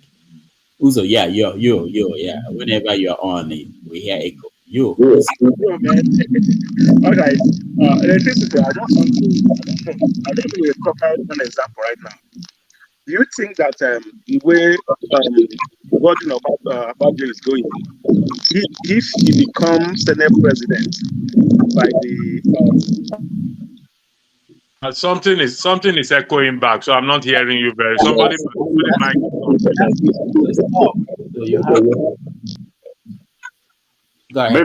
Maybe somebody has an electronic gadget around. I think it's also its reverberation. Okay.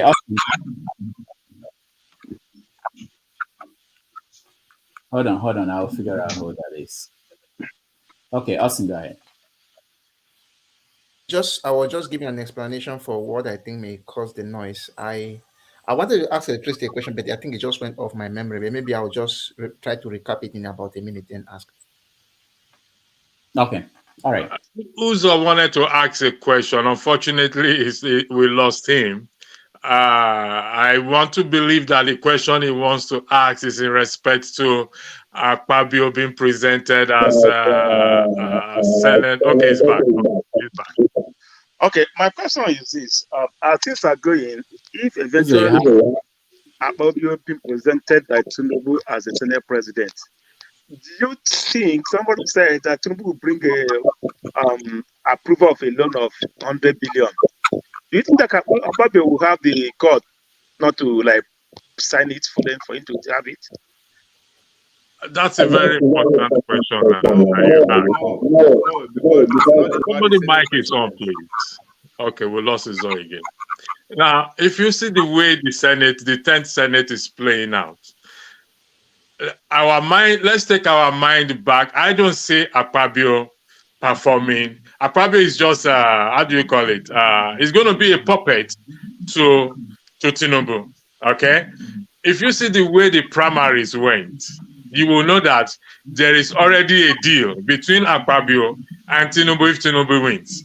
For him, his own share is to be the Senate president. So it will be a puppet to Tinubu.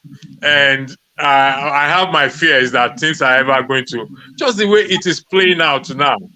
The executive should not be involved in these issues of, even if they are, it should not be this obvious as it is in Nigeria of who become the next Senate president. To be honest, it's a very powerful position. I come back to the same argument. Only if the citizens we start to do what is needful. Akpabio is a rubber stamp. They had that agreement. Just the way Buhari and Tinubu had an agreement that says, after you, it is my turn to become president. And that is the play. But they're having this agreement at the expense of you and I, at the expense of the citizens, because they really don't care about the needs of the citizens. So I don't see anything wonderful that Akpabio would do in the context of what is going on at the very moment right now. They're keeping it, everybody have their own faction. At the end of the day, they will use money to settle the matter. Okay, Akpabio will say, Akpabio has gotten some other parties, other political parties to support him, like the APP or the Labour or whatever it is, to vote for him, because it's still going to go down to the vote at the end of the day. So these are things that need to really pay attention to. This Senate, that is where corruption, that is the temple, the shrine of corruption in Nigeria. Take it or leave it. That place is the shrine, the temple, the embodiment. That is where he's sitting. At this moment, all the senators, the people that have been elected, they are busy in Abuja shopping for art with money they've given to them. Don't give a shit. Forgive the language. I don't use such language. They don't care about the ordinary citizens. They are busy shopping for house. And we sit down here, we Nigerians sit down, we so helpless that there's nothing we can do. In all my videos, I highlighted the case of Tinubu. Dino Melaye. When Section 68 and Section 10 was against Dino Melaye, they used it to course. That was my failed. Actually, that section of the law belongs to the people. Dino Melaye said INEC went to use name of dead bodies to write petition against him. It was right. That was why it did not work. If the people actually use it, I've answered your question, but unfortunately you were not here. So maybe you have to. No, he had you. He wasn't out. He was inside. So that's please. Thank you. I don't know. I remember my question now. Your line is bad. Just log off from YouTube. Just coming through the stream only. That's why we are getting echo from you. All right. I remember the question I wanted to ask electricity. I think you highlighted the part of the citizens checking the legislature to make sure that they do the right thing. That was why now, I'm not asking electricity alone, because for me, I believe in a situation where if we discuss problem, we give 1 or 2 solutions, all of us go home, see how we can implement it to the generality of the people. So what do you think we can do now to start checking them? Everybody is not only to electricity now. Wait first, because I need to leave. I reference Section 68 and Section 110 of the Constitution. Now, this section we need to start to invoke this section. But we need to first of all educate people on the ground to tell them that, listen, The power to change the narrative of this country lies in our hands. Because in that section, for example, Rudolph owns this channel, for example. We elected Rudolph as the head of our constituency to go and represent us in the House. Now, if Rudolph is not representing us the way we want, we have that power to recall Rudolph back. And this happened outside the 4 years election cycle, meaning that if in the next 1 year, 2 years, we see that Rudolph is from he's not doing the work he's actually to do, then we will come together according to section 110. We will come together. Just 1 second. We will come together, write a petition to INEC. INEC now we forward that to that your people says that they've lost confidence in you. So there's going to be a referendum only within that constituency among those who register to vote. That is one thing that I want to highlight again, that register to vote is very important. I mean, you can disagree with what I say around. Register to vote is very important because you don't only need it in presidential, you need it at that period of time. Even attending meetings. When we observe that Rudolph is not attending meetings in respect to the quota that is supposed to attend meetings, we can also use that to take him out back again. Now, you can weigh in into it at reference to section 110 and section 68. If I am wrong, you can be corrected. Thank you. All right. Before, I just want to make sure that people know in another 28 minutes, we have to round up. Unless I have somebody who wants to take over from me, but until then. So, Ovie, you wanted to say something? Ovie, unmute yourself. Yeah, sorry. In response to Augustine's question, Augustine, if I ask you correctly, you're asking in regard to how do we checkmate, or how do we? Yes, that's a good question. It's an area that I'm interested in too. I think at this point, the easiest, well, not say the easiest way, the fastest way is to form a pressure group, right? It's not a pressure group. If money is going to be involved, we should be able to raise money, not just to checkmate this legislature alone, but we should be able to sponsor some camp bills that will also speak to our own needs too. Sponsor a lot of basically what the non-society organizations are doing, right? In America, we call them, maybe another word for it is lobbies, people who actually undertake them as their own job.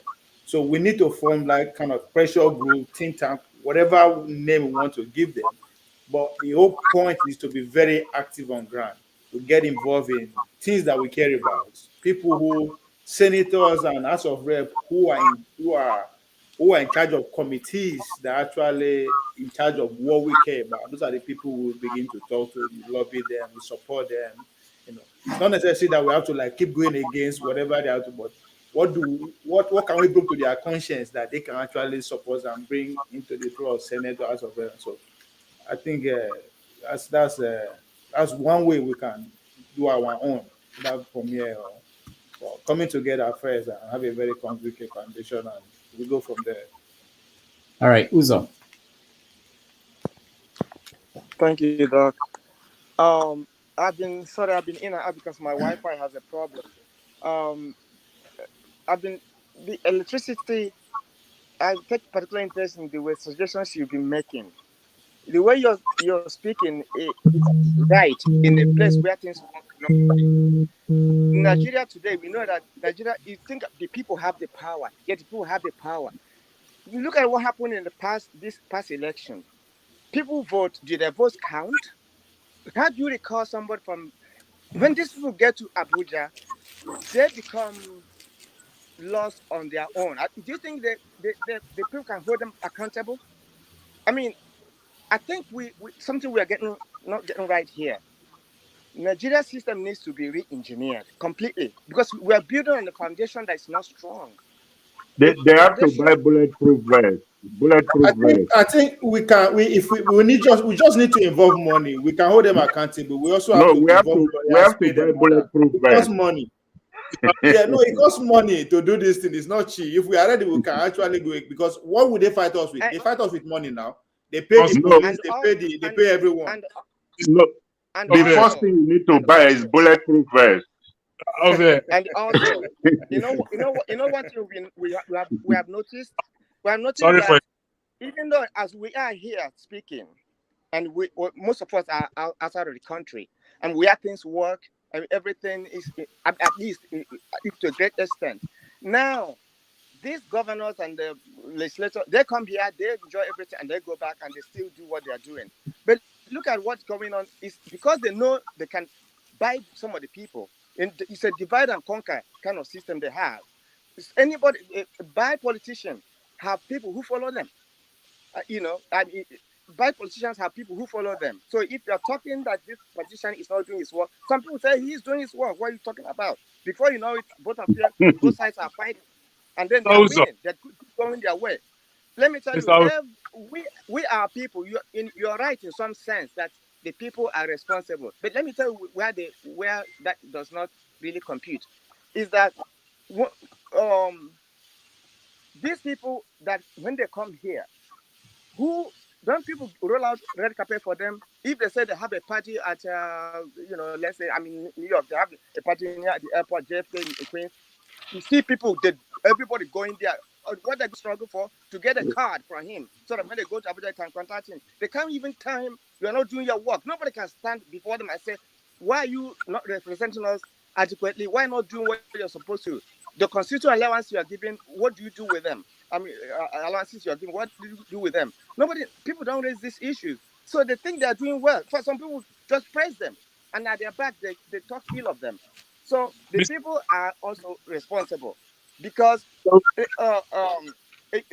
let me give you an example. There was an example that somebody gave me the other time. There was back in the 90s. There was this journalist who used to criticize government so badly.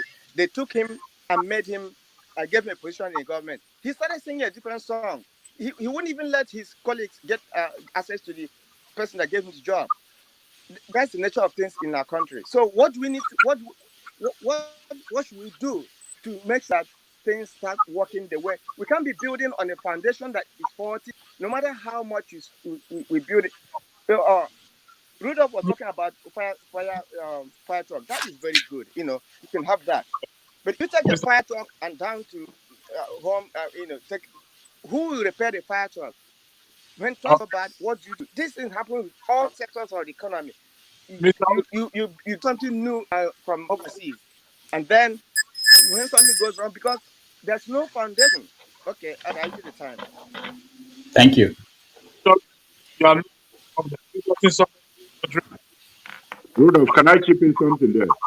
Hold on. Let's go ahead.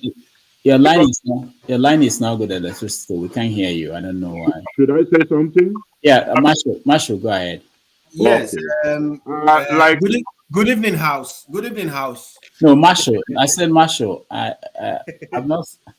Okay. Like Uzo just said, and of course, what electricity said is true about the people being docile. But if you really have to confront the Nigerian problem, I think the most candid thing we have to advise our people is that they have to first buy bulletproof vests, because we know exactly what the situation is at home. I think the best thing that we need to do as a solution, if there were to be a way, is to disincentivize the presidency, for example, and even the Senate seats and the House of Reps seats, so that there would just be, like, I live in a normal society like Germany. You don't go there and amass wealth. First of all, if you ask an average Nigerian child or a young man or woman what is politics, they don't even know. They can simply tell you that politics is the process of trying to amass wealth for yourself, which is totally off point. That is what they know. Why? Because politics rakes in a lot of money for a lot of their role models that they have been seeing around. Somebody who was poor in the village suddenly gets a seat in the house, and he comes back the next week and starts to spray money all about. Everybody, of course, would like to be like that. So I think the best solution for Nigerians to consider is to disincentivize as much as possible those seats of power, the presidency, the Senate, and all down to the world level. They should be disincentivized. That is, it would only now attract people who are honestly and sincerely going there to do a good piece of work, not somebody who is hungry and wants to go and amass wealth. That is really the core of the problem of the Nigerian politics. An average politician goes into office because he wants to amass wealth. And I believe we all here know that. We all know that. So if you, for example, say the minimum wage in Nigeria is 30,000, okay, let the senator be earning 3 times as much as that, and there will not be any more loophole. Hey, what is that noise? There will not be any more loophole for those kickbacks they normally get during oversight and all this stuff. You will see that they will sit in more properly to do their job. When there is no leakage of money to them, they are not selling oil and stealing the money. There are no side monies coming from here and there. They will be more serious with their work, or they will go home. They will refuse to contest and give way for people who really mean to work.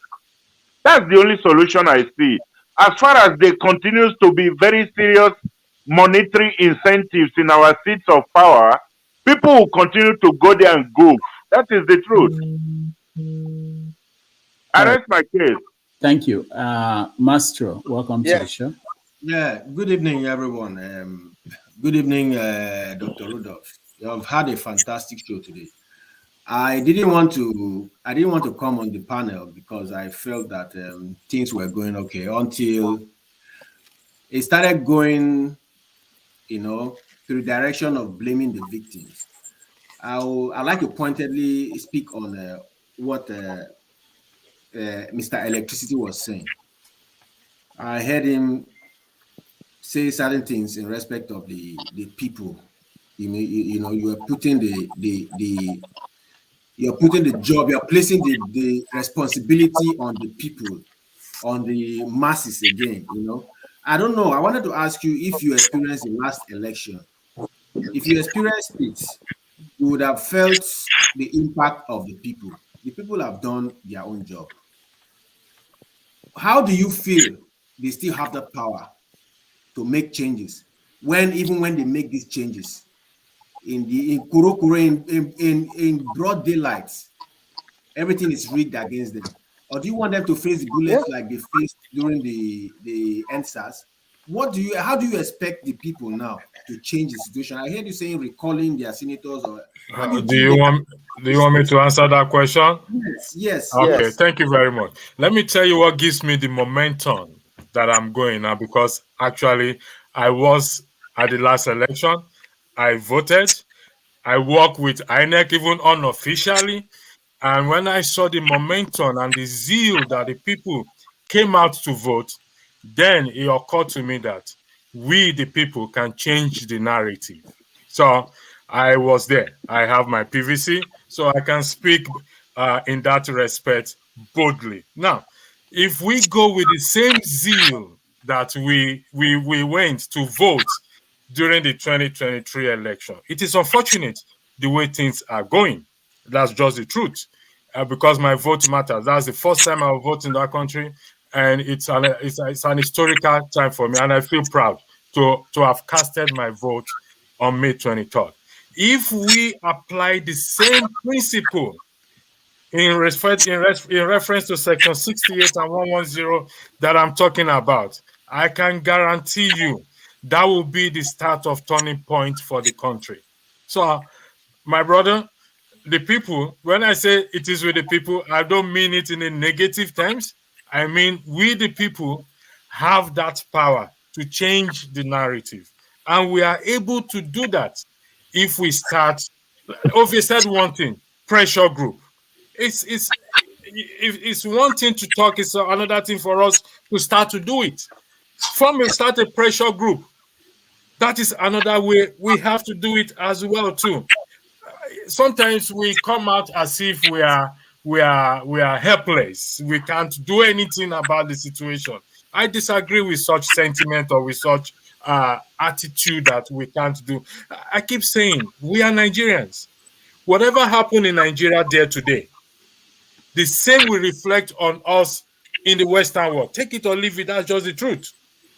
They will use the same eyes to look at, or the same camera to look at Dr. Rudolph, look at Ovie, look at me, even though we are doing a legitimate and honest job in the West, we are contributing, but for the fact that what is happening back at home, it's not good. It reflects on us here. Hence, I have always held the argument that those in diaspora, we hold a very, very key position in turning that country around. Invading the media space in Nigeria, it's very, very important. I hope I've been able to answer your question. I yield the floor back. Thank you. I'm sorry, just one moment. I'm sorry. You still repeated what you said before, and I understand what you're saying, but you're not still hitting the point, because I think the people, Nigerians, have passed this level. They're actually in court, and the same INEC, which you are saying we can work with, is actually contesting the litigation in court. Is now a party. The INEC, which is supposed to be a neutral body, which is supposed to be independent, is actually a party to the current issues in court, and actually is actually praying for the court to remove some of the allegations that were leveled against another party. Do you know that the INEC is actually partisan in doing that? It's supposed to be neutral. You know that the people are the people who are in court right now. The people they call obedient, actually the Nigerians you are referring to. And they are in court right now, fighting, because they are past that level you are saying. How many pressure groups do we need? We are seeing broad daylight robbery of people's will. And they are in court, which is they say exactly. Now INEC una carry go court now because una challenge the process. Now INEC control the process. So they are challenging the process. They challenge the process. INEC, which is INEC. Now INEC be the process now. Yeah, but do you know what the INEC said they should remove from the No, but you are saying why are they in court? They should be in court because you are challenging them in court. They should be in court because they have to provide evidence of everything that happened. But they should not be in court to now litigate against those who are taking the matters to the court. You understand? Okay, sir. Can I just ask a question? Nigerians are facing the fight from different fronts, multidimensional battle, And if you say Nigerians to pressure, how many pressures do you want them to do? They're in court. All right, thank you. We are talking of two different things. Thank you. Pressure group is different from a political group. It's two different things. A political group can be a pressure group. Obedience are partisan. The pressure group I'm talking about will not be partisan. We are strictly about what we care about. We don't care about who is the president, whoever. We are just going for the Nigerian. Exactly. Pressure group must maintain a non-partisan. Hold on. Let me say this. We have to round up in 10 minutes. I'm sorry. Pressure group is very important. That's one thing we don't have enough of in Nigeria. And I think it's not just about saying it. I think it's time to do it. And I've mentioned that on this platform several times. Everybody should be part of one. In America, there is no group. Hardly do you find anybody who is not part of something that is putting pressure on people in authority to do something about situation of the country. They may not be politicians or part of the political system, but they are part of one civic organization. Even if you join the Lions Club, they put pressure on local government. They do things to make situation better. So that's very important. But you have to do it. We don't have enough of that. Also, we don't have enough of media. we underestimate the importance of media. That's something that everybody should pay attention to. In local governments, some states don't even have independent media. And without the media highlighting things, you don't even know anything. You know, there are so many things we don't know because there's nobody who is looking for it, who is independent. So I think that's why some people sometimes they say, why are we always talking about the federal government? It's because we only have serious newspapers at the federal level. And they don't have, even the big newspapers, the ones who think they are serious, they don't have the resources to send somebody to Zamfara. I don't think there's any newspaper in Nigeria today that maintains an office in every state capital. And that's not enough, even if you have one in every state capital. To go from the capital to somewhere remote where something might have happened, they don't have anybody to do that. So these are some of the things that we don't see, and we wonder why our society is the way they are. So anyway, let me go to Uzo. Uzo, you wanted to say something? Yeah, I wanted to ask Dr. Daniel something. I know you put a rules and law guiding this group. Do you also consider putting a rules conduct the comment section? Because sometimes the kind of bullying that comes from comment section is alarming. That after doing the bullying, will be like, you know if you win that one, Uzo. You can't. No. What I mean, I just I can make somebody can monitor that session in a way that one person will not be on the session for 50 times bullying somebody and he's still there. When you bully one person 1-2 times, continue to remove you out of the comments.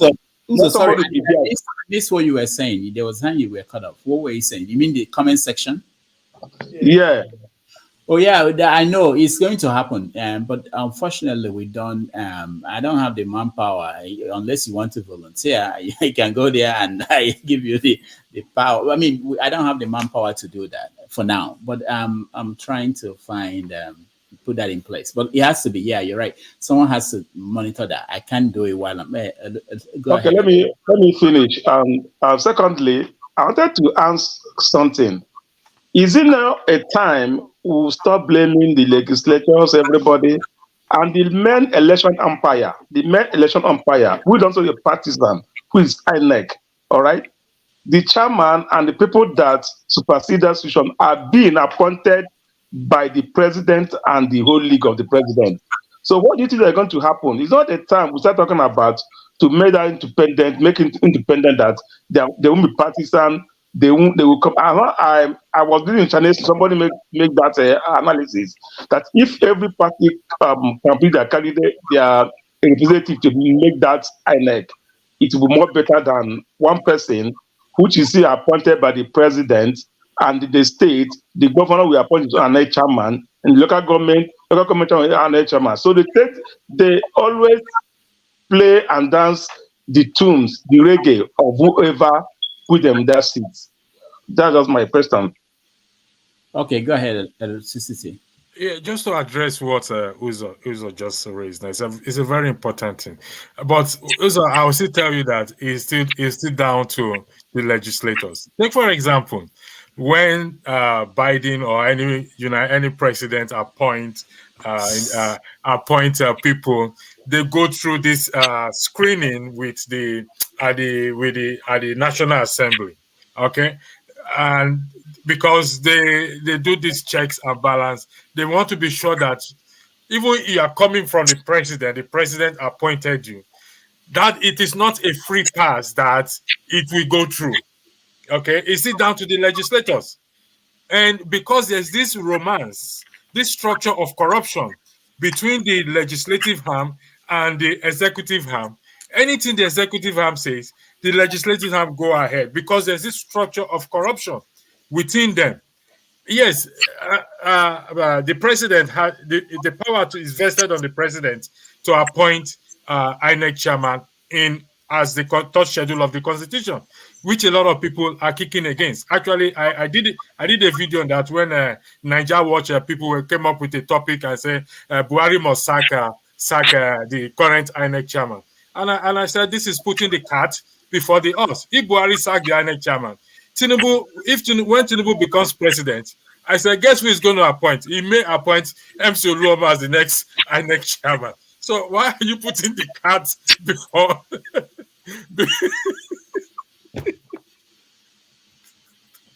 All right. Rudolph, I yield the floor. I can't talk again. Rudolph. Are you saying MC Oluomo does not qualify? Is that what you are saying? No. Ovie, I am not in the position to say, but what I am referring to is if we look at what happened in Lagos, if I come you let's say the confirm man, you will become your INEC chairman. I don't know why what about the Senate? Okay, let me say the last thing before round up. Rudolph, I just wanted to ask you a question. Go ahead. Because of all the loopholes we have seen in our democracy, do we think democracy is working for us in Nigeria? They asked this question to Gandhi. Gandhi said that the issue is not about whether democracy is good or bad or it's working. It's about what is the alternative.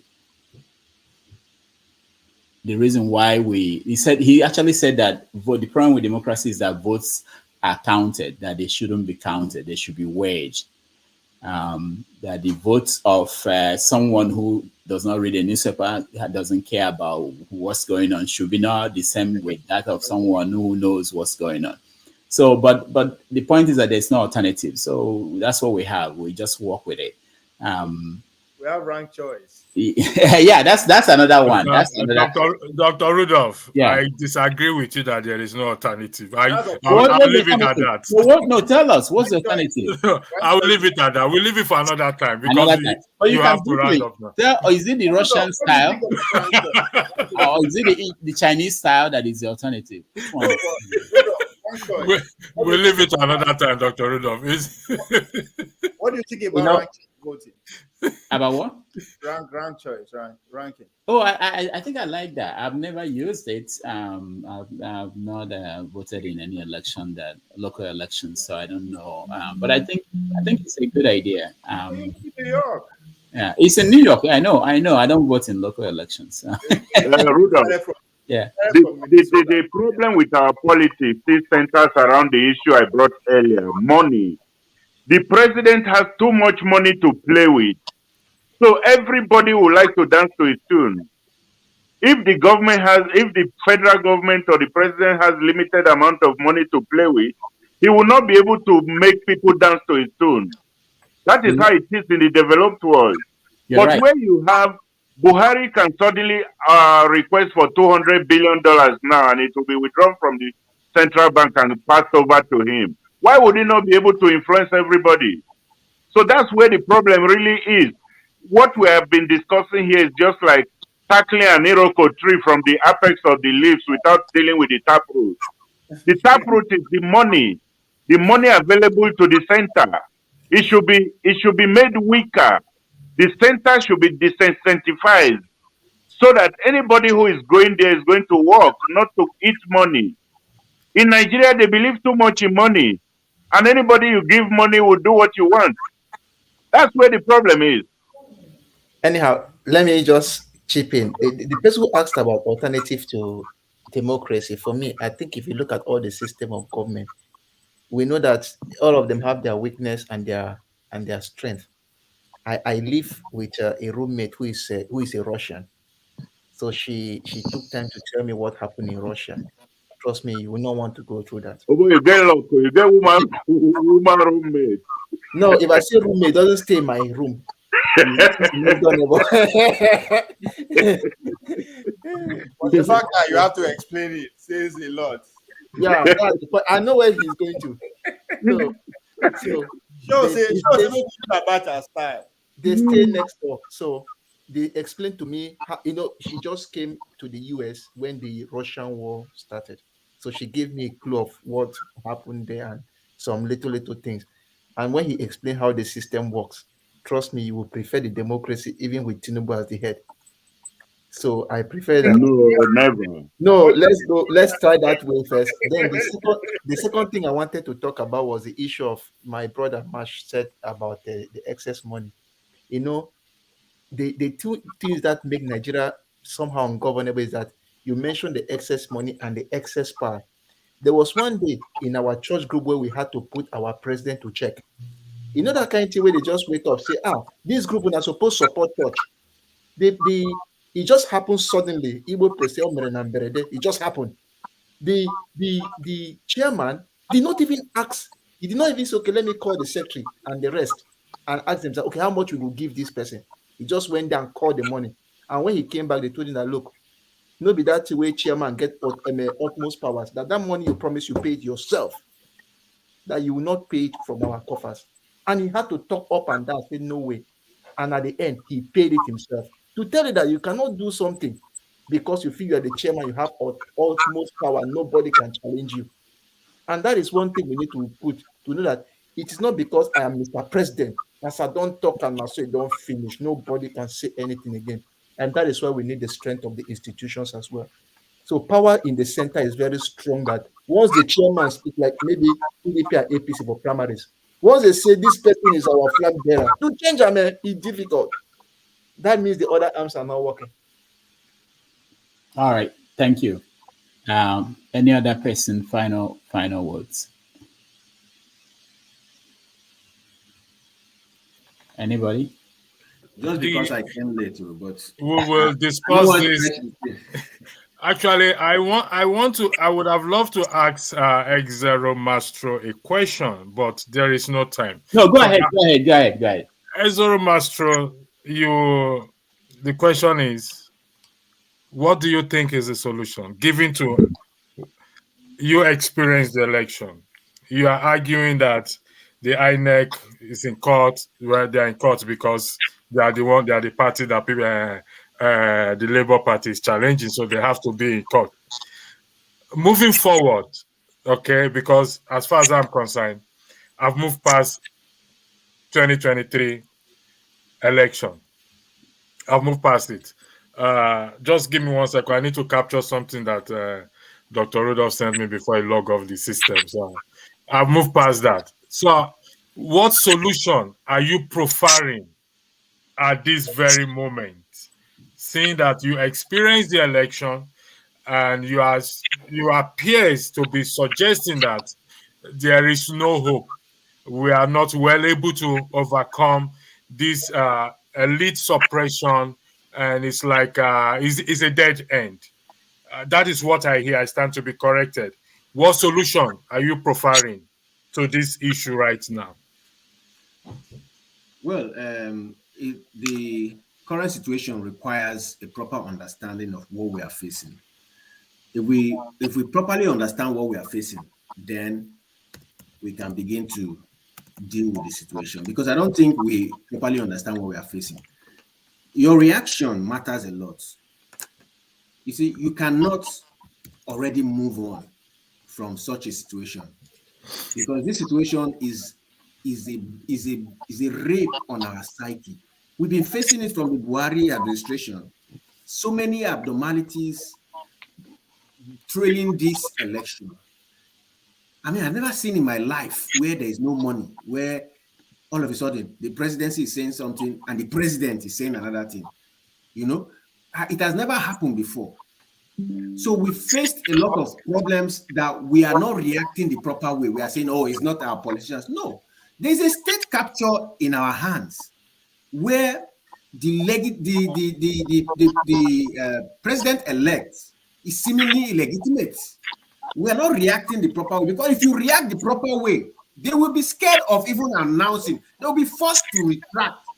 But we are not reacting. So people are moving on as usual, giving them the business as usual. That is why they are feeling. You can see the body language of the president-elect. He had traveled. He didn't want to appear in court. He traveled. He came by. He was trying to escape all the yawa that is on ground.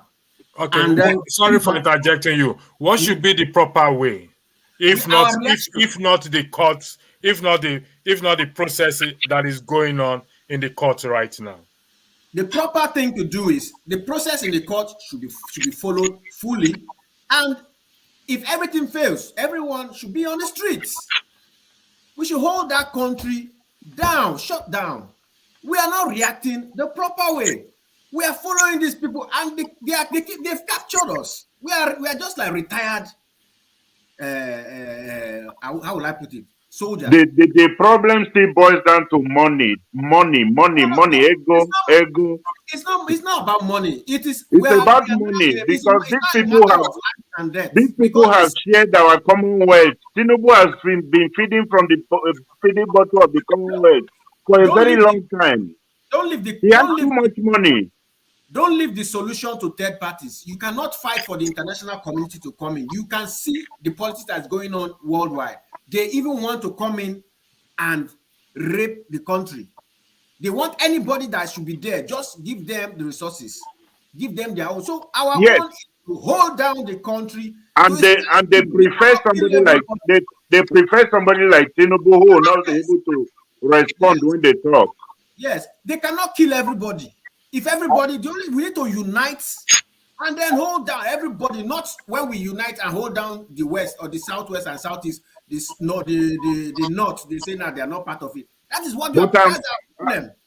I'm very sure you are not talking to the Yoruba people, because they will never unite with you on this purpose. Mr. Marsh. Yeah. All right.